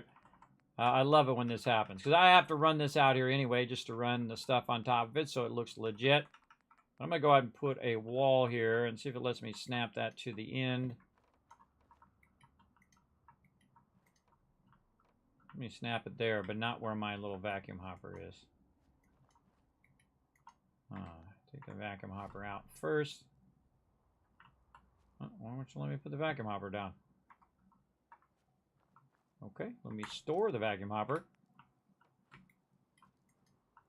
Yeah, it's not going to let me go there, but it will let me go here. And that's fine. Then vacuum hopper back in again. We might have to take that stuff out down below, but we'll try. Yeah, we're going to need to take this out. And then snap this to that. And this back in there. Okay, and then we'll want to go in and put our floor back in. Right there, and then we'll go over here. We'll try something pretty cool. And see if it works. Now the way we know it works is if we put something down and it lights up. Like, let's go ahead and use our little lamp again. Oh, and I leveled up to 77. Now we can see our lamp is not working. So we want to transfer that power through all of these floors. And we want those floors to end up here at the end. So we can actually run the power without running these. It's actually going to run in these floors all the way over to our purified water. I know, cool, right? So we've got to get that power to the exterior here. And it just so happens that we have this outer part over here that we could probably use. Let's go see if it works. I probably should have put a bigger light up so I could see when it does work. We'll just run this along the outside here. It's kind of hard to see from this far away.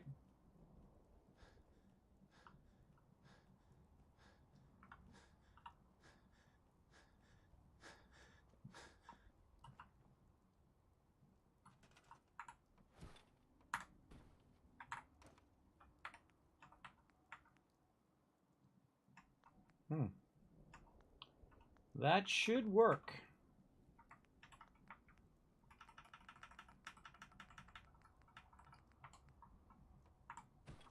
Doesn't matter if it should work. Oh, there it goes. I had to move the thing.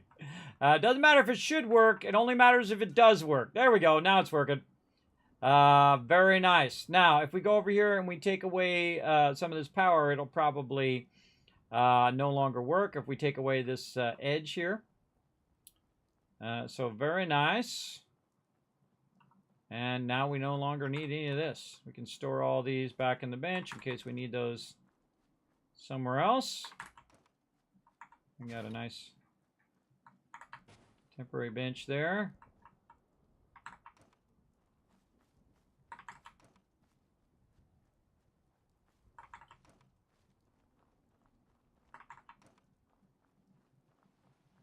Working hard today, everybody. All right. Now, let's rework this so we have less of a distance to failure on our power for our water. So we'll run that there, and we'll just run this to here. And run this, we'll see. Wherever it'll let us get away with it. All right. I'm a big fan of putting the power down first, connecting it, then walking it in the direction in which you need it to go. Because it's going to give you your max span distance between the cables, which is going to help a lot. All right, let's put that up here. And run that down to any of these, and there we go. All of our water back up and running again with only 3 of them instead of running them clear across the whole entire thing. And we have to run it over here anyway to do all of our stuff.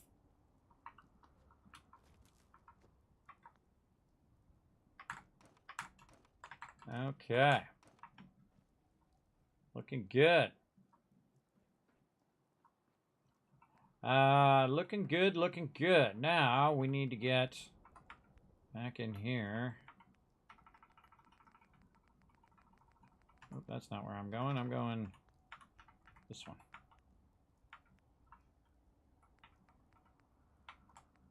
Now, if I could have this internally contained, that would be so much easier.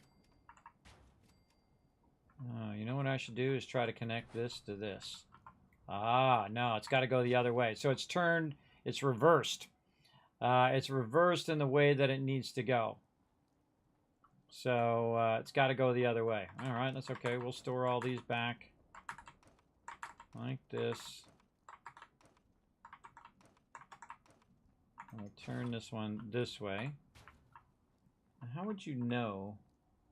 We got a brown spot on that side. We'll use our vacuum hopper again. Where's our vacuum hopper going? This way.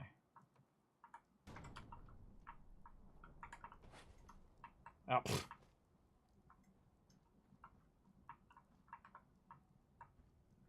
Hit tab. Fell off.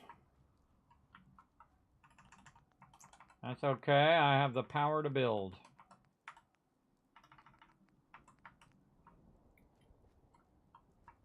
Nope, that's not going to work. That's not going to work on there, but we can try our other one here. Close enough. See if we can get up there. Get up there. Hoo-yah! Okay. Try not to fall off this time.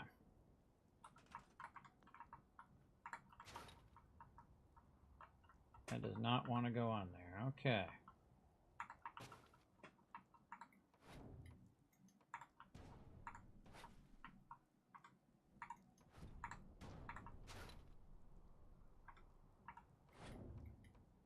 So only does it from the side in which it's feeding into there and not feeding off of there.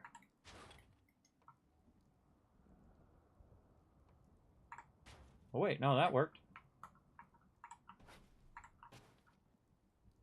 That should be on the side.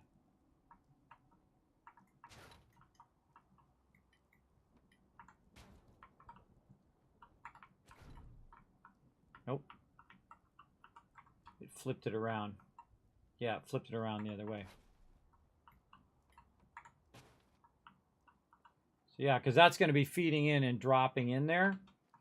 That's what it thinks I want to do, but I don't want to do that. I want it to go around the other way. Huh. Let's think of a way to work around that shortcoming. Let's see. If we use one of our other pieces that doesn't really have a direction. Let's say one of these.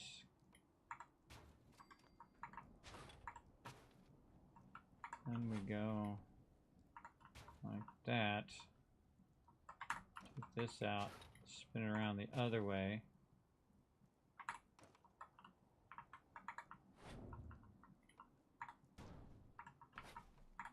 That worked.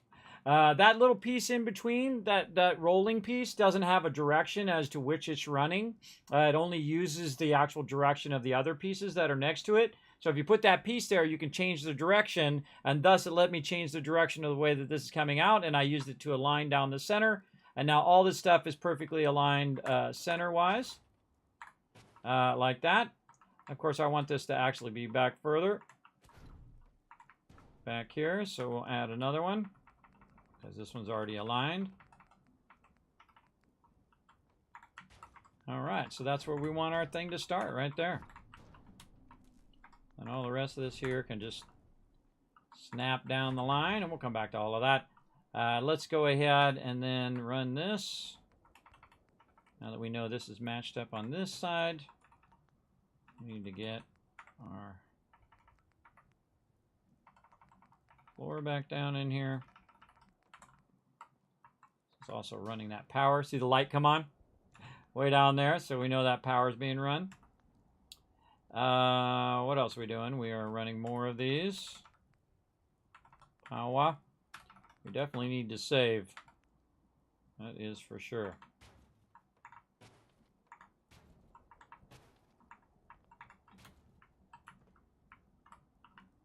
Double check that's still centered. Yep.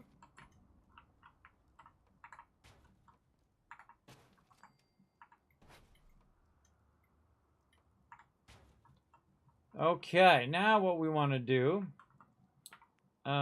is to test the power. So, I guess I could put one of these at the end of this. Run the power here. And then take something and drop it on there. And I bet you I have something hiding underneath here. Down here on the ground. Usually underneath your sorter, there's usually stuff that's fallen on the ground somewhere. But that's okay. I'll just throw something on the ground. Of course, it's raining every single second. I'm going on a stick. Oh, yeah, and there's some wood here, too. All right, now if I put it on here and it goes that way, then I did it right. If it doesn't, then I did it wrong. Hey, there we go. And where'd that other one go? They're going on a stick. All right, it's working good. Now, I don't really need to power it from this side because I'm actually going to power it from the other end there. I kind of feel like I might want to put a power on this end. Let's take this off and move it over here.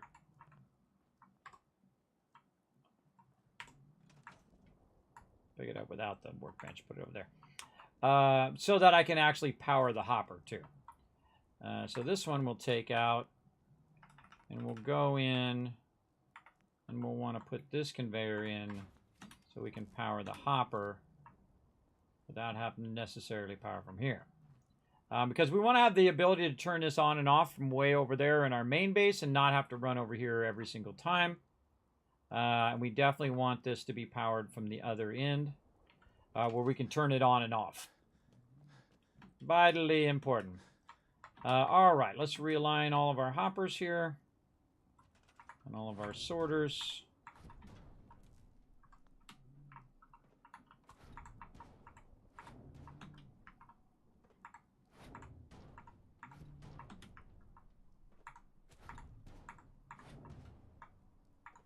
Like I said, don't get too working on this until you get all this other stuff aligned from the other side. All right, that is incredibly sweet right there. I like it. I like it a lot. Oh, yeah, I just run across here and grab all the sweet loot. I don't need this stairwell down here anymore. Let's take that out. Let's see. I think we're looking... Oh, we need our switch.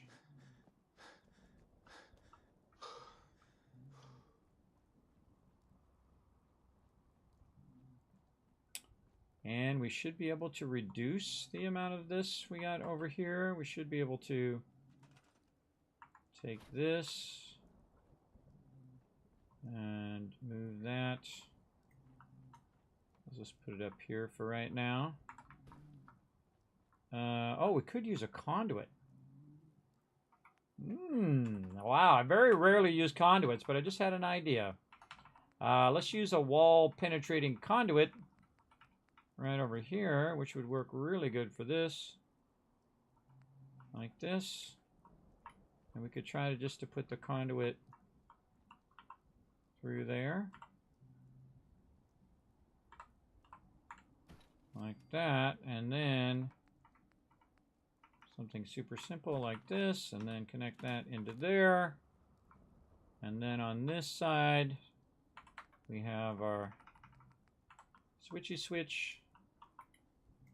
I kind of feel like we want another, just so we have it off to the side. Another little atrium floor here.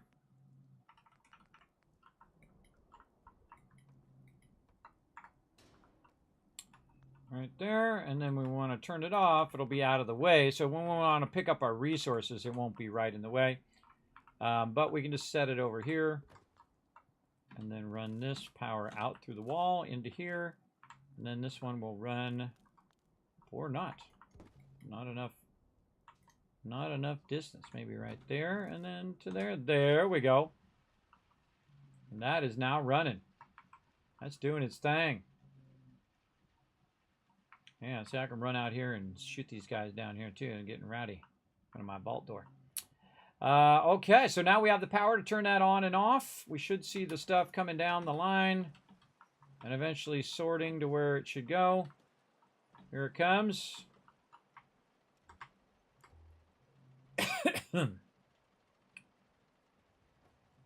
this one should sort in the food one. Right here, finished food. Yes, there we go. I like this outside because then it's easier to see all your stuff when it falls on the ground and all of that. And that is cool, everybody. That's the first time I've ever done that. First time I've ever done it where I ran it this far away from where you extract it. Sadly, you can't just use like another workbench, like a cooking stove or something, and extract it from that. I've tried that. Sadly, that does not work. But oh, my bed's in the upstairs now. Do we see Kate in here somewhere? Yeah, I don't see her right now. Let's go up here and save. All right. Ow. There she was. I think I might have pulled a muscle or something. Oh, all right. Oh, wait, I can assign her before she walks away. She just jumped to me because she was nearby, but I'm actually going to assign her to that actual bed, and that will actually be her bed there. Thus, when I sleep in it, a higher chance that she's going to be right there. Plus, I'm going to put her nearby so that when she's hanging out there. Okay, now, what can we do over here to make this super cool? Can we take this out? Yeah, let's take this out. Put that right there. Maybe this one, as a matter of fact.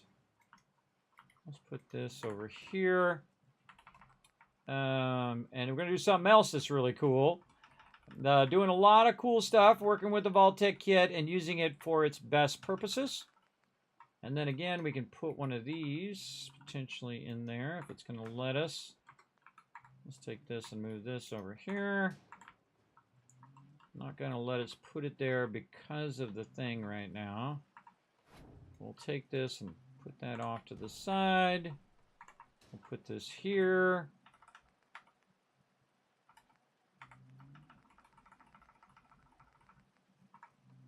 And then we'll put that up there.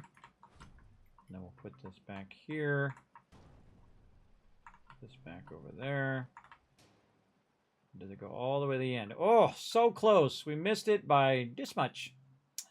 All right, so same thing. This over here.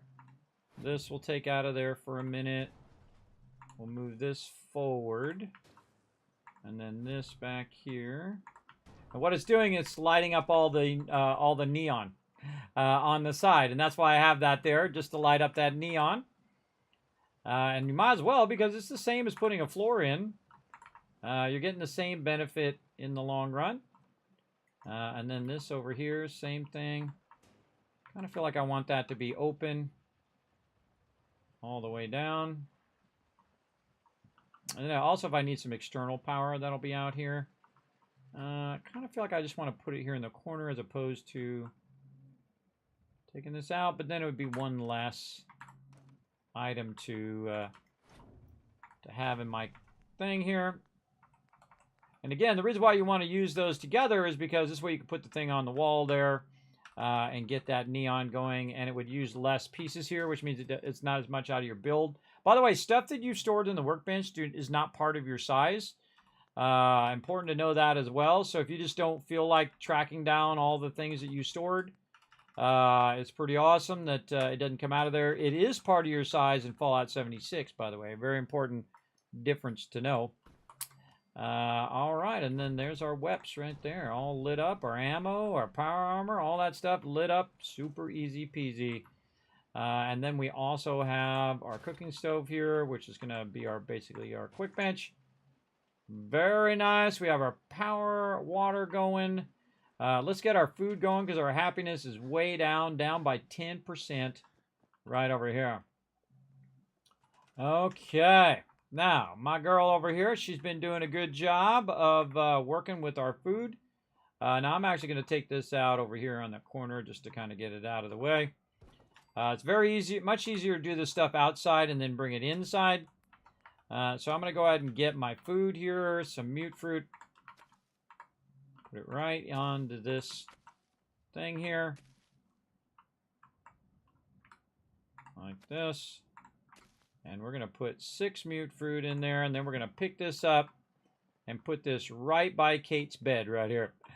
Because guess what? This is going to be her job. her J-O-B. And this also, we can hide these little pipes here in the back as well. All right, Kate, where'd you go? She wandered off. How can I find her? Maybe go in the bed. I could track her. There she is. Hey, girl.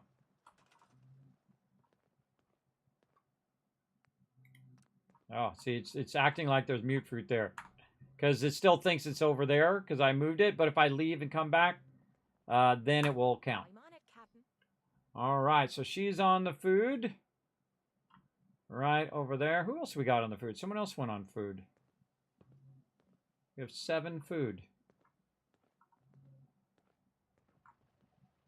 Huh. I don't know.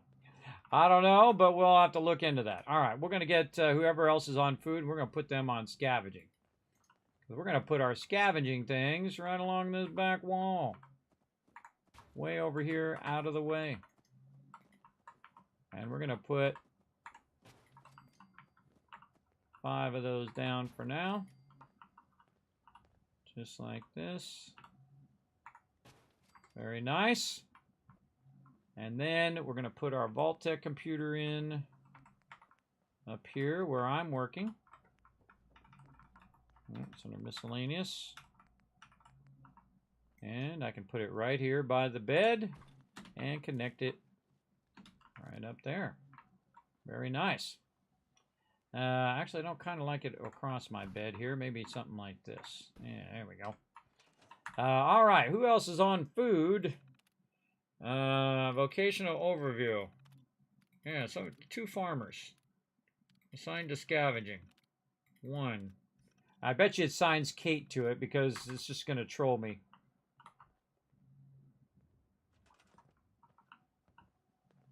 Yeah, see, now she's on scavenging. Bunch of people. Bunch of people messing with me. All right, vocational overview.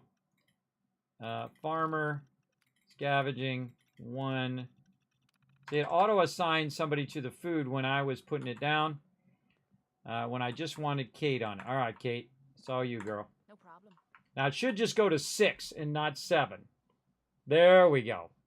There we go. Somewhere else, by the way, that means there's food somewhere else. And that food is most likely the food that's right out here. This wild gourd or whatever else I might have had somewhere. There's definitely another bit of food somewhere because it shouldn't have gone to 7. It should have only gone to 6. Okay, so now we got 6 mute fruit over there. And we're also going to do some more stuff here. And let's walk out this way, out here. And we'll just use this spot right here. Now, instead of just doing mute fruit, we're also going to do some other things here as well. And these ones we're going to have to double pair all of these. It's doing that dumb thing where I can't put them down. There we go.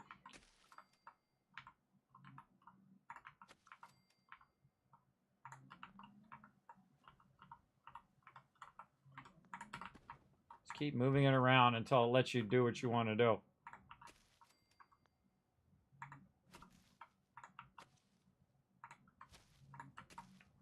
Okay.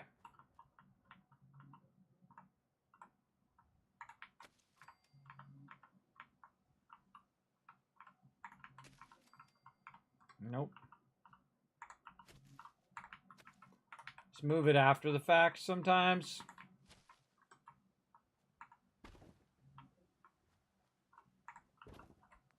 Keep moving it around. It's really irritating that that doesn't just work. Very irritating, as a matter of fact. Just have to keep fuddling with it over and over again.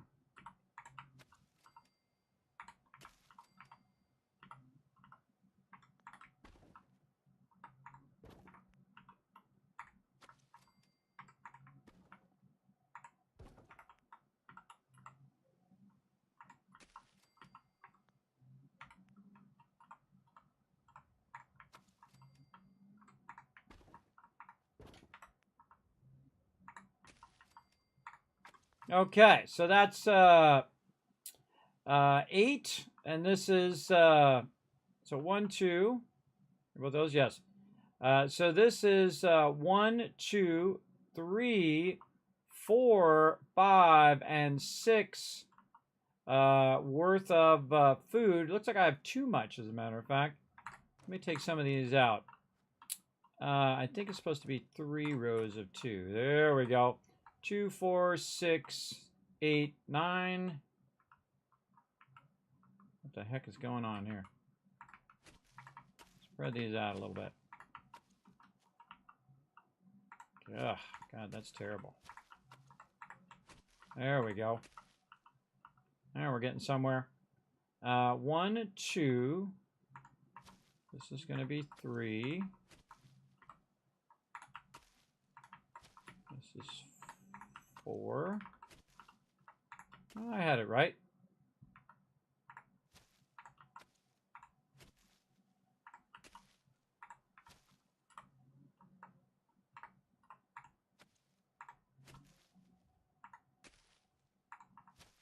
Because each of these count as a half a food point.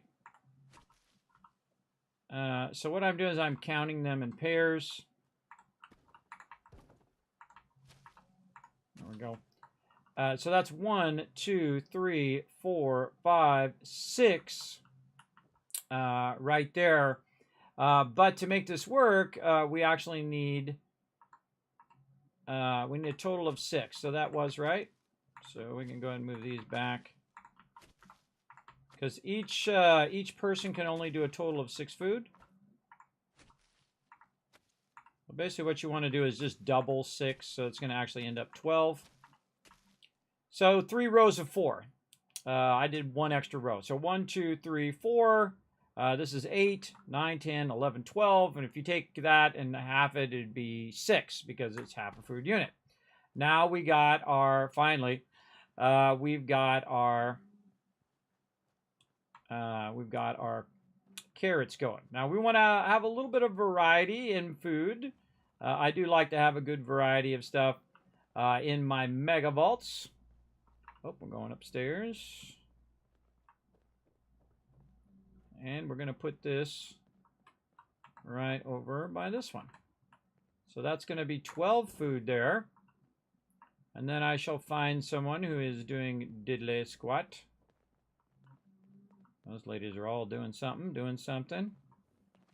Anybody here? Where'd my scavengers go? They all wandered off somewhere. Not all. I don't even know if I have my light on or not. They all wandered off. Yeah, good time for my bell then. Let's get this bell in here. Now I like to put the bell somewhere where I can find all my peeps. Then what I do is I hit the bell, and then I can sit in one of these little chairs, and then I just forward time. This works at any base, by the way. And you just forward time, boom, and then everybody shows up. And then I would immediately hit the bell again, so they don't walk off too far. And then you find the people you're looking for. All right, where's my lady who was doing scavenging? Now I can also find the people who are doing scavenging by using my Vault-Tec bench as well. Oh, this person's not even doing anything. All right, well, fine. We'll get you on doing this. Carrots over here. Now, she's responsible for carrots. We should see that number go up to 12. If it goes up to 12, then we did it right. All right, we got that done. Looking good, looking good. Okay, we're going to probably need more power, too. We're going to need more power. So let's take this out. Let's take our ceiling out temporarily. Store all of that. Get ourselves some more power. Big fat generator right there. I have 1,000 power going right now. I should do it now while I'm thinking about it instead of when I come in here and make this all elaborate and then realize, oh God, I need more power. Do it now.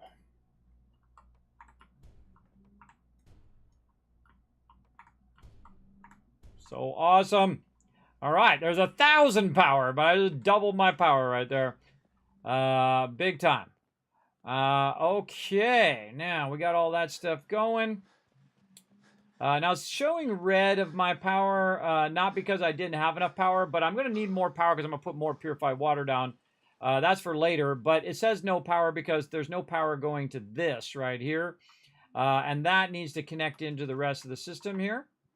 And so we're going to try to run this. I seriously doubt that's going to be able to go over there. And probably a good idea anyway to have the ability just to cut off the vacuum hopper separate from everything else.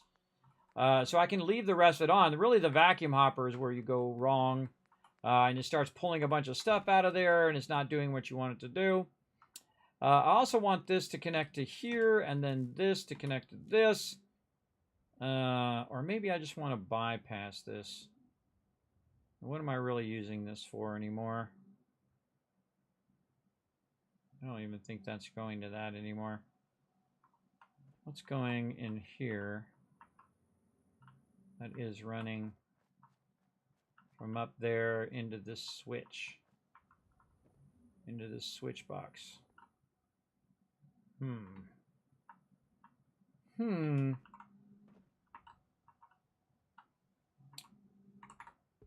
Yeah, let's take that out. Oops. I don't know what I just stored. I just stored something.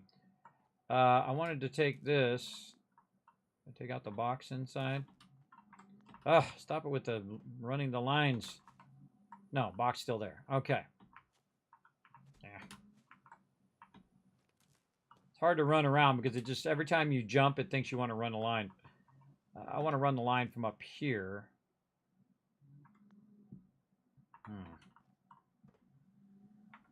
I think the smarter idea is to put another one of these down. Like this. Connect this to this. Put this on the other side. Run that there. And run this across there. So that always has power. All the time.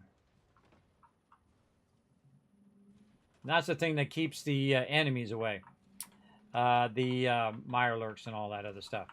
Okay, so there it goes. It's running my sorter. Awesome. Let's go ahead and grab our bottle caps out so we don't have to have it do that. Grab our purified. Well, we don't want to grab it from over here. Otherwise, we've got to walk it back. All right, we'll let all that run. And let's see how it does into here. Okay, falling in pretty well.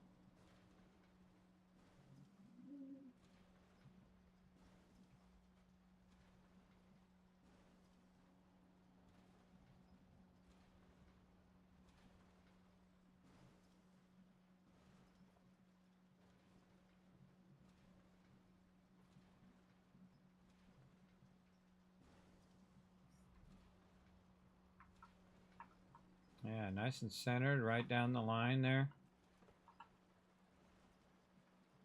It's all good stuff. Might even want to put some fences in there just to kind of help the edge of that. Where is our fences? Way at the end.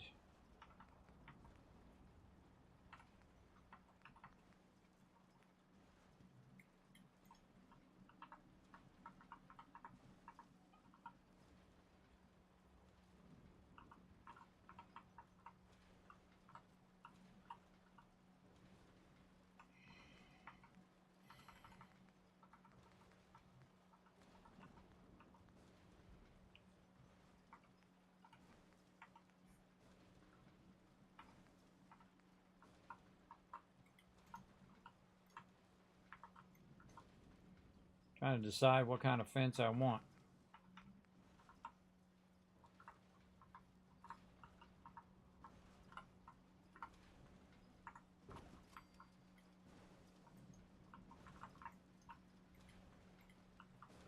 I think I've ever tried the wire fence. Let's try it and see what happens.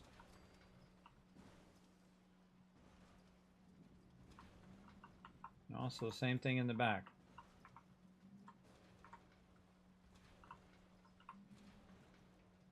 Actually, move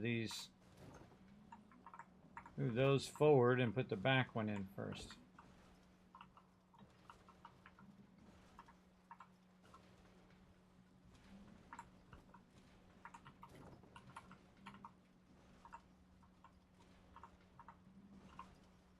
Yeah, wow, you can get that right up. I don't think I've ever tried that before.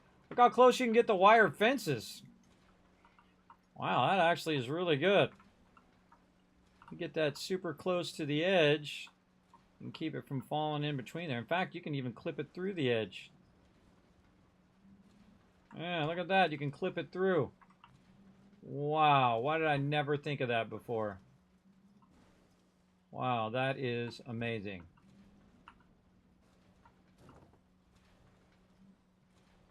Well, we just learned something new, everybody. Wired fences for the win. I love it. Awesome, in case something bounces out of that and tries to go to the side. Wired fences, everybody. Cool. That's a new innovation there. All right, this stuff going down the line. Of course, it's going to take a while to get down there. But, hey, it's doing its thing, and that's what's important. All right, all the way to the end here. Sleep in my bed for another 7 hours to get rid of the storm, to get rid of the nighttime, to get rid of all of that. And we can take a look at it in the daytime here. God, time going by trying to get this done. Is making me tired. There you go. All right, keep doing your thing. Now, one of the biggest problems with having something that's this long is a lot of this stuff is going to fall underneath here. I can tell you that already. It's going to end up underneath the base itself. But I love the fence thing. Oh, man. Why did I not think of that earlier? Well, that is awesome. That fits in there really, really well. Makes me want to put another one in just past that one as well. Right over here. Just in case it bounces. And whatnot.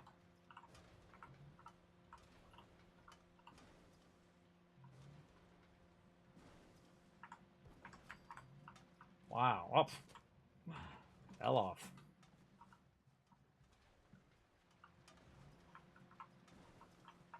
Never thought of that once, everybody. Never thought of that one time. That's very cool. All right, let's go to this side.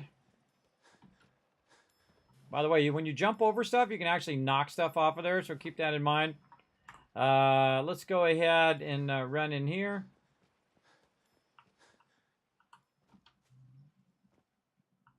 And we'll want to put a temp bench over here.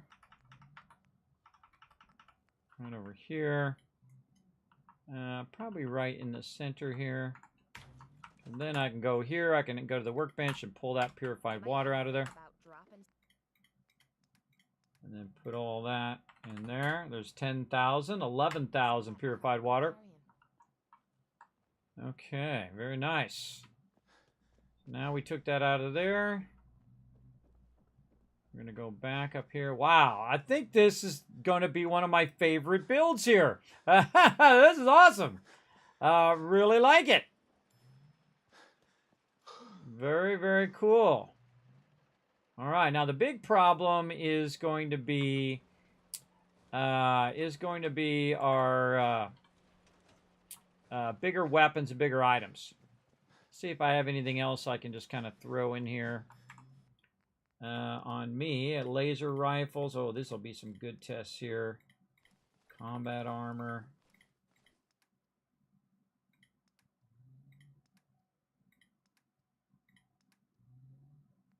Yeah, throw some ammo in there. All right, we'll throw a bunch of that stuff in there and see how it does. And let's go up here to the top. All right, here we go.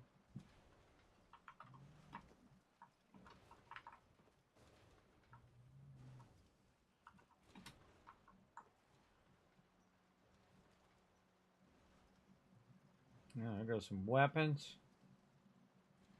Oh, man. That is awesome.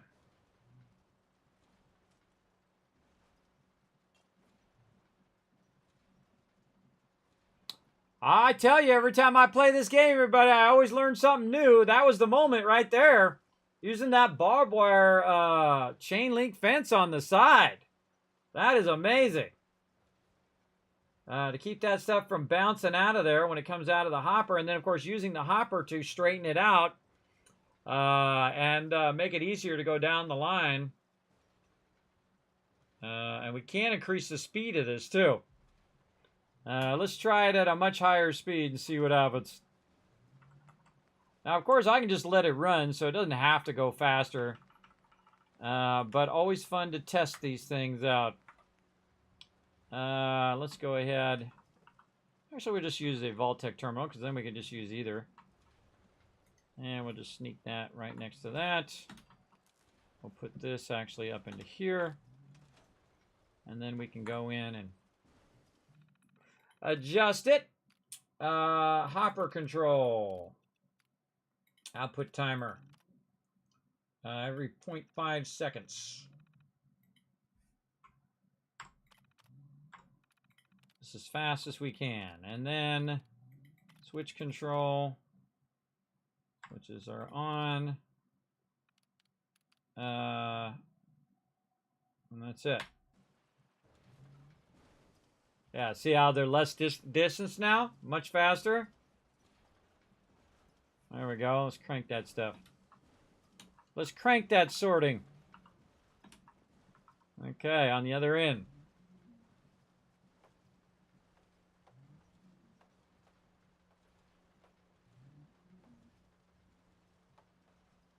Looks fine to me.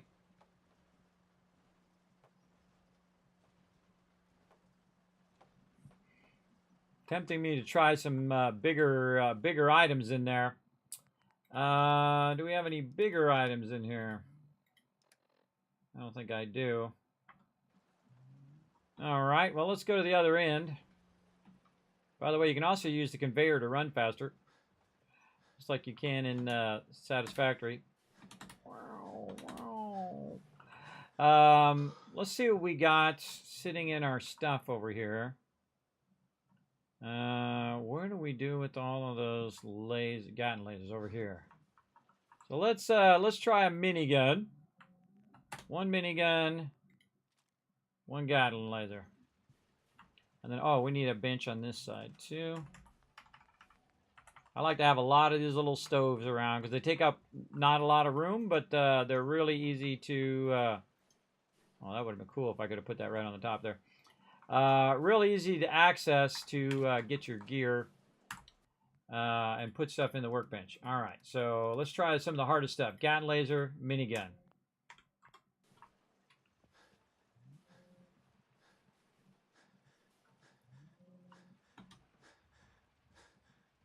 I can see him up there. Let's see what happens. Oh, it came out. Gatling laser did. Minigun, not so much. Let's go see. Of course, if something else was behind it, might have knocked it, would knock it in there. Yeah, minigun fell off to the side. Now let's give a little bit of a hand. Nope. Minigun would not sort. Oh, no, there it goes.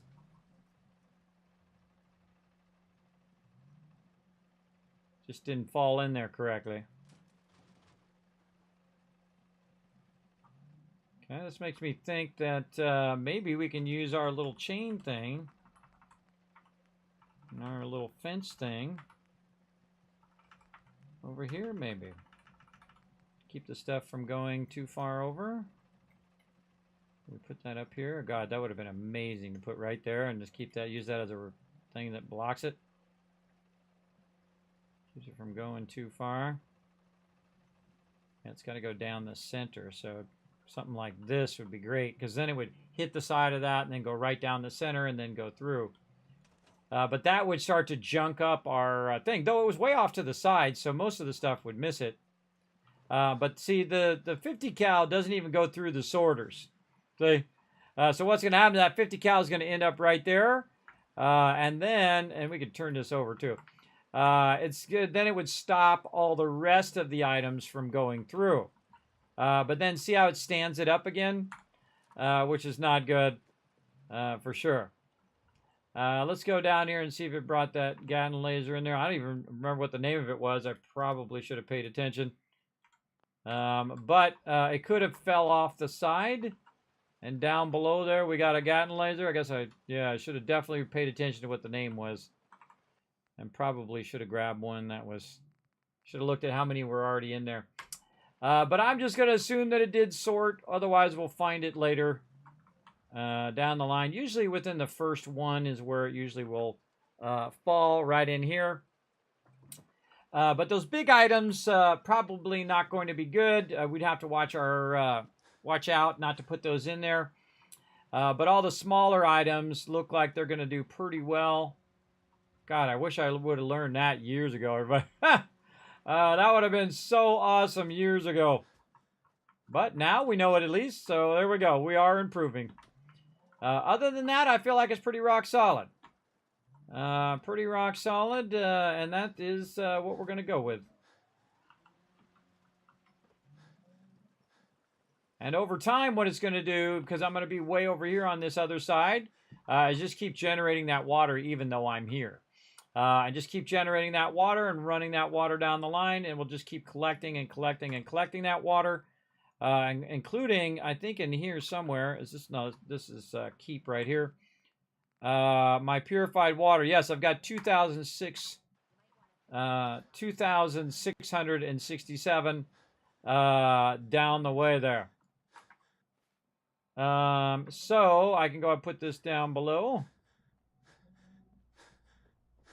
Like this. I kind of feel like I might want that to sort at the end, to not take the purified water out and go all the way to the end, because then I don't have to walk up there and get it. I might want to reverse how my stuff is sorting too.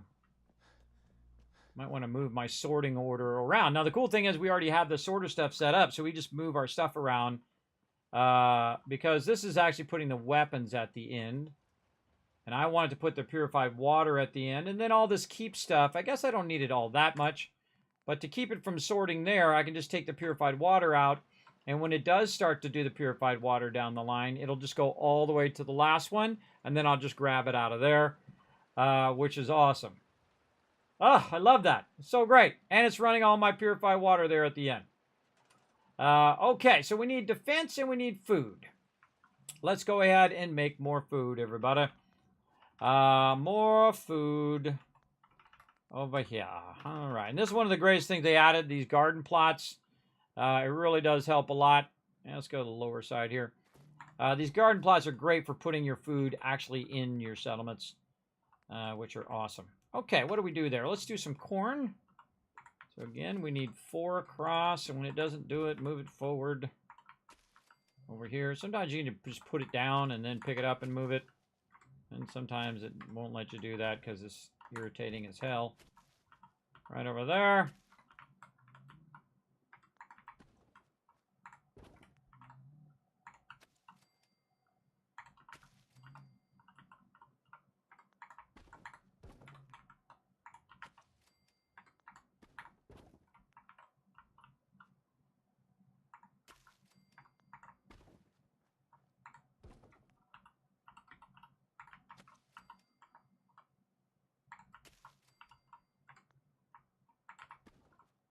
Make sure you can always pick up the bottom of it and move it. That's vitally important. If you do it in such a way where you can't pick up the bottom, then you can't move it later. And that royally sucks. And you see, I kind of move it away from where I've already been.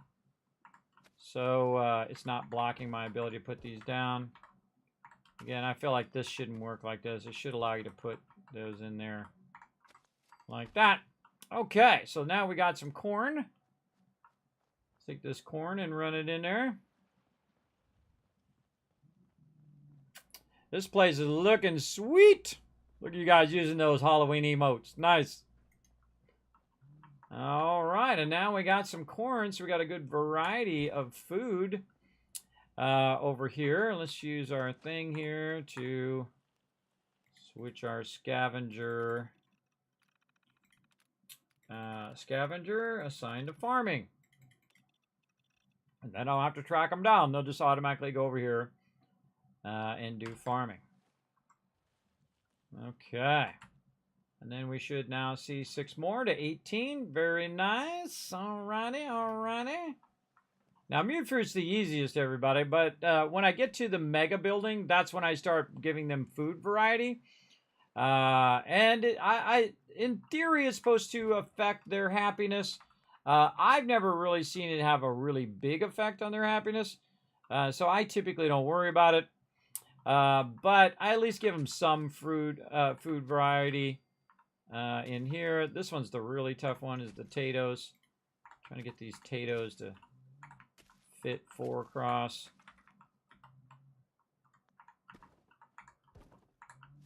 Move that closer.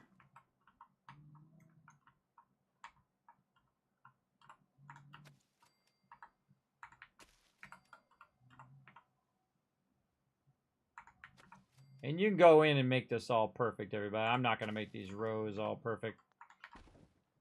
We're just going to keep doing our thing here. Now, another trick is not to accidentally put this into the ground. Because when you move this, the stuff will stay where it was. And sometimes that happens anyway. I'll move it, I'll come back next time, and it'll be way off over there where I originally put it down. But you want to put it down outside and then move it to where you want it in your base, and then you leave, you come back, and then normally it'll reset itself back to that particular area. And I like to have my food up on the 2nd level, so these people are kind of out of the way, not in my business all the time. Speaking of things that we got to get going, we should get our radio beacon back up and running again. I'm just going to put it way off over here. Oh, she's outside. I don't like that at all.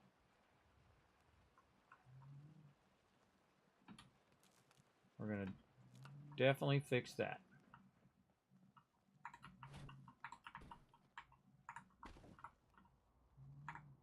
Move her in just a little bit.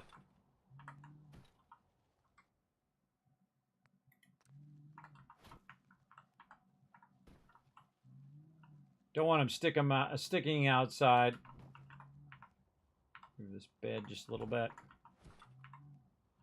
There we go. Something like that.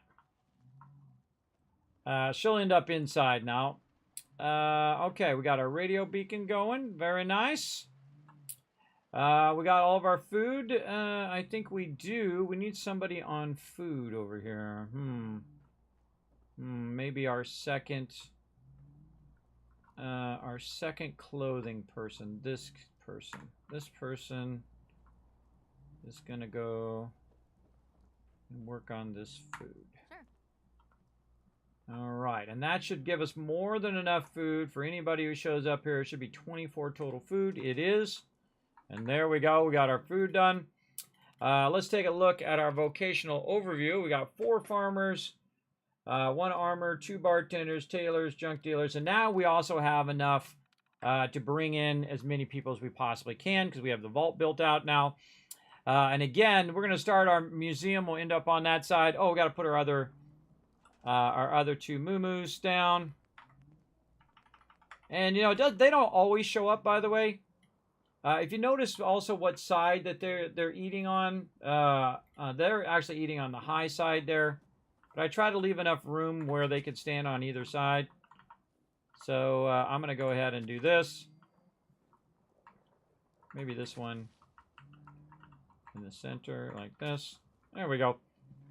For our future moo-moos. And there's our Vault-Tec. By the way, you can also run directly from this as well to whatever you want. But we good. Okay, back to our roof. Get that back in.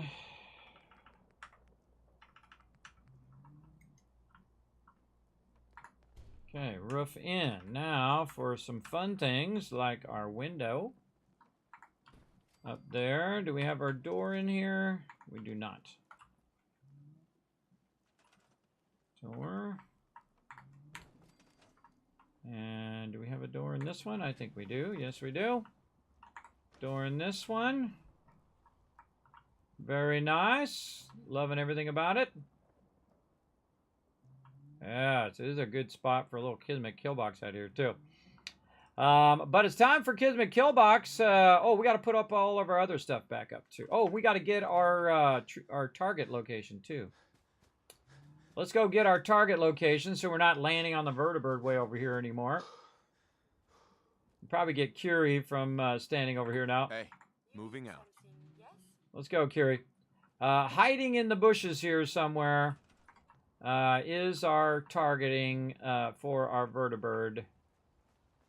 And this is going to be a fun one to do.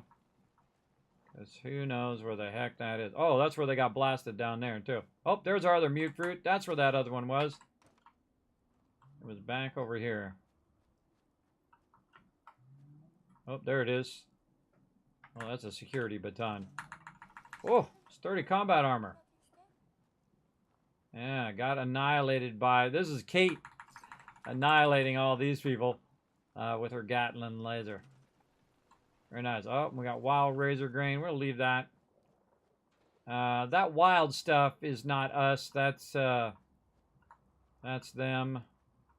Oh, boy. Where did I put that?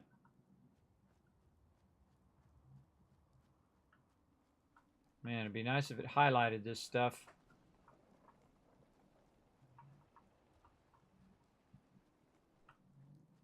Oh, there it is.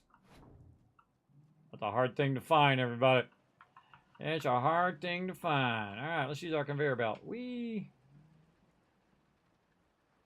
Oh, there goes the security baton. Stored in the workbench. All right, now here's what I want to do. I want to land the vertibird over here and eventually land it on my own personal landing pad, which we'll get going eventually. Now, we definitely need our, we definitely need to save. And we need to get our Kismet kill boxes back up because they're none too happy with me because there's 0 defense here. There is 0 defense at this location. Now, I usually find the highest location because that's this way you can elevate your kill box and do pretty well. It looks like a gigantic vault barn. I love it. Okay, now they actually have some really cool supports for this. They have a really tall support like this. That's really great for a kill box. Let's see, what else do we want to use? We've also got these ones way at the end, which I really love. They're way at the very, very end here. These little atrium prefab columns are fun. We also have our square ones here that we can use. We've got these ones, which are pretty good, but not tall enough, because you can just do this. Put your little atrium column down. And then we need our little extender column thing. There it is. And we can put that up on top of that. And then we just take the top of this thing. And then we can make our own custom height for that. You know what's even cooler than that is to put this on the ground. Say like down here. Put the turrets on it and then put the turrets up there afterwards. That's really handy. So you don't have to go way up on the top there. And do all of that. So we're going to go ahead and make ourselves a really nice Kismet kill box here. We're going to put these in the corners. Like this. These are the fancy ones, everybody. The very, very fancy kill boxes. Like this. Now, I'd love to get one in between here. I don't think I can get one in between. I might be able to get one in the middle. Let's do something like that and see how that works out. And then we just put that up high. And then the next time these guys or anybody else comes rolling in, those turrets are going to rain fire down here. Now, one of the problems with these particular turrets and the fact that I have it the way I have it is the fact that it's not going to have too many turrets aiming this way straight away. So what you'd want is you'd want to have basically some crossfire, right? So stuff that's going to be shooting from both directions. Now, another great thing you can do is utilize some of these buildings, like that building or this building, I'm going to try to utilize this one because I don't think I ever have tried. And let's go up to the very top of this building. Take a look, maybe right here in this corner, and see if we can get away with building some vault stuff up here. Maybe just one of these prefab ones right here and sticking that sucker right like that. And let's see how it's doing. So, yeah, it can fire down this way. It can fire down this way. That actually is really good. Though I'm kind of tempted to put that a bit lower. Let's see. Maybe just the top part. Maybe stick it out just a little bit. Off the edge.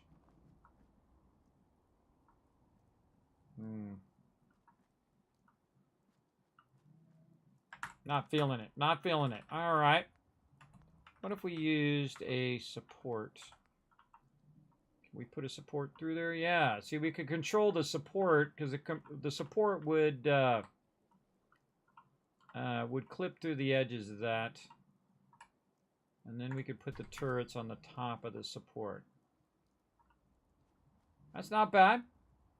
I like that. It's certainly going to rain fire down on them. Yeah, and that one's going to shoot all the way over here, everybody. That will shoot from right over there to where we're at right here.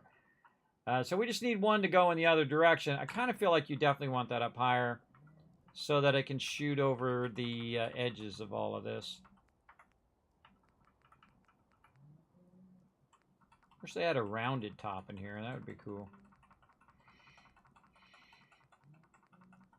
But they don't. Oh, man. What do we got in here? Nothing. No cool rounded stuff in there. I mean, they have rounded stuff in the concrete kit. One of my favorites is to use the rounded floors like this, because then you don't have the edge obstructing it as much. But just feeling probably a much taller one.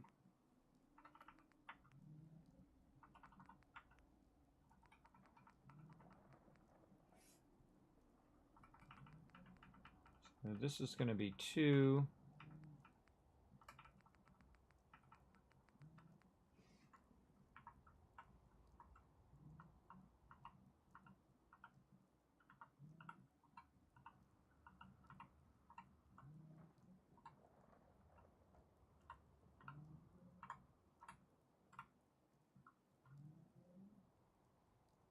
Really like it sitting on the edge of the wood there. That's pretty cool.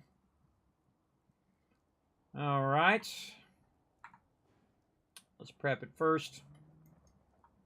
Put it down here on the low side first so I can put the turrets on there first, and then we'll move it into place. Again, these are really nice turrets. These are the heavy machine guns. And these ones are the highest tier turrets that you can get. They never run out of ammo. They don't need any power. In fact, you can use them right from the beginning of the game, and they are super epic turrets for sure. And you want them to hang off the side as much as you can let them hang there. This one I can move out now a little bit. Like so, off the side. Doesn't matter which way you turn them. You want them off the side as much as you can, so this way they can shoot straight down if they try to get underneath there. But that's also why you want your crossfire, so that you can help each other out turret-wise. All right, that looks pretty good. Let's put it up there and see how we do. Oh, we should put a 5th one on there. Should have put a 5th one. Just for funsies. Just for funsies, we'll put one in the middle as well. The one in the middle is going to be a lot less useful because it can't really fire and hit that much stuff unless it's pretty far away. And we'll test it out and see how it goes. Again, I love how it's just leaning off the side there. Okay. Now, if we're right here in the middle of the two turrets, we are screwed. And that's why I call it the kill box, everybody. Right there. If you're standing right here, which is where they normally spawn, you're going to get 6 turrets, explosive turrets, annihilating you right there. Very, very nice. All right. Now, we got to take care of this storm here. It's all up in my business right now. Let's go over here. Figure out what time it is. 5 p.m. Let's go 12, 13, 14 hours ahead. Good morning, Abe Lord. Thanks for coming in, hanging out. Thanks, everybody, for hanging out here on Twitch and also on YouTube. Appreciate everybody chilling out. Hope you guys are digging this. I'm having the greatest time. I learned all sorts of new stuff this time, and I've done it totally different than I've done it before. And loving all of it, everybody. Just loving everything going on here. Gotta drink me some water. Hello, hello. What up, Kate? What up, girl? Have me some food, some mute fruits. There we go. There we go. There we go now. Also, we want to go ahead and put in one of these little water thingies. What if I could sneak any of these onto one of here? That would be awesome if I could sneak one. Yeah, right there. Maybe closer to my camp thingy. Over here? No? Right there. So you can sneak one on the back side of that, and then you can actually drink out of that. So just, you know, you RP in that you ran a pipe down into the ground and you drilled it all the way down into a well. Just add your own RP in there, everybody. And you can see that that just got me all my water that I needed. As well as if I had some antibiotics, I could get rid of that as well. Okay, I'm just waiting to see it run down a bunch of purified water at some point. That's going to be super cool. Oh my god, we ran out of time. Like 21 minutes ago. Because we got to get up and we got to do some Fallout tomorrow too. And we have a whole bunch of stuff I got to do tomorrow. But I think we got all the stuff that we were trying to accomplish in here today. We definitely are going to come back tomorrow night, 10 p.m. Eastern Standard Time on Monday night and start to gear everybody up. But we're trying to accomplish getting our kill boxes in, so we got a good amount of that in. We only got 80 defense in right now. We also want to put some a kill box over on this side as well. Again, one of the high sides of where you think they're going to attack from. Oh, here comes something. Oh, some corn coming through. There we go. Get that corn going on, brother. And then over here, same thing. Get the high side here, and we saw that they did attack from this lower side, and they were attacking also from this side over here. So definitely we'd want to go at the highest point possible. This one probably even higher than the other ones. So let's really crank this one way up there and let it just rain fire onto everything. The atrium stuff. You know, I probably could just put this in the ground. Now that I think about it, I don't even need the bottom column. Just put this into the ground like this.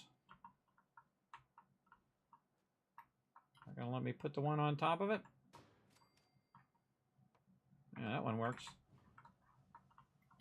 Doesn't this work? Doesn't matter. Put it over here. We're going to put that way up there. Maybe even another one. Oh, wait. We can just do our thing here. Yeah. Now we're talking. Very nice. See, it doesn't matter because now we can go in, hold down E, and we can move this around and put this wherever we want. Like that. Also, we're going to need to probably take this back off so I can jump grab that. There we go. And then put this back up here. Because we want to put our turrets on there first before we put that way up there. And this is one of the nice things about this particular Kismet kill box is that it's just so much easier to put it together. Because you can put it together pretty much at the ground level. And get these babies in here. Now, at no point am I going to have enough defense here, everybody, to actually keep them from attacking this location. And that's okay. I don't mind if they roll up. They want to try to attack this location, they can go right ahead and get annihilated. Now, I could also use Gatling lasers and all of those kind of turrets.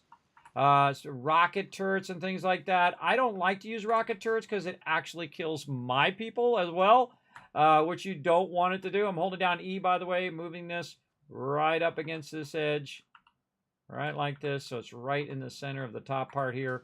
And there we go. Kismet kill box watching after this location. Look at that.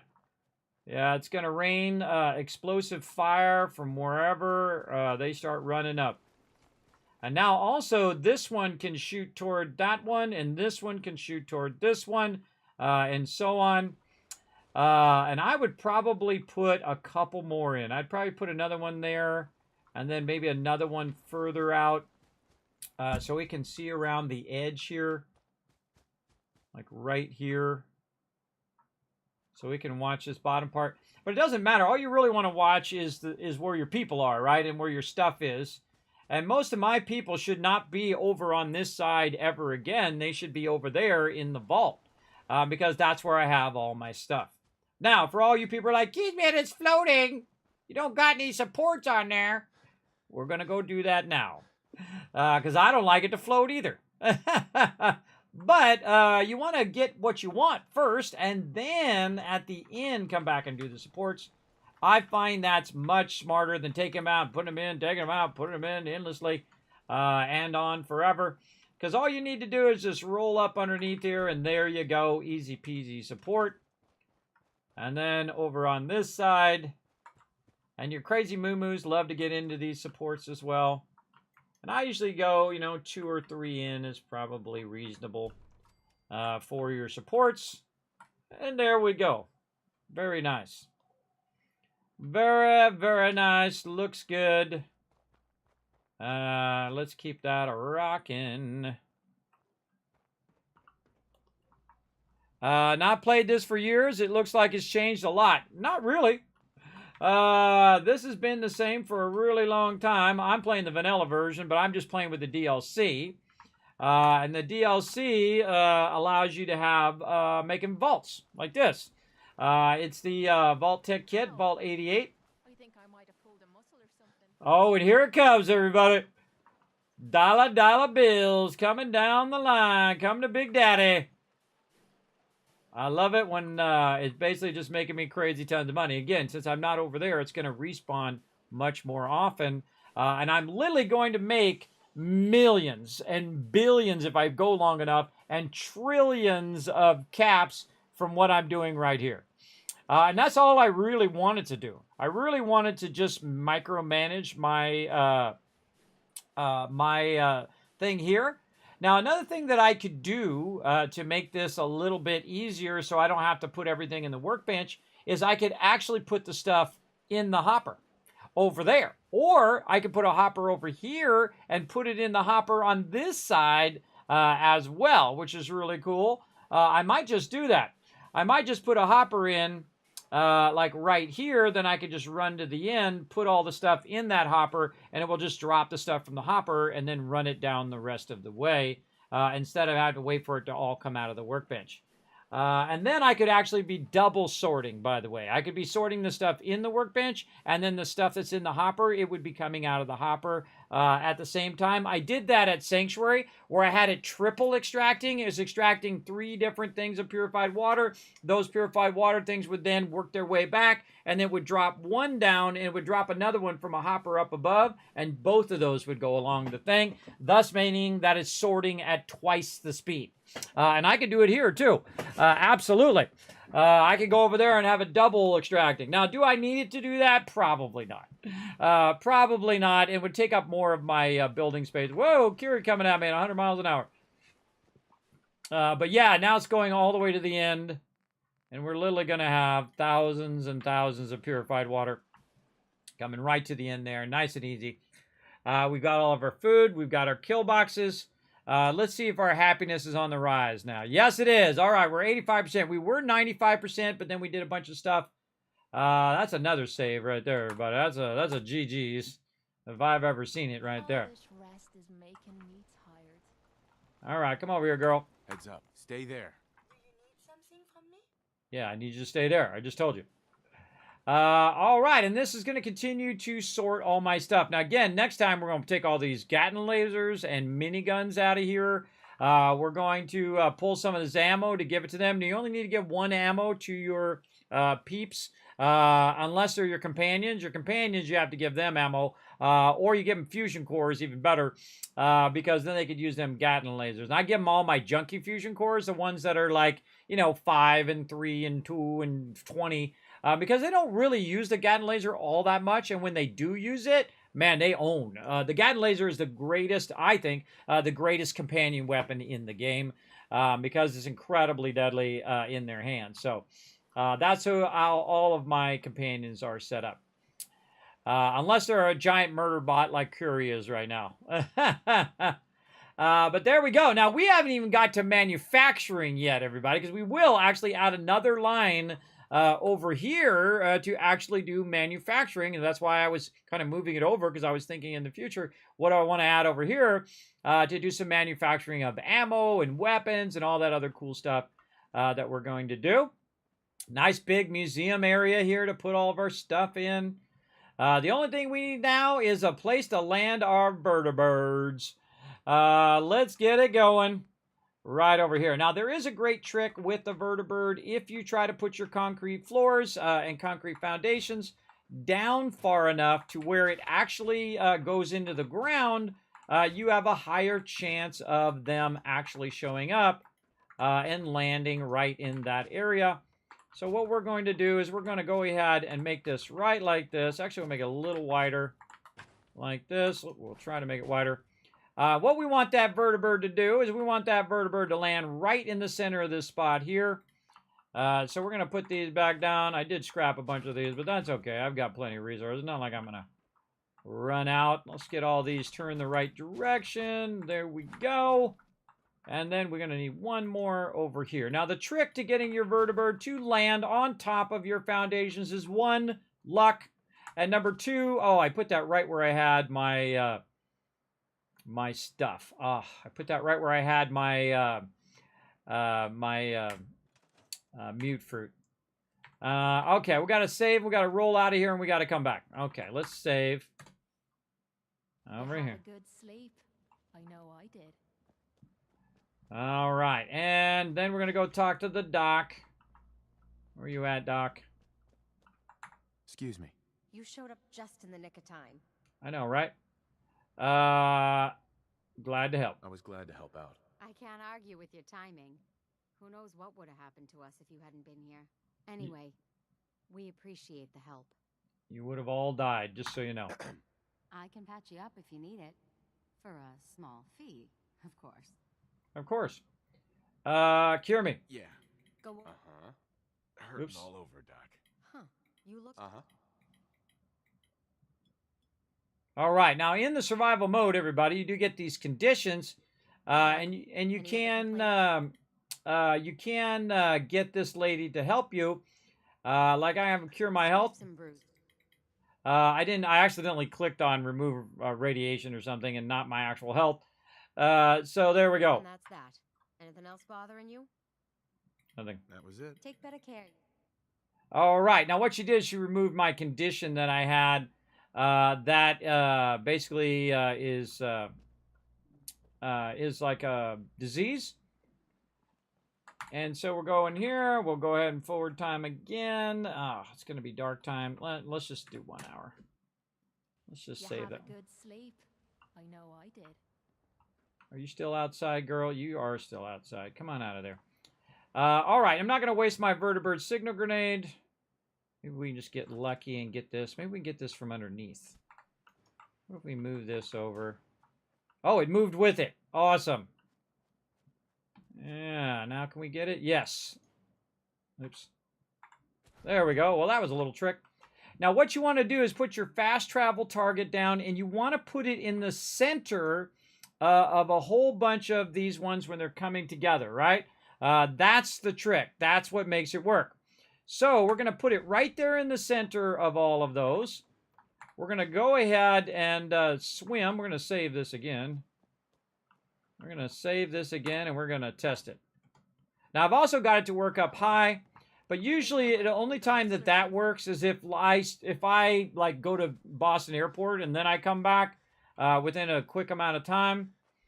But we're going to roll out of here just so we can let that stuff reset as well. And we're going to go for a nice little swim.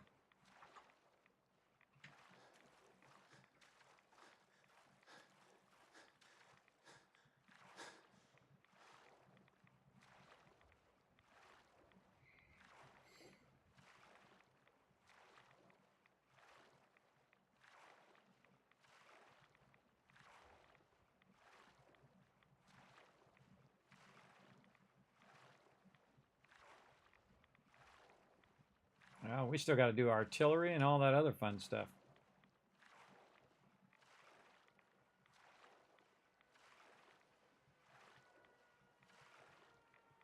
Oh, they got the siren on.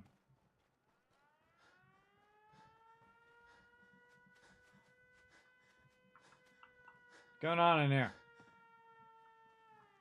Oh, we got the siren on. Shush. Howdy, General. What up? So you can see I got my peeps over here. Oh, wait. Now they reacted. Somebody turn it back on again? I turned it off. Ain't looking for trouble, I hope. Hope you ain't one of them synths here to spy on you. Hurts. Hello, Your Sir doctor's Johns. around. I'll do mine. Back to work. What up, Preston? Something a bit different for you. Our scouts have found a promising spot for a new settlement. Oh, Once cool. you clear it out, set up a radio beacon to let settlers know about it. Before you know it, we'll have a thriving new farm instead of wasteland. We'll take back the Commonwealth, one piece at a time. Here's the cool thing, Preston. I already did Cleared out that. that spot you sent me to and set up a radio beacon there. That's great news. Once folks have some place to call their own, they'll be willing to help defend it. As usual, I have something else for you to look into. I'll What mark else? it on your map. We can use all the support we can get. So see what you can do to help. Gonna mark it on my map, everybody. Let's see, what's the other one you need me to do? Talk to the settlers at Somerville Place. Now I'll get to it. I'll get around to it. First, I'm gonna big pimp out of here. Now I got them actually on the artillery. The last time I had clean fingernails. Oh, there's a water over there. Go get some. Go get some clean fingernails, bro. I don't know what to tell you. Okay, we're gonna come back. We're gonna mega build here at the castle too. That's gonna be super fun. What we need right now, though, is a vertibird. Let's go.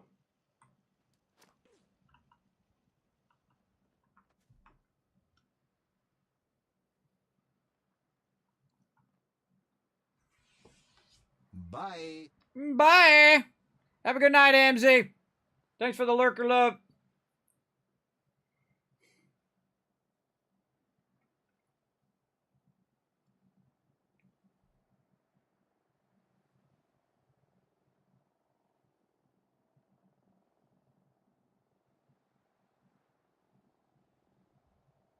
And again, sometimes this works, sometimes it doesn't. I find when you don't have any space underneath, that's when it works the best. Like if you put a big column of foundations and you put it on the top of that column, it has a higher chance of doing it, though it may still go through the things. Because again, I feel like the biggest problem with this game is that it loads in a bad order.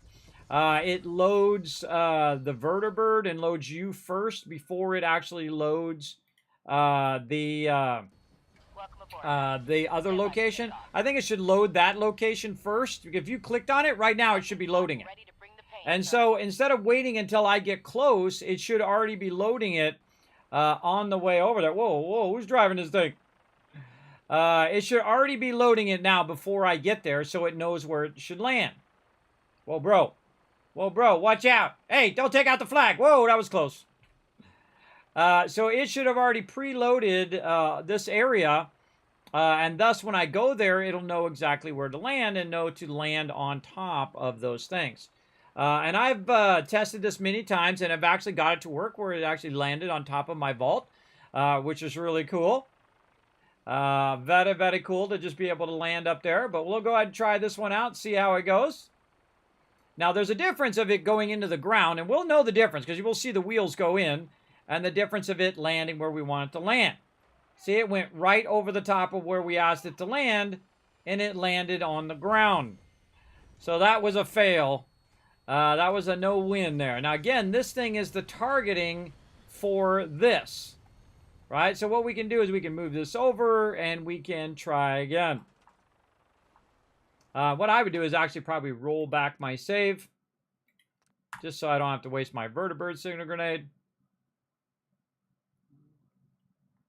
Now, one of the funny things is you could move this to the other side, and then it land on the other side, which really sucks as well. So always a fun mission here to get this to do what you want it to do.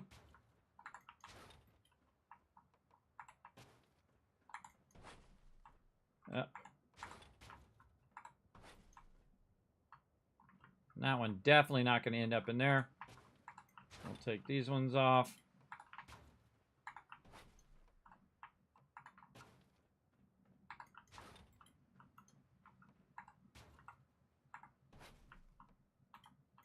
Now, also, I just canceled all those quests that Preston gave me as well. No big deal. All right, so we'll tell it to go, let's say, right here. Actually, probably do this instead.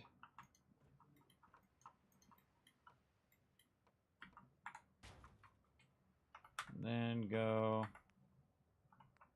add even more concrete floors.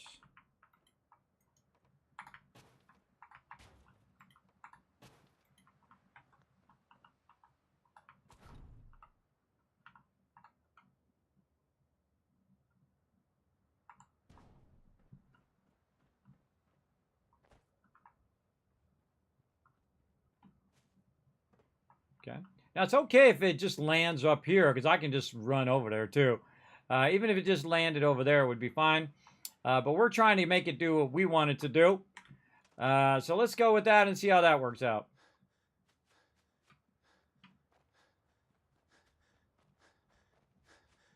Try it one more time.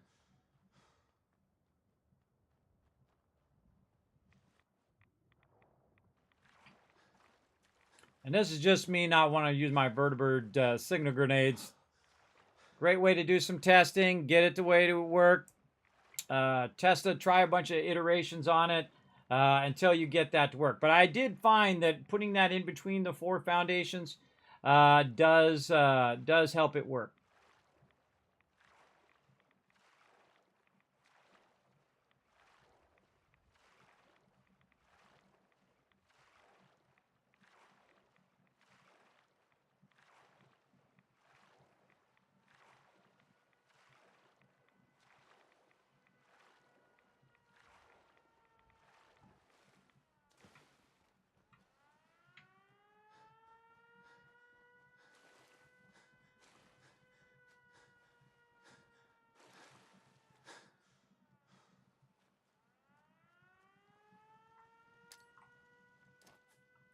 Just trying to get to this side so I can call the vertibird in and then ride it back.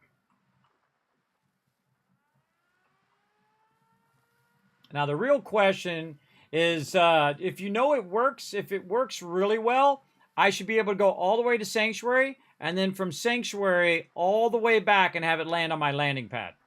That is the toughest thing you can do in the game, is to get that landing pad working. And it's going to take some trial and error, that's for sure. Especially if you're moving it into a different spot than I had it before. So, we're definitely going to have to try it a few times.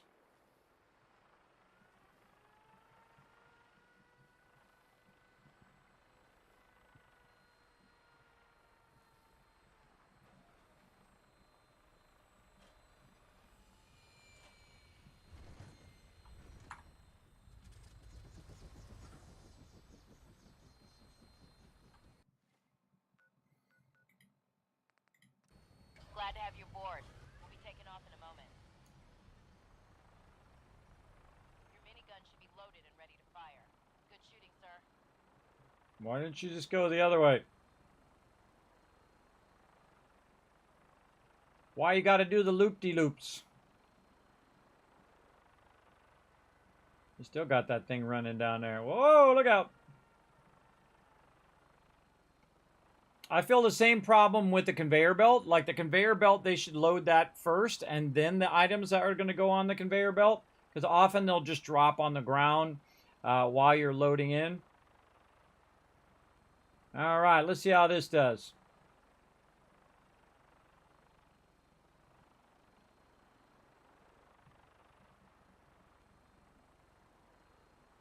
Nope, it's cutting left.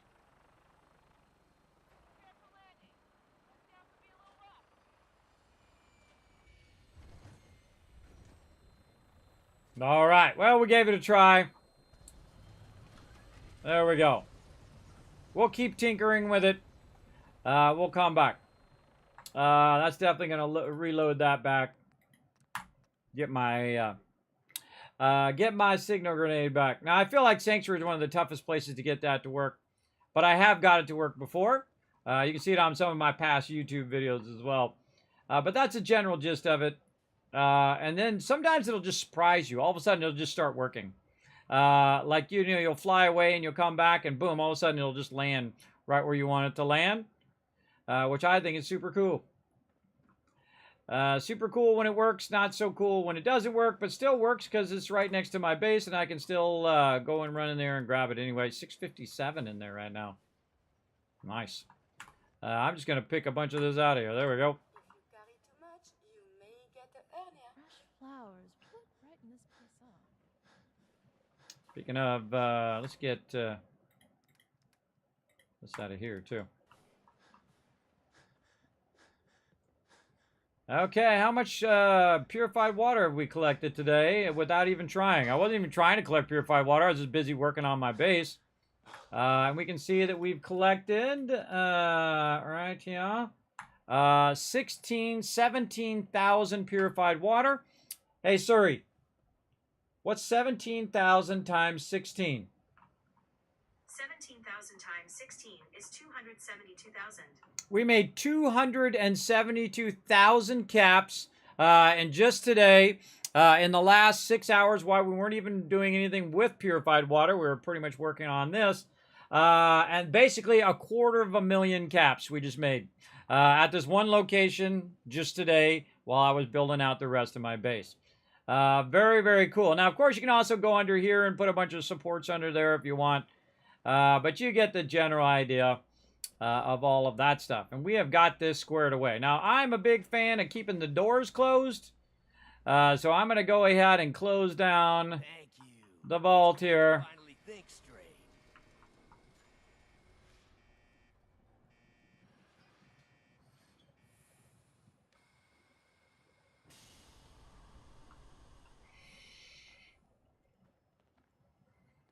All right, vault door closed. Now, I don't usually put doors on the inside here. They're purely here so they can walk from one to the other. Also, this whole interior part here, instead of doing the rounded doors, I could have just left this open and used the flat top and bottoms.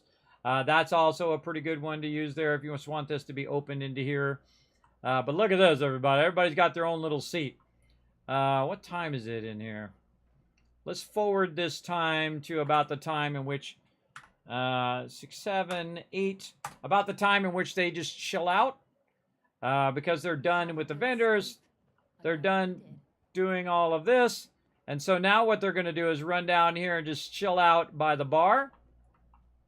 And so someone who's not actually working the bar itself, the people on the bar have to work 24/7, but everybody else is just going to start wandering over here. They're not going to go to bed yet. They're just going to start wandering over here, and they're just going to chill out by the bar, get themselves something at the bar, and then chill out over here and watch some Please Stand By on the TV. We can even do it too, everybody. Trouble, I hope. We can just chill out. I'm starting to think we're finally safe from those damn raiders. Yeah?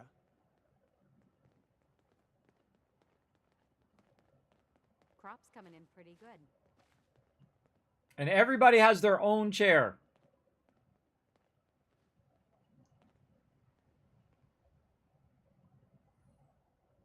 If you ain't been up to see Grey Garden, you should go. Whole place is run by robots. Chilling out with my crew, everybody. And that lady over there going to the bar. Getting something from the bar. And now everybody just chill. This is a great shot right here, too. I should have got this shot. Them all just chilling out. One of the funny things is they'll get up, move around to another chair. I've watched this for hours, everybody. Just watch them doing different things. What are you talking about? This is the best easy listening in the wasteland. I should have sat in the one at the end. What I should have done. Hey, lady. To get back to Diamond City one of these days. Hey, let me talk to you. I ever saw. Yeah, get up off that couch for a second. I just want to trade a few things. Sure. All right, now I'm gonna have to aim you off that couch, ain't I? Hey, you go over here. In fact, actually go sit down over there. All right, I'm gonna sit at the end of the couch. If you work, you eat. It's as simple as that. Then I get this shot. Everybody's sitting down on the couch. You ain't one of them synths here to spy on me. I don't think they have a photo mode in here. Actually, I could just go like this.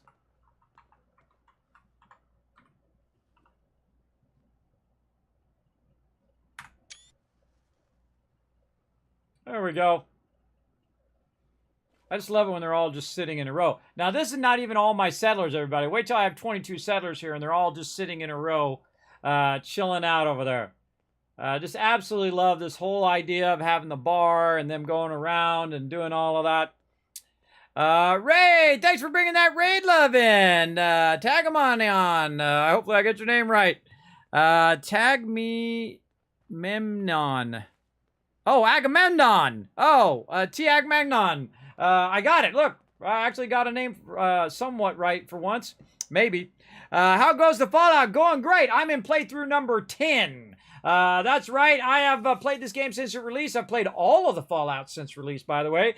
Since way back in the day. I knew about Fallout 2 weeks before anybody else, or actually months before anybody else, because I worked on the packaging art that went, you know, you get the collector's edition today. Well, all that cool stuff that you get in there, you used to get that for regular price way back in the day. So yes, welcome everybody. My name's Kismet. They call me the Wasteland Tycoon. I do play a lot of Fallout and a bunch of other fun games as well. We're building out a gigantic mega vault right here. We just made 250,000 credits just today, just chilling out at our base while we were building out our giant mega base here.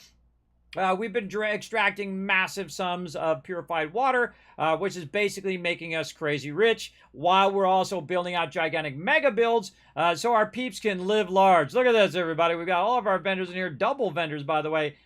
Beds for everybody, really nice beds here, and they're all just chilling out over here because it's, you know, it's the end of the day, everybody's done their work, and they're chilling out here having a great time.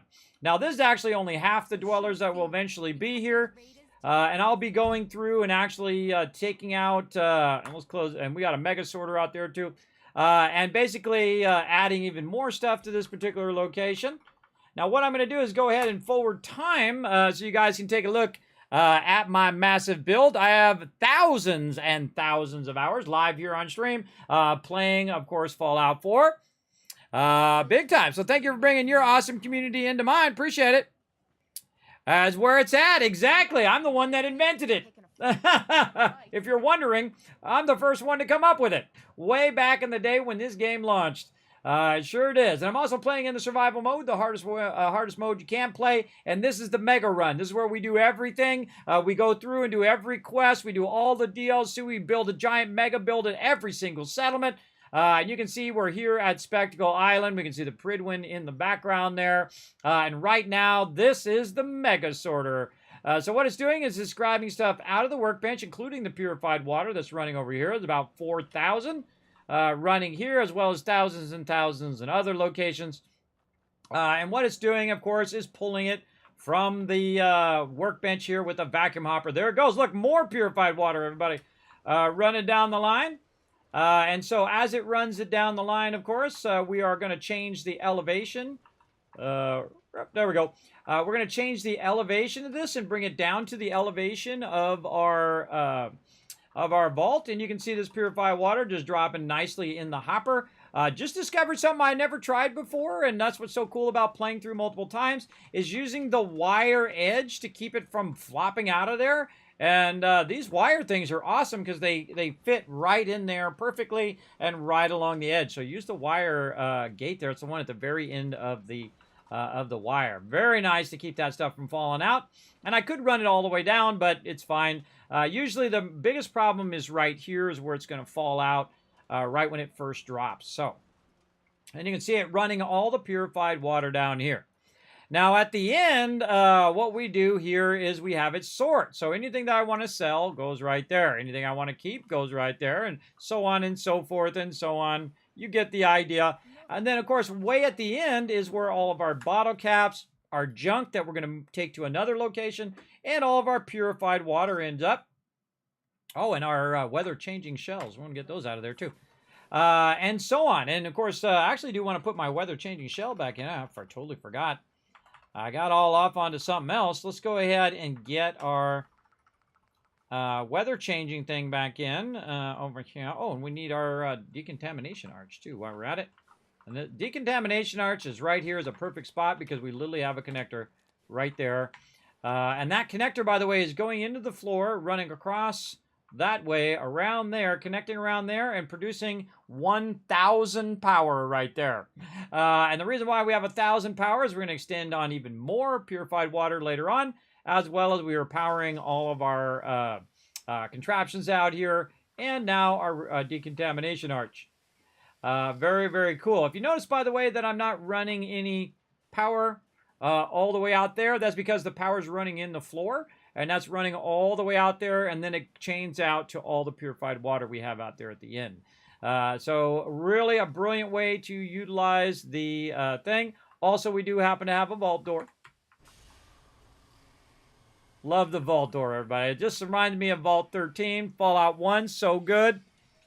Dang, I need to do a meta run or something similar to at some point in the future. I'm currently working on no hit run, but I should definitely get to a slower pace run too. Yeah, I try not to rush in my playthrough, especially my first playthrough. Like a bunch of people are like, Kismet, you should rush through Starfield and, you know, get the new player plus and new thing, do that all first and then come back and play it. I'm like, nah.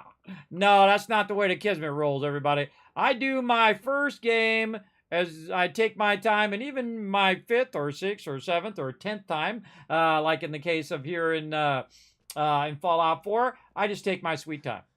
Because the journey is what's so important, not the destination, and not even the beginning. It's the journey up there. Look at the Kismet kill box, the only defense you need in the wasteland, everybody. It is the ultimate defense in the wasteland right over there. Put your Kismet kill boxes down. You see I've got one over there. I've got one way over there. Anybody comes rolling up into this camp and they're going to get smoked.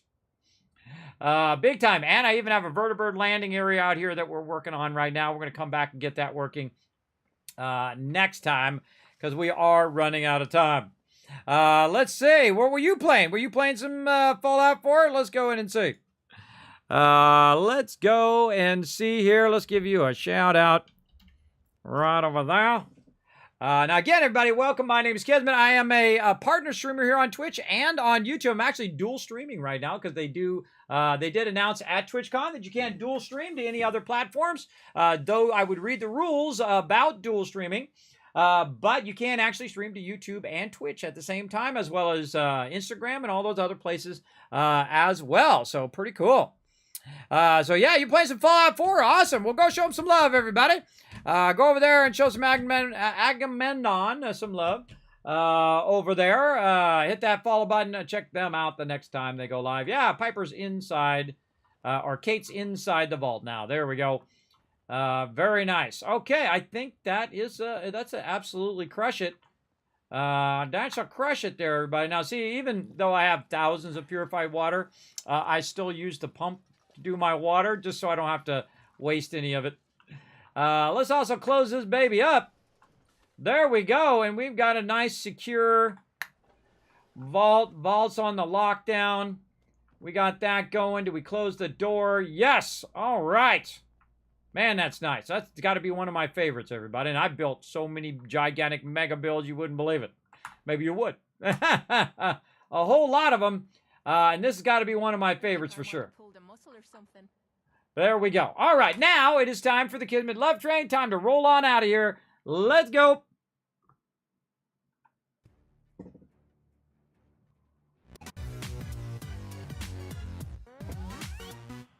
Ooh, that took a minute. That took a minute. All right, everybody, we're getting the Kismet Love Train rolling on out of here. Now, of course, I do have a new schedule coming up for this week as well. We'll go ahead and roll that up right there. We've got, of course, now dual streaming on Twitch and YouTube at the same time all week long. We got our Mega Run Tuesday or Sunday and Monday. Today was Sunday. We took care of that. Now we're into Monday. We're going to be back 10 p.m. Eastern Standard Time later today at Monday night at 10 p.m. Then some Starfield, and of course Fallout 76. Fallout 76 at 3 p.m. Tuesday, Wednesday, Thursday, and then of course Starfield Tuesday, Wednesday, Thursday at 10 p.m. As well. Then a special bonus stream, graphic design stream. Do you know I've been a graphic designer for 30 years? I've worked some of the top companies in the world. I'm going to download a bunch of my knowledge to all of you so you can make your own overlays and graphics for whatever you need. We're going to check that out on Friday at 10 p.m. as well. You can also join us on Saturday, 10 p.m. for some 7 Days to Die with my awesome mega crew, the awesome Teamwork Tycoons. We've been doing some amazing stuff in there. Right now, we're working on solar power, getting all our electricity going for our gigantic fortress that we're building out of a gigantic mansion that we took over. Very, very fun. So definitely stick around and come around on Saturday, 10 p.m. Eastern Standard Time. Now, big thanks to all my supporters right down there. All of my patrons right down there at the bottom of the screen. Thanks to all these people who are scrolling up over here. Thanks for all the support over there on YouTube as well. Now, if you are watching this now or in the future on YouTube, please take a quick moment to hit that subscribe button over there at boop, right here at youtube.com/KismetBP. You can also hit that bell to know when I go live as well. And you can hit that like button on my videos over there. If you are watching this later on, make sure to hit that like button. Appreciate it. Now, you can also check out the Twitter page over there at twitter.com/KismetBP. I call it the X Twitter right now. So you can go over there and you can hit that follow button over there. I guess the more you guys show love over on YouTube and on Twitter, the more giveaways and other killer stuff I get to do. We're going to be getting back to our giveaways on Tuesday during the day, 3 p.m. So make sure to be around for that. I do have a bunch of cool stuff to give away if I can get to it. Man, I got so much stuff to give away. I just got to have time to do it. Then also you can check out the Discord, be part of my community over there, discord.gg/Kismet. Also you can check out the website, kismet.gg. And of course, the best place to support the stream, become a patron today, everybody. Go over to patreon.com/Kismet. You get your name at the end of every video and at the end of every stream, as long as you're a patron. So you also get early access and ad-free viewing over on Patreon itself. You get to see all the behind-the-scenes stuff of how I generate all this incredibly complex stream, and even how I dual stream. I'm going to let all my patrons know first. I've got a really great way to do it, and do it for free, so pretty cool. So we're going to go ahead and roll that out, and I'm going to shower you guys with a bunch of love. 1,000, 2,000, 3,000, 4,000 caps. And you haven't already done so on Twitch, make sure to hit that follow button as well. Again, check out that Patreon, everybody, patreon.com/Kismet. And I will see you all next time. Bye, everybody.